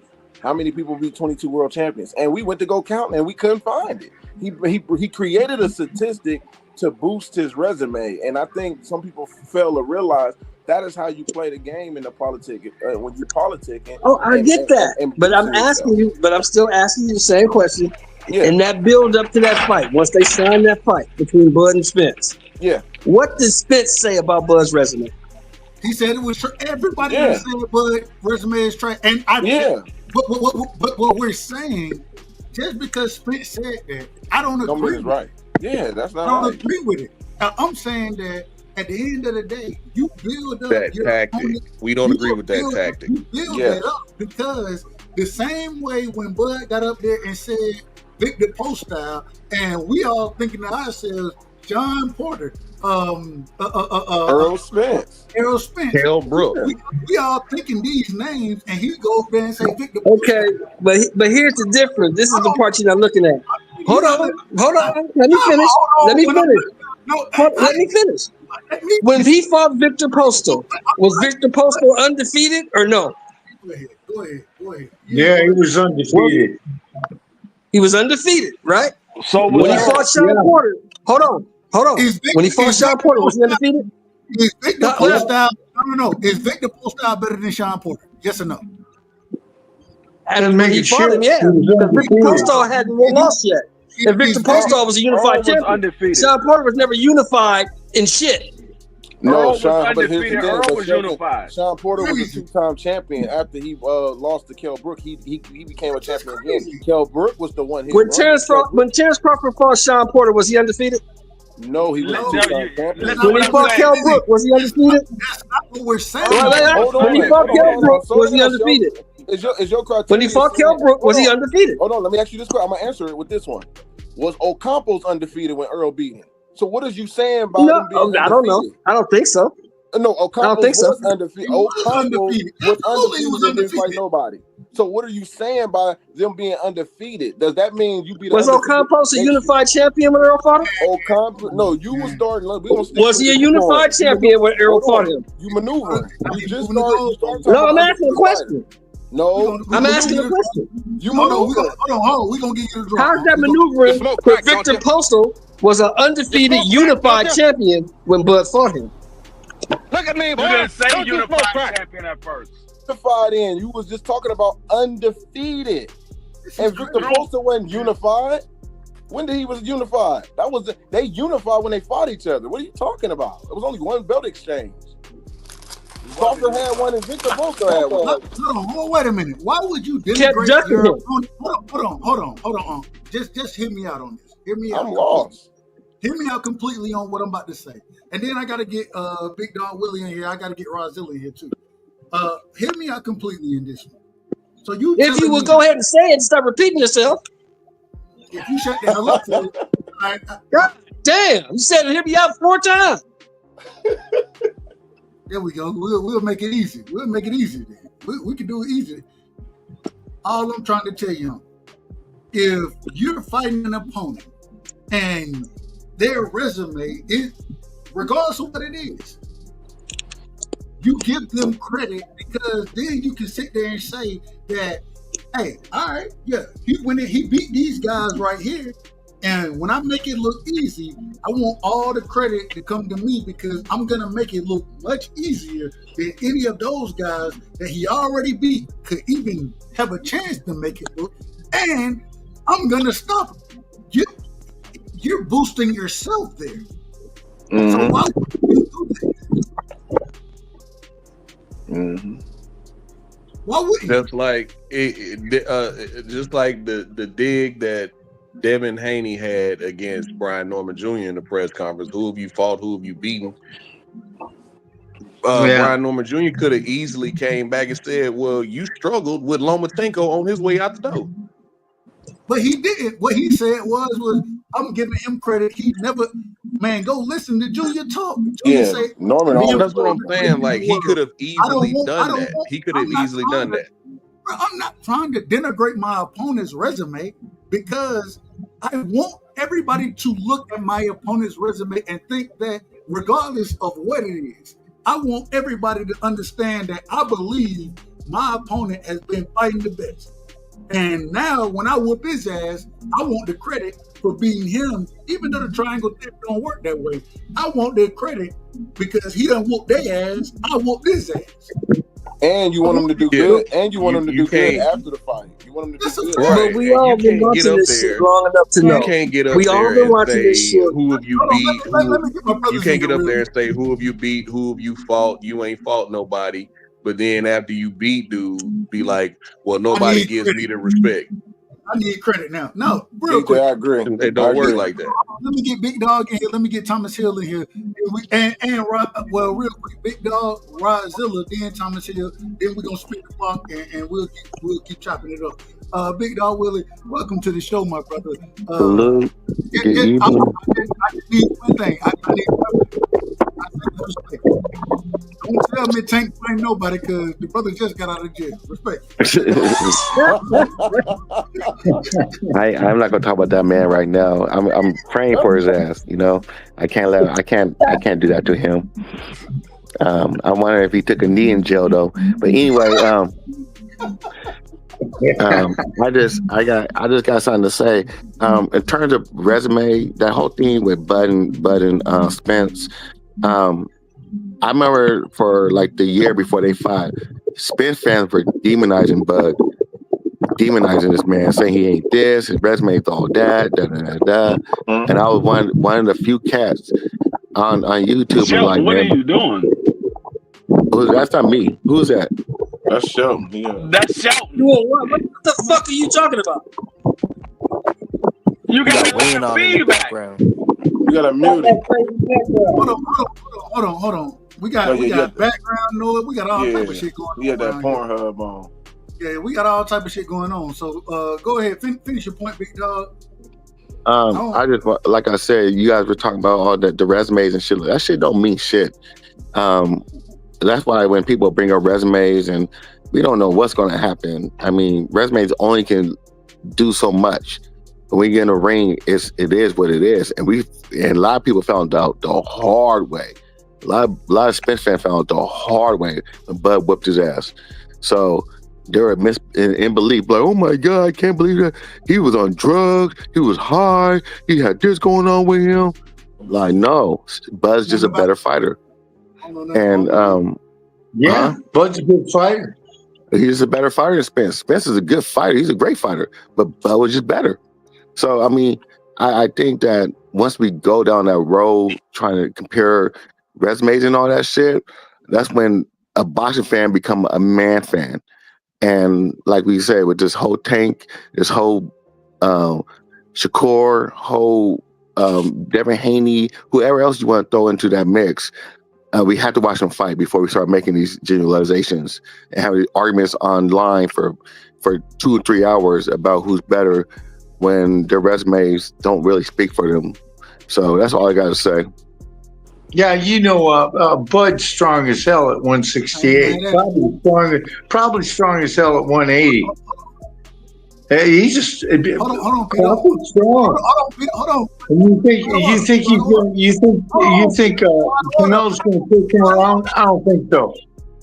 You out of order. Respect. You out of order. Let me get my brother Rydzilla in here. Let me get Thomas Hill in here, Mr. Chairman, respectfully. And then we're going to break this thing down. We coming to you after that, Peter. Rydzilla, welcome to the panel. As always, man, a brilliant individual, a graceful brother, respectful. Go ahead, give me your opening statements, my brother. Salute, Dub, man. Turn your mic up. Turn your mic up just a tad bit. Yo, you hear me? Oh, you good to go now. You good to go. You Christian. Okay. Yeah, man, I feel like resumes do matter, bro. The same way timelines matter, and decisions matter, and all that plays a part in these boxer situations and their careers, bro. Because it's all strategic, and we see that. We really see how that is, and we don't just see it firsthand. We hear it, bro. We hear from the things that was said. So I'm cool with the fact Bud beat Errol, but let's not act like the situations of evolving around that wasn't peculiar. You know what I mean? We can still point at that too, because that stuff, all that stuff matters. When you say peculiar, what do you mean? Peculiar, I mean, like, for instance, like fighters. Hold on, let him finish. Fighters do stuff, bro, like get into free agency and get the opportunities that they say they want, and when they could make the big stuff happen, they go the other direction. And this is not just Bud. We know this is not just Bud. It for some reason though, his little homies, it kind of it rubs off on them, bro. Talking about Shakur. I have no idea what you're talking about. I have no idea what you're. Real quick. I know you don't, big dog, because you're a fan of both these men, bro. No, I'm not. No, I'm just curious. That made no sense what you just said. I didn't make any sense what I said, bro. Hold on. Let me ask the question. Are you talking about Shakur and what's my brother? I'm just saying, like his little homies. Respect. Like Bud. I was talking about Bud, and Shakur's his little homie, bro. And these things matter because Postal is a great fighter, but he was just a guy who had a belt in the division. I don't think he's like all that. Like, and he gets gassed up a lot when this discussion comes up. And same thing with like I just really peep moves like that, bro. And then it makes it hard for me to really accept it when I saw like Spence really dominated the division and picked all the shits up, bro, and was calling for everything, and everything that he was calling for. Same thing, like he wanted Bud to come to the other side of the street. It ended up happening eventually, but it could have happened sooner, bro. That's what I just look at. So I feel like we gotta hold We got to look at all that stuff the same way, even the resume, bro. I know that was kind of long-winded, bro, but I think that's a cop out. I really do. To say that that's a cop out. I can't agree with you with that one because how, bro? you like this is the argument that Spence fans make all the time. Oh, he did all the heavy lifting and da. So by the time Bud got to him, he was worn out type shit. Nah, man, the motherfucker just better. Bud was just better, hands down. Bud had the opportunity to go to PBC. Bud was just better. Signed with Top Rank, bro. But I'm a Spence fan myself. I picked Spence to beat Bud. I was wrong, and I still give Bud all the credit in the world. At the end of the day, my thing is that even and what we're talking about right now, I wanna make sure we, because I gotta get Mr. Chipman in here. Shout out to Mr. Chipman. Mr. Chipman, we coming to you next. The same way that I would sit here and even then say that, yeah, I think EJ unifying the division the way that he did, collecting 3 belts, saying that he going after the 4th belt, and then when from what people have reported, I don't know what the truth is. I can only go off of the reports, but he was the one who said, "No, hell no, man, pay that man, pay me." You know what I'm saying? I want the fight. That's what EJ. I don't think the fight would have happened if EJ would have been like, "Man, I don't want the smoke. I don't want it." You know what I'm saying? Then the fight wouldn't have happened. But he said that, man, going off of Al Heyman supposedly, I always say I don't know who Al Heyman is, me personally, because I ain't seen the man, and that I say that respect. I say that very respect. But I ain't seen the man in how many years, but reports are that Al Heyman told EJ, "Nah, don't do it. Don't do it." EJ said, "Fuck that, man. I want the smoke." So I give him credit. You know what I'm saying? And the people that Bud beat, I give him credit for beating the fighters that he beat. When he went in there and put hands on EJ, I give him credit for it. And it just seemed like that when we talking this resume stuff right now, people are saying that, well, damn that, man, even though he whooped their ass, man, they still weren't good fighters. Man, everybody can't be trash. Everybody in the sport of boxing can't be trash. Somebody got to be good. And if I listen to a lot of these fighters' interviews, their main goal is to become champion. And when they become champion and get knocked out by another champion, I gotta give credit is due. That's it. It's a good loss. Let me get Mr. Chipman in the building. Mr. Chipman, give me your opening statements. I apologize for the long winded. I'm coming to you. Spence ain't fighting no more. Spence is done. Hold on. I'm coming to you next, Pete. I'm coming to you next. Mr. Chipman, go ahead. Spence is done. I'm coming he ain't fighting anybody, man. To you next. My man P can't hear though. Just let him go. Let him get his stuff off. I can hear you. I don't think he can hear you though, but he can get his stuff off. We coming to you next. Go ahead. So now, what would you like for me to elaborate on? Because I'm down for elaboration. You talking about resumes? You talking about resumes? We're talking about give your opponent credit so you can get the credit. Oh, absolutely. Absolutely. Floyd Mayweather showed you that. Even when he thought people was trash, he wasn't going to call them trash. You know, he was going to big them up. Why would you say somebody that you're about to fight is trash only for you to try to say, well, I beat this Mickey freaking? I mean, we so wrapped up in calling people resumes trash, fighters and fans alike, because we ride for somebody that it's just ridiculous what we say. Mm-hmm. Likewise, when we see stuff that's not right, we still not going to say that because we hate a Mickey Fricky or because a certain fan base rock with another fan base. And it's just wild, man. These people in these streets is just wild, bro. You give people credit for getting up in that ring, training to get up in that ring, and then getting up in that ring and then handling their business. And that's just point blank. So do I give Bud credit for what he did? Hell yeah. No matter what Spence was going through, no matter how healthy or unhealthy he was, you still got to get up in there and handle your end. And Spence did that at a pretty dang good rate. So why not give him his credit? I'm not going to denigrate him just because, you know, I might feel like Spence just wasn't right in that ring. I do know one thing. I ain't seen him in the ring since then. So, you know, he got to get something right before he get up in there. But we'll say this. No matter who he's fought, Bud is a quality fighter. He's always shown himself to be that.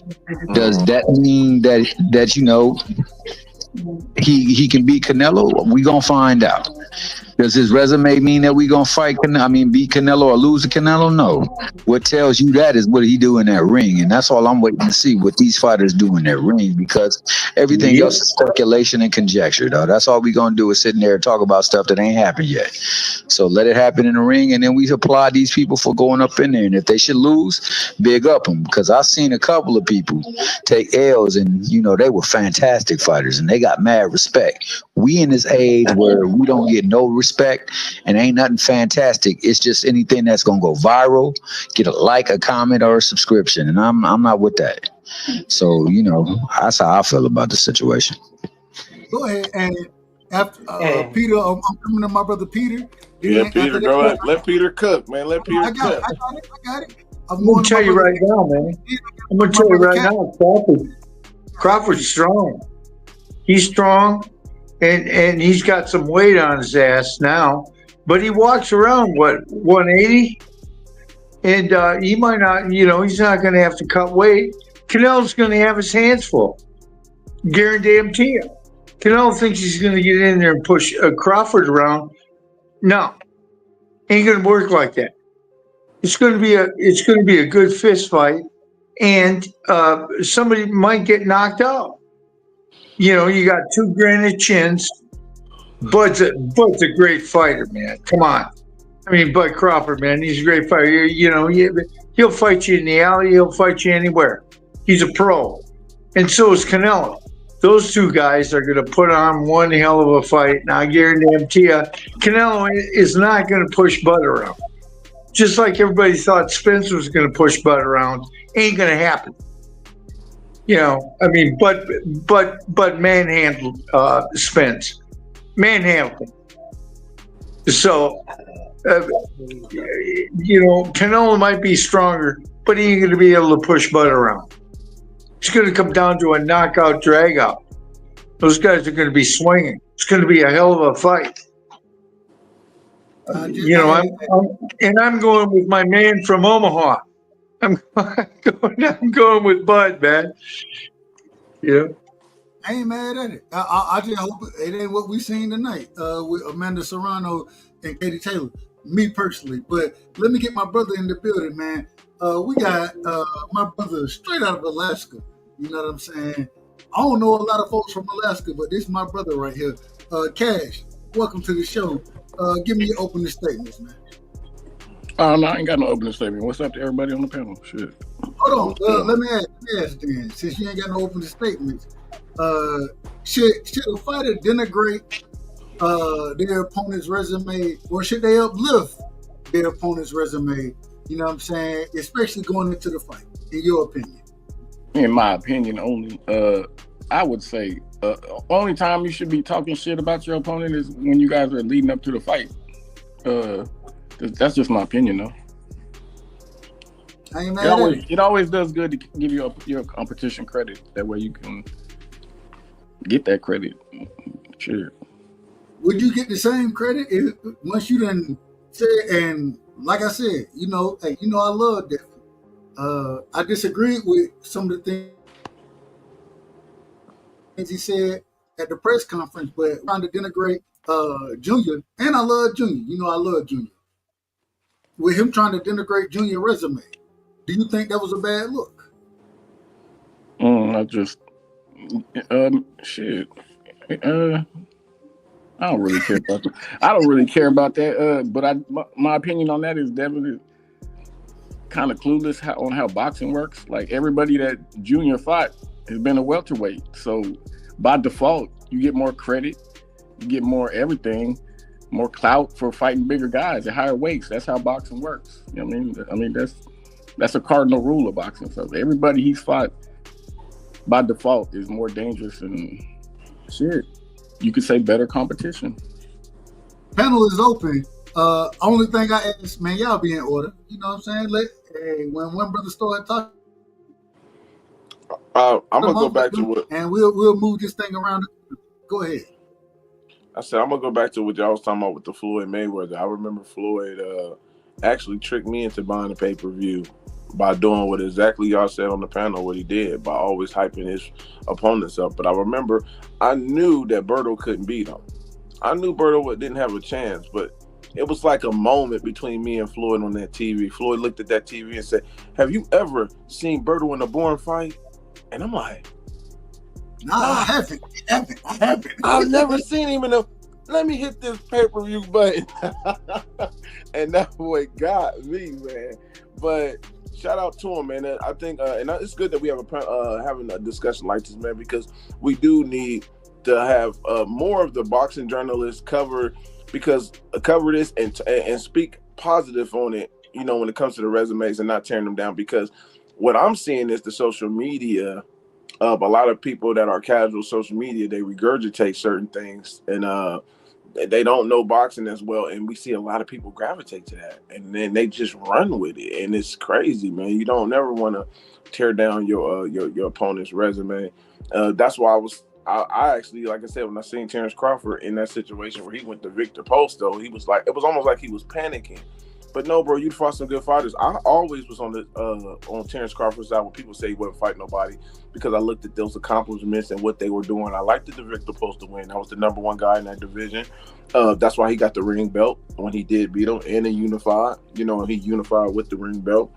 But people don't look at the accomplishments like that. You know what I mean? They pick and choose who accomplishments to accept, and that's the only problem with it. You know what I mean? So at the end of the day, styles and attributes make fights, and not resumes. I think resumes only come to factors when we looking at the experience, fighting on pay-per-view, fighting under the bright lights. Has this fighter been in that situation before? You know, I had that same criticism with my boy Abdullah Mason, because I didn't understand why they moved him to #2 when yet he didn't fight a top 15 opponent yet. And now he was getting ready to fight for a world title or fight Keyshawn. I had a problem with that. I said, where is his Darnell Boone? Where is his Erison Miranda? Where is his former world champion? Where is his Tevin Farmer? He need that experience before he goes into a title fight. But the way they set it up is now they got him against another guy who was being moved similar to him to make it a great matchup. You get what I'm saying? So that's my only thing when it comes to those fights. Hey, so. Dub, let me ask you a question. Go ahead. What are you in your opinion? What are your prime fighting years? Say it again. What are your prime fighting years? I think between 25 and 32. I think that's what I would consider your prime fighting year. Okay, so, and I ain't trying to trash nobody's resume. Like, people get so sensitive when you try to get a context of somebody's wins. Like, quit being a fucking little fucking moist ass pussy. Listen, under your circumstance, under your what you just said, when Bud was in his prime, he was fighting niggas like Delorme, Derry John, Posto, Molina, Hank Lundy. Like, he was a grown ass nigga. Like, he was a grown man. And now this nigga's about to fight at 168. So he's always been able to be this fucking big. Whether you want to admit that or not, fuck what you talking about. So to me, this nigga should have been fighting. He could have caught Floyd at the end of his career. Shit. He really could have, if you think about it. So, I mean, don't get mad that this nigga's a great fighter that didn't fight the best competition that he really could have. I mean, that's just facts, nigga. I'm not trashing him as far as not fighting. I'm not saying that. All I'm saying is that some of the buttercups, man. When you're talking about an individual you going into the ring with and you trash their resume, I think that you're not going to get the credit that you're looking for trashing another individual resume. I don't believe that. I'm saying if I'm Terrence Crawford, I'm telling him I'm fighting three Hall of Famers. If you beat Canelo, I beat 3 possible Hall of Famers. Oh, somebody got feedback. There we go. But yeah, that's what I was. Nobody Bud fought is in the Hall of Fame yet. No. Really going off. That's just real opinionated. 3 Hall of Famers: Canelo, Sean Porter. I would say Earl Smith. I'm talking about boosting yourself up, praising those type of fighters, even if they're not. That's what I would push for. That is no different. I remember my boy Willie Nelson. Shout out to Willie Nelson out of Cleveland, Ohio at 154. Willie Nelson knocked out Tony Harrison. He beat Tony Harrison, gave him his first loss, right? The moment Tony Harrison won against Charlo, everybody started calling Willie. Like, hey, man, you know, you get knocked out a champion now. Now on his resume, he can say he knocked out a former world champion, but he wasn't a former world champion when he fought him. It's what Tony Harrison did after his defeat. You get where I'm going? So now that boosts you up regardless. And now everybody started looking at you like, oh, man, you got a former. That's how my cousin Darnell Boone got a lot of buzz. Darnell Boone fought Ward, knocked him down. Everybody was just like, okay, a bum got it off on Ward. He got back up and won the fight. But what happened was Adonis Stevenson started getting up there. Kovalev started getting up there. And they started looking at this name, Darnell Boone. And Adonis Stevenson only had 1 loss on his resume. Who was the guy that beat him? Darnell Boone. Oh, that's the same guy that dropped Ward. Oh, snap. This boy can crack. Now he's starting to get recognition out of all the fights he already been in because of the promotion of the other fighters while they were rising up. I still listen to people say that Adonis Stevenson, Andre Ward ducked Adonis Stevenson. I still hear that conversation going today. Wow. Respect. Crazy. It's the fight we should have seen. Yeah. I'm just telling you what I hear. I'm just telling you. I'm just saying that, but I heard somebody say Floyd didn't always uplift his opponents. That's after they fought, like, because he talked cat shit about Terrell Gotti. I know y'all didn't forget that. Man, he talked. Yeah. He talked bad about that motherfucker. He definitely. I think he was playing the villain though. See, everything is context. I get what you're saying too, LT. I agree because he was playing the villain. You got to remember, 24/7 was the hottest thing at that time too, man. He the one adopted that and created that and made it for what it was, bro. He was the one that I remember him. I went back and watched this probably about 2 years ago, and it hit me. I was like, dang, I never thought that he was just over exaggerating with him and his father arguing. Like, they had their fights all the time, but if HBO and them cameras is there, you got to make it even more juicy. You got to make it even more. I don't know why people think this nigga is the Hulk. Like, man, Jamel Charlo punched him harder than Bud. I don't give a fuck what none of y'all talking about. This nigga was knocking out 154 pounders like yeah. He was folding niggas like Bud didn't even really do shit to Madrimov. I mean, you guys want to say beat him easy? Cool. You can. I ain't gonna argue with that. But he did. Madrimov's punches were way more effective. He was busting through that nigga's guard like Bud was a little kid. If you watch that fight again, slow it down and watch how easy it was for Madrimov to just rip through this nigga's guard. Like, he didn't even have a guard up. Let me ask you a question, LT. But that nigga's face was swollen for a fucking week after that fight. Let me ask you a question. And now we're talking about this nigga going in there with someone who punched like a mule kick, man, and only one of these niggas got a granite chin. I don't know who the fuck said both these niggas got a granite chin. That's Cap. Yes. Canelo's the only one that has a granite chin in this fight. Bud's chin has been hurt by dudes that came from 126. Like, come on, man. You guys got to context. Yes. Well, hold on, LT. The context, LT. Man. Hold on, LT. Let me ask you a question. Let me ask you a question. Two things can be true at the same time. Can Terrence Crawford still have power at 154, even though he didn't stop Marginov?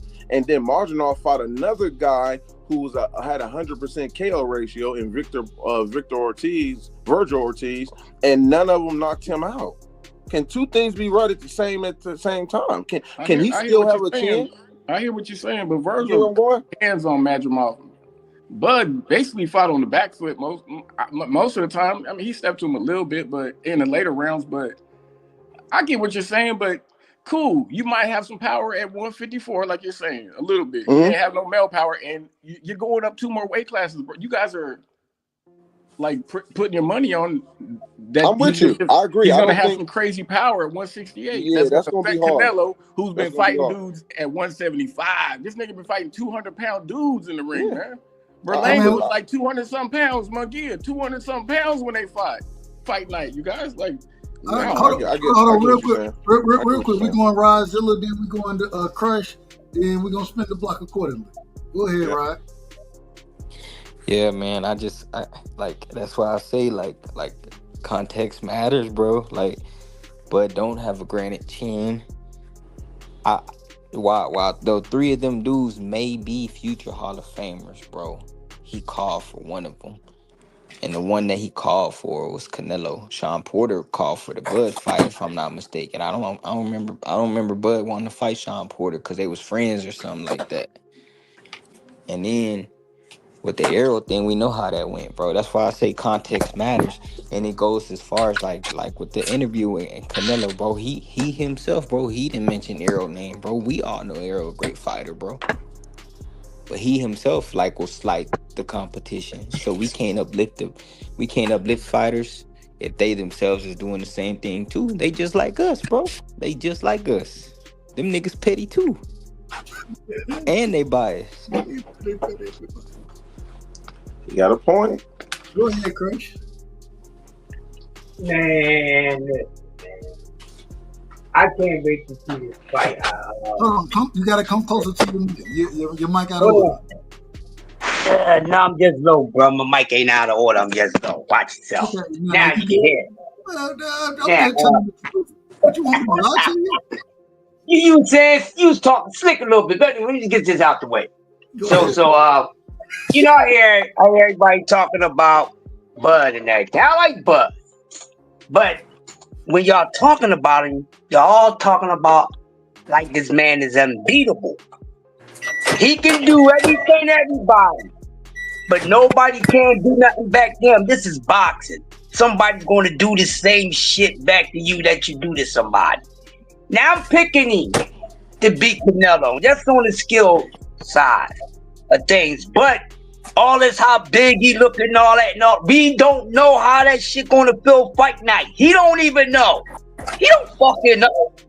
A lot of time fighters that got in the rings, you know, man, you know, camp was great, everything was great, but you know, come fight night, I just couldn't get a fight. We just don't know. He can go in there, we thinking he gonna go in there and stop him. He can fuck around and get smashed.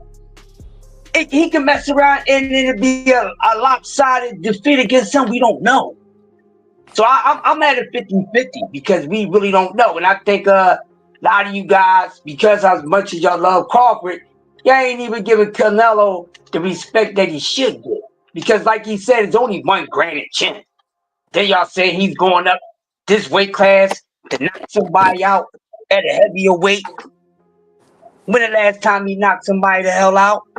I mean, I get it that you are for him, but let's not make the impossible possible when we don't even know what's going to happen. But I think he can go in there and out boxing, but we still don't know.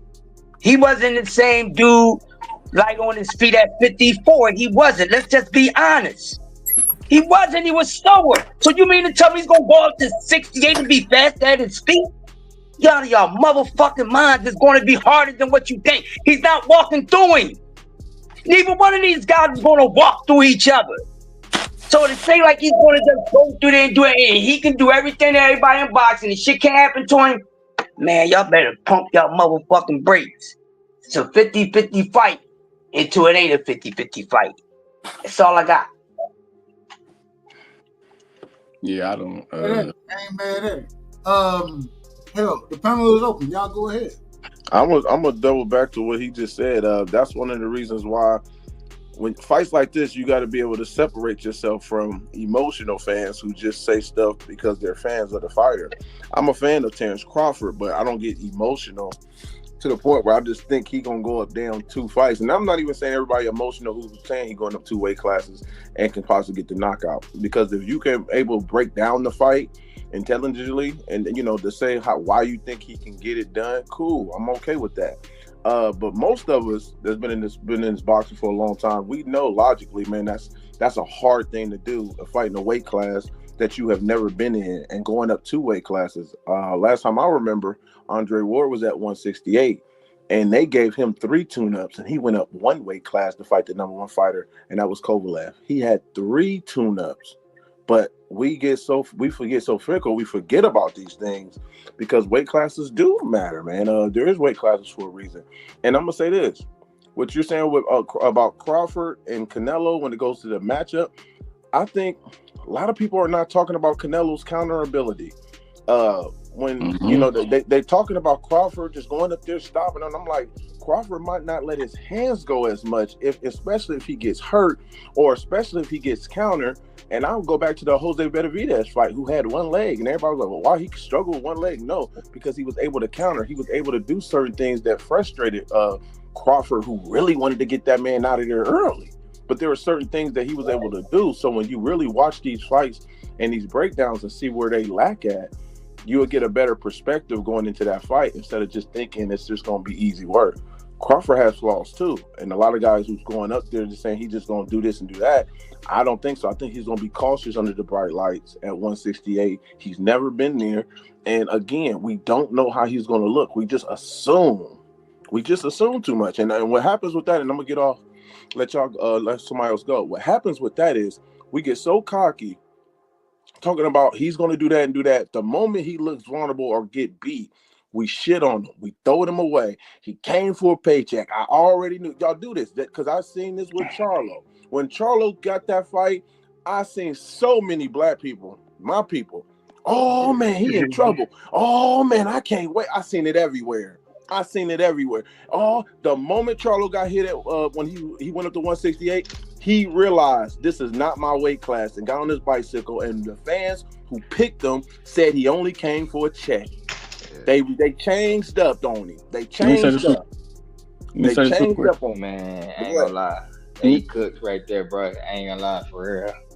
Let me say this real quick. To me, a lot of people saying that Bud's super confident. I don't see it because people are forgetting that when this fight was first talked about, Bud said, "Nah, Canelo's too fucking big." So something in between that time and when he started calling for the fight, something maybe he's seen in one of Canelo fights made him think that he could beat him after that. But it's easy to see something, but it's not that easy to get in there, and it ain't always easy to get in there and capitalize on what you seen when you were sitting outside watching the fucking fight, man. I've seen Canelo knock one of Bud's common opponents. These guys got Khan. Canelo knocked that motherfucker clean out, and he set him up to do it. Bud didn't handle Canelo a Khan like that. He was whooping on Khan, but I don't know. I factor a lot of things in when I think about fights, man. I don't see this nigga. People like the old boy who was just talking. I think people ain't giving Canelo enough credit for his skills because he's definitely got skills. To me, Bud just ain't that. He ain't that fucking unicorn that's just gonna jump up and whoop on it. Tell me a fight where I can see this nigga beating somebody up like Canelo, just whooping his ass. A Canelo level opponent, like it ain't there, man. I don't know who y'all gonna say. I can't give you that fight. I will say this. One thing that makes me nervous about the fight, and hey, I'm rooting for Bud. I ain't lying to nobody. Y'all already know how I am. I'm gonna tell you the truth from the beginning. At the same time, Bud was the same individual that said, "Man, this weight class is for a reason." Bud was he that same individual, and now you're saying you're gonna skip 2 weight classes to move up. Okay, I don't know how y'all want to look. However y'all want to look at it, you're gonna skip the weight classes. We'll just leave it there to move up to 68 and fight the top guy. I don't think I believe when Bud said that weight class is for a reason. I believe it. I believe he believed that, and so I think it's a dangerous fight. It's a tough fight, you know what I'm saying? But at the end of the day, and shout out to my brother Dankfather, he said Bill Haney influenced him to fight him. Oh shit! Is that true? For real? Is that for real? I hope not. No, it is the truth because Bud said himself. Bud said himself. Oh, he did say that. Yeah. Bud said that I never thought of moving up to fight Canelo until Bill Haney told me, man, that's how you gonna make your biggest bag. Man, that's a big fight. Man, you can go up there and do it. So Bud, that's what Bud said. I didn't say it. He said that. You know what I'm saying? All I'm saying is that I believe that original, but when he said there were weight classes for a reason, I believe he believed that. I think he's skillful enough. You know what I'm saying? At the same time, you got to be able to take a punch. And when you skipping weight classes and shit like that, if you would have acclimated, first off, you didn't acclimate yourself to 54. You went in against Madrimov, and I think Cash brought it up earlier. Madrimov, he didn't look bad in that fight. He looked worse against Virgil than he did versus Bud, in my opinion. Now we're talking about you skipping 60, going to 68, and fighting. I think we would all agree that Canelo Alvarez is a Hall of Fame. I think we would all agree on that. And so I'm wrong for Bud, but I do think that there are problems as far as the way that you're moving, especially with some of the things you said in the past. No, I agree. We're talking about Madrimov with 11 fights, man. Like, what? Man, come on, man. This He was good. He's good, He's though.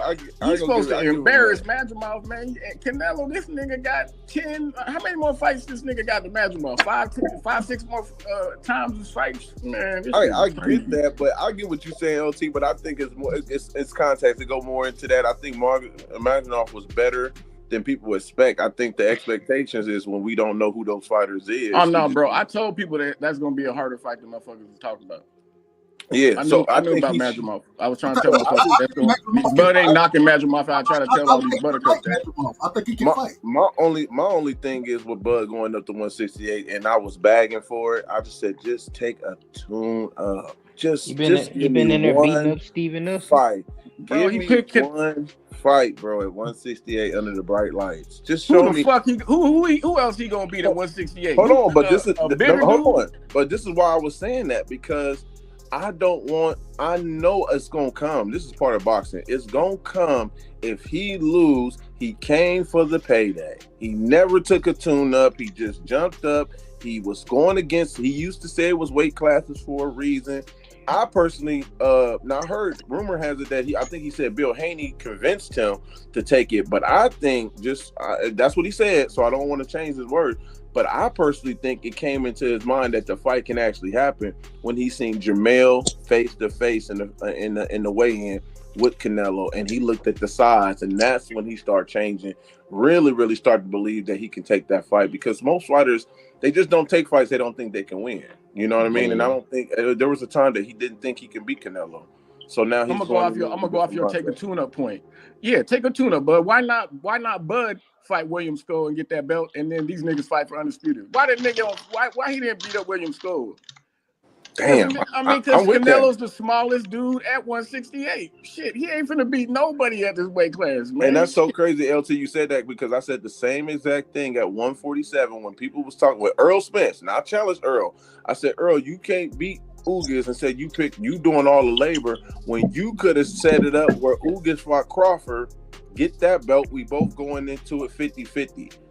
I didn't like that. I felt like if you let him get the other belt, and then don't come here saying that it's you doing all the work, but yet when it comes to the negotiations, you still gave him 50-50. You still did everything that you're supposed to do when the guy got 2 belts and you got 2 belts. The negotiation fell the way that Crawford wanted it to fall. But so that was, to me, it backfired, and I don't think Al wanted that. That's why he was pushing Earl not to take it, because they put in so much work. But I felt like if he really wanted to sit down with Crawford, Al Hamish could have said, look, we're going to give you Ugas. We have set it up. You beat Ugas, it'll build. He's got 2 belts. You got 2 belts. That's how you do it, in my opinion. That's how you establish business. Come over. 3-fight deal. You want Jermell after? I mean, you gotta start somewhere. And I felt like there's a couple things that dropped, but I just brought that up for that, just that point. That's the only reason I ain't gonna lie to y'all, man. Y'all know how I am. Hey, I'm about to shut this motherfucker down, because I still got, man, I gotta ask this real quick. I don't know if this ever happened to y'all. My goddamn bathroom mirror, it fell off the damn wall. First time that's the candy man. The mirror, man, I'm cleaning up glass right, man. It's ridiculous. I ain't gonna lie to you. That motherfucker failed. You got bad luck for 7 years. Rub the mirror. Derek, how you don't think about Amir Khan? Every time I see Glass, I just think of Amir Khan all the Man, y'all finna think my nigga Big Dog Willie finna come off. Y'all give me y'all last words, man. Y'all give me. I'm gonna do it in order. You know what I'm saying? I'm gonna be in order when I do it.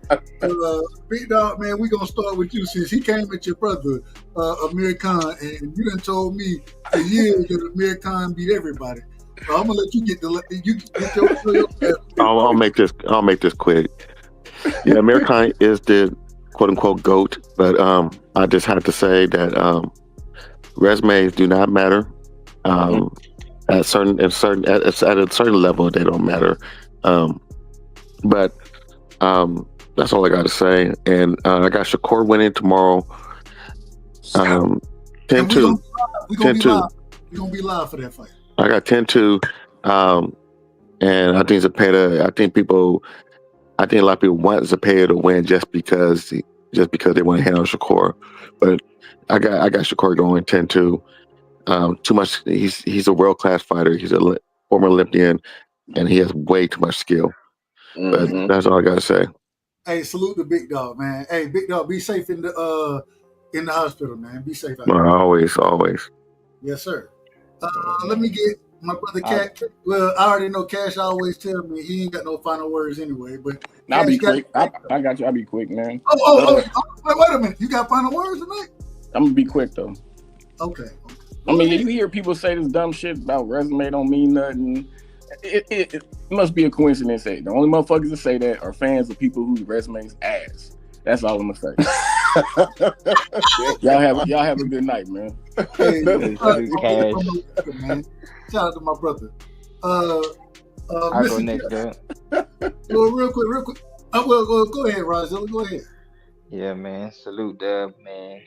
Man, you know it ain't nothing but love and respect, brother. You know what it is. For sure. Salute, Ohio. Salute. Oh yeah, man. Today was a good day for boxing, bro. I think that women's card was a 10 out of 10, bro. No, outside of Amanda Serrano and Katie Taylor, that was a piss poor fight. She got your boy paid though. We ain't even tripping. Shout out to Shadeja, boy, man. Shadeja had me in this joint.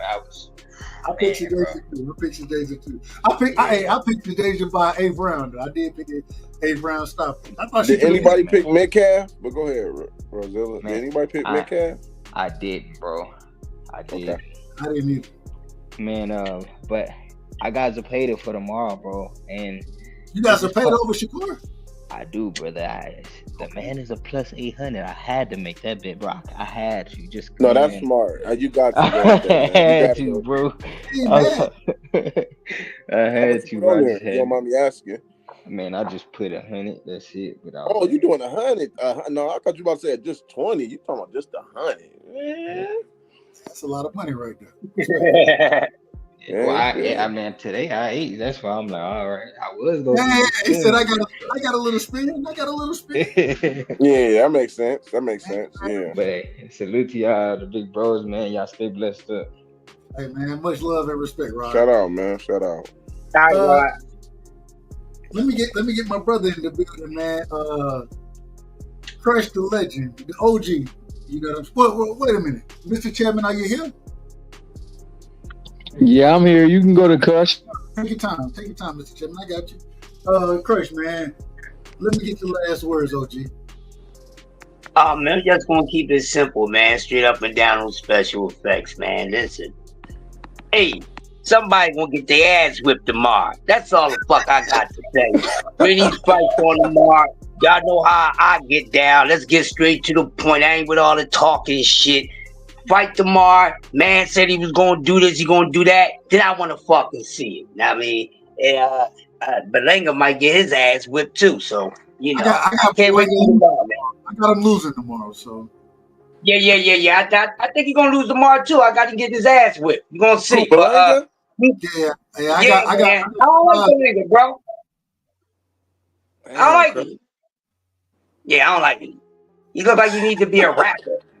We'll be a fucking rapper, bro. I don't like it. Hey man, he the biggest. He the biggest name in New York according to him. He the biggest name. Well, I'm in Philly, so it don't matter what he thinks about his name being in New York. Let me ask you a question, Crush, before you get off. You know, I'm gonna be heading to Philly for the first time, I think in September. My boy Mickey Bay out of Cleveland is fighting down there with Danny Garcia. They're gonna be on the same car in Philly, so I'm gonna definitely touch down. What would be? Is it better for me to fly to New York and drive to Philly, or is there an airport in Philly that I can just land there? Because I've never been to Philly. Flying to BMI, man. Flying to BMI. Yeah, you can fly straight to Philly. Okay. Philadelphia International Airport. Yeah, you can fly straight here. Yeah. Okay, sweet. Okay, because I know y'all ain't that far apart. Y'all like what, 30 minutes drive or something like that? Exactly. Okay, yeah. So that's what I was thinking. Okay, so y'all do got your own airport. Okay, cool. So hey, I'm letting you know. You might touch down if you go be at that fight too, man. But I'm gonna be there. So hey, BMI is cheaper than BMI. Baltimore, I don't know what the M and I stand for, but Baltimore is much cheaper to fly into than Philly is. Respect. I say that respect. Okay. Crush, would you disagree with that? I would not disagree, Dub. I ain't doing no pub faking. You know, I don't do that shit. You damn right. You gonna tell the truth about it. I'm gonna keep it funkier than a dead corpse, man. I ain't got no time to be sugarcoating the damn thing. Yeah, It's a difference in the price, y'all. Man, listen. Anytime, and I done been to Philly twice. You know what I'm saying? I gotta. Next time I go, I gotta meet my brothers. But every time, normally I fly to Atlanta. You know what I'm saying? Man, they got a special down here in Macon, and you can fly. What is it? Contour, I believe. Contour. Man, $45. They gonna get me from Macon to BMI, which is Baltimore, and hey, I'll find my way around with the rest of it. That's what's up. Yeah. And you out of Macon, Georgia, right? Ain't that where the Montgomery brothers are from? I'm out of Warner Robins, but it's 30 minutes away. Okay. He from the gutter country. Yeah, he's from the gutter. I'm absolutely from the country. I love being from the country. Yeah, Doug from the country. As we call it, I'm from the sticks, man. I'm from the sticks. From the sticks? Oh, you're from the sticks. Yeah. Well, I'm gonna get up off here, man. It was good hollering at y'all, man. You know where to find me. Always, man. Marcus and all on Facebook. You know what I mean? They know what it is, man. Anytime, man. Ohio, man. You know you always welcome up here. I got to get an interview with you, brother. Yeah, definitely, man. Definitely. Everybody always gotta get on. I love to interview people. You know what I'm saying? And so we got to have you on the show one day. Okay, I know. I got you, man. That's fine. You know, I was just funny you said that because I just made a post a couple of days ago. I never exposed to dude. I'm not saying doing this either, but I had a guy had a small channel. He had about 100. This was 3 years ago, and he did an interview with me, and we was talking about just boxing, and he just asking my life stories, and then we talked about a topic that he knew nothing about, right? So I pretty much enlightened him on a topic that he didn't know nothing about, and he went to the Boxing Voice. And I was on the Boxing Voice after that. Probably was like 2 or 3 hours after that. And he used the same damn words on the topic that he didn't even know about. See, we all sometimes have similar talking points because we in this boxing thing. We can see styles the same way, might say it a different way, but it's similar. That's different. We're going to always have that. You know what I mean? But when you say word for word on a topic you had no idea about, that was crazy. I never exposed him, man, but I wouldn't do him like that. I feel like when you do that, you're never going to last long anyway because you can't come up with your own way of thinking. You copying people, but you really don't even understand why you're copying it in a sense. You know what I mean? So that's to me, they don't last long, man. So yeah. what I always say, man, if you go look at any interview I done had, man, I ain't trying to copy nothing. I want your story.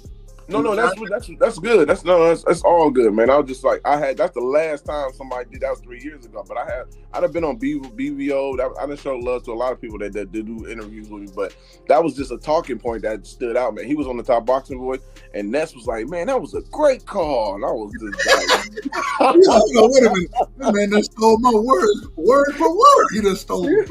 He could have said, hey, I talked to Marcus or however he told me some things. He could have said that, but I wasn't really. I say, man, he trying to get his little hustle. He ain't been, on social media no time soon. So I think he burned out, bro. I always got to ask this question to you. And the reason I got to ask, because we got a common friend, you know what I'm saying? Yeah. I know my brother, he done been mad at me for a minute, you know what I'm saying? Because of a debate, some other shit. But how my brother doing? Damn. What's my brother? Oh, shit. Smoke? Rob? Nah, man. Man, he from Ohio, bro. Y'all used to do a show together. Oh, you talking about Mark? What's it? What's he go by? He got a couple named Mark, Courtney. He out of Cincinnati. He used to break down the videos. What's you talking about? Boxing Class 101 or something like that. That's exactly who I'm talking about. Yeah. That's my guy, man. Yeah, that's my guy. Everything good with me. He's still hanging there. He's the typical Ohioan. Man, got talent and running the streets. He had a debate. All right, that's good. Hey, yep. he doing the same. Well. Yep. Yeah, he doing well, man. He just, doing. He Adrian. I'm gonna say this. He Adrian Brown right now. He's too talented to be running around. But man, when you talk to him, tell him to ask about him, man. Man, I sure will. Let him know, bro. He'll be mad. He'll be mad at me. But at the end of the day, I got a lot of love for him. I always had love for the brother. I got you, bro. All right, I'm out, man. I'll talk to y'all, man. Salute to the fam, man. Much love. Mr. Chubman, man, give me your last words, Mr. Chubman. God is good. Yeah, God is good all the time, and all the time God is good. Also, that card. Hopefully, we see some good fights. I hope everybody gets in there healthy and is able to perform their best. Shout out to the ladies tonight that put on for they city and their culture. And you know what I'm saying? Hey, sometimes we're not shouting out Amanda Serrano or Katie Taylor. We're not shouting neither one of them out because it was out of order. They was both punching the air, and one of the worst fights I've seen in a long time. Respect. I said for all the ladies that put on for their city. I didn't say they did. I'm just saying for the ones that did, Doug. Just the ones that they did. I got Shakur by stoppage. I got my man. I got my man Morel over Katiev. I got who else is on there? Bird Lang. Oh hell no, he getting his ass whooped. Shiraz putting hands and feet and elbows on his ass. All that. I got who else on there? Who else on that card, Doug? Hold on, give me 1 second. I got it right here. The other fights on that card, it'll be we already talked about. Cuello and Matias. I got Matias breaking break down.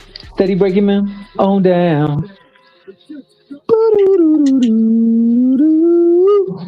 So Matias about to get that dub. I ain't worried about the other fight, so I ain't gonna name them. Yeah, the other fight I don't even know, but I got the Asian dude, man. F it. I rock with a little Chinatown. Talking about Tsunami? Tsunami. Yeah, I got Tsunami. Who he fighting? Rodriguez. Isaiah. Oh shoot, I might have to go with Rodriguez. Them Mexicans be messing over them. Yeah, they be messing over them Asian fighters, bro. Yeah, I'll take that back. And the last fight, Muhammad, I can't say the brother's last name.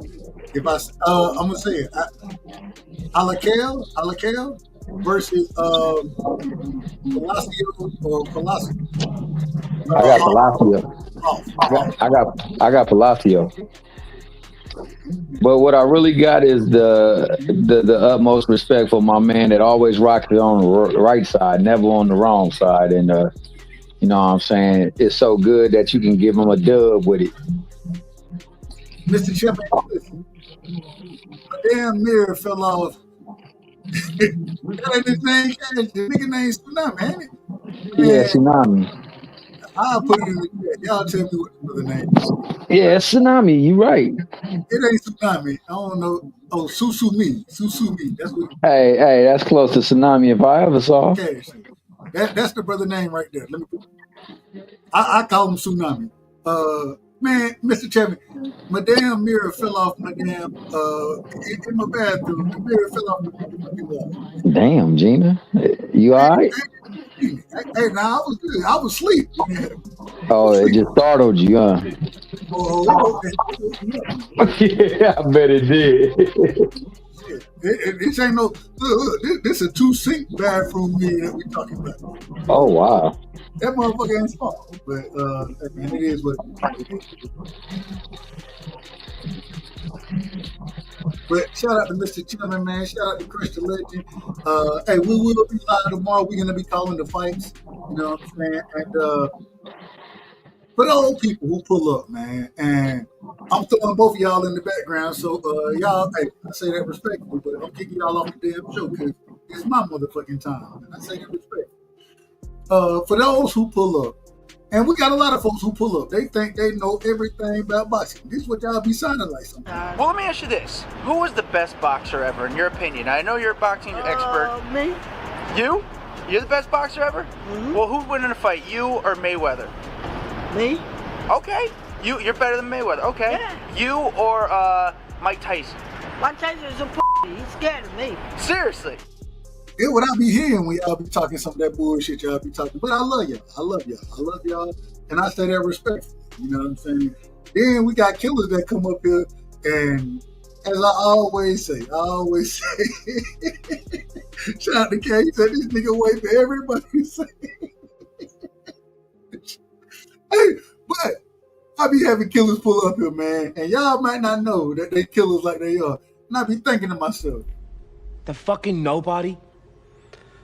That fucking nobody is John Wick. Motherfucking John Wick on this motherfucker. Y'all don't even know who y'all dealing with. Y'all don't even be knowing sometimes, you know what I'm saying? I done heard people tell me, hey, we box all the time. We in the building. We get it. We in the gym. And I be thinking, I'm like, nice. Oh, I know that guy. Was it Beetlejuice? Beetlejuice. How do you know Beetlejuice?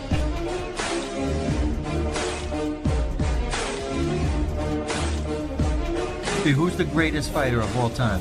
Me. You could beat Mayweather? Hell yeah. I beat his ass before. Y'all be done thought y'all done whoop Mayweather. And then a lot of times I listen to this shit and I always say, I be listening to some of the shit y'all say and I be thinking to myself, the fuck is wrong with you people? Who raised you?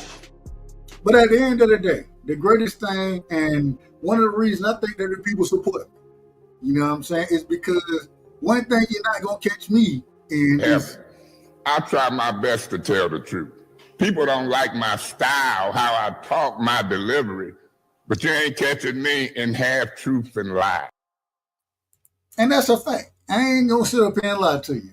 But a lot of y'all get up here and I be thinking, I'm like, man, and I'm just being honest. When I say more people don't know shit about boxing, they don't.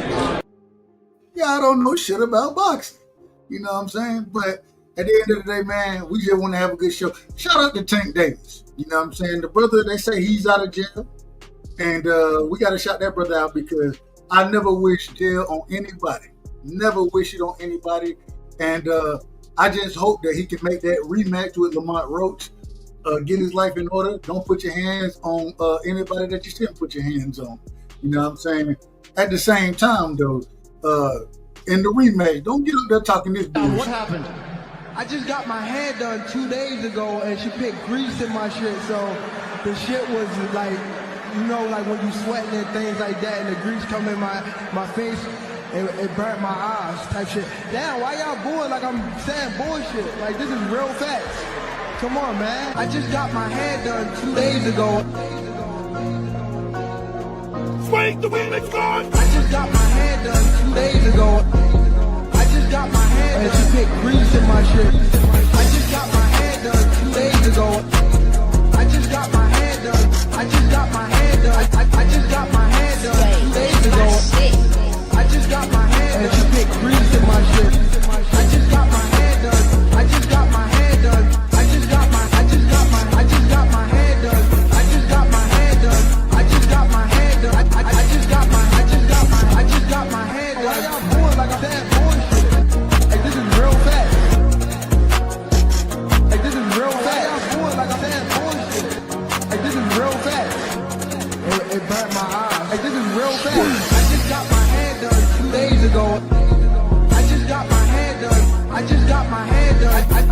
got my hair done 2 days ago.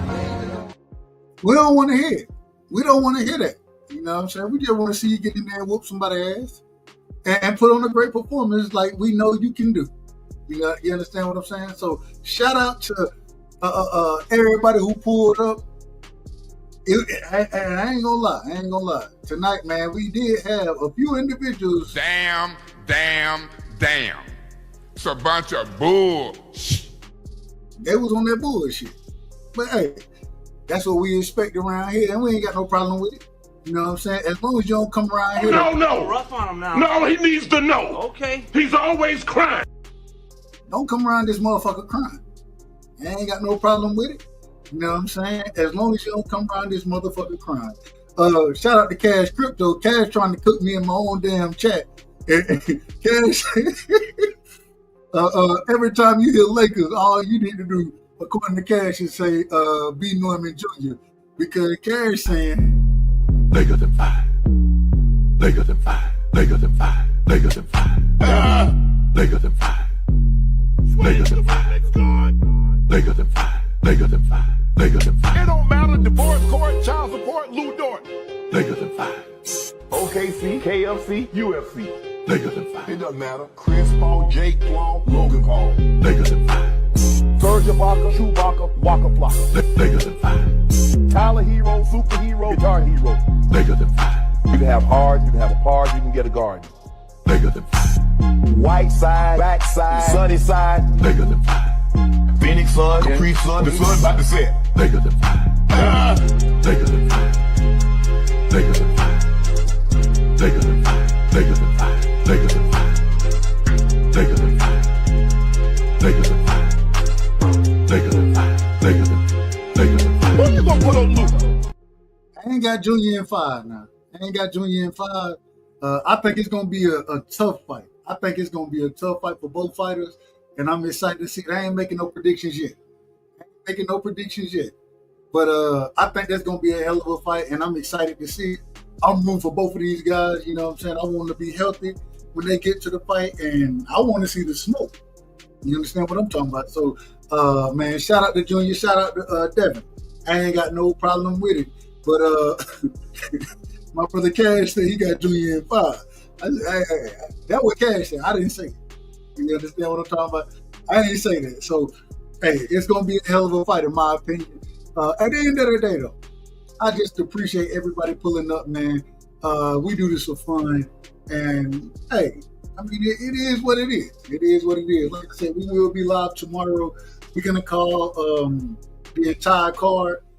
Well, shit, I don't know. I don't really care about, and I say it respectful, I don't really care about a couple of those fights. But definitely David Morrell versus Catavez. I probably fucked the brother name up. Y'all know I'm from the country, so I ain't as skilled as a lot of y'all with these names. Pollo Matias, I'm looking forward to that fight. Shakur versus William Zepeda. I think that should be the main event, in my personal opinion.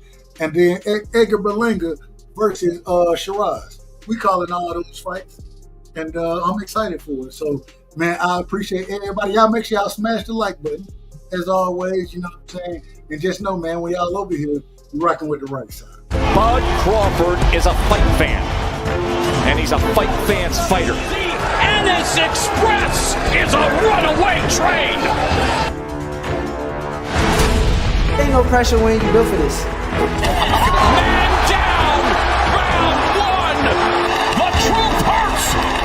Ladies and gentlemen, presenting the undefeated super flyweight from San Antonio, Texas, Jesse Bam Rodriguez!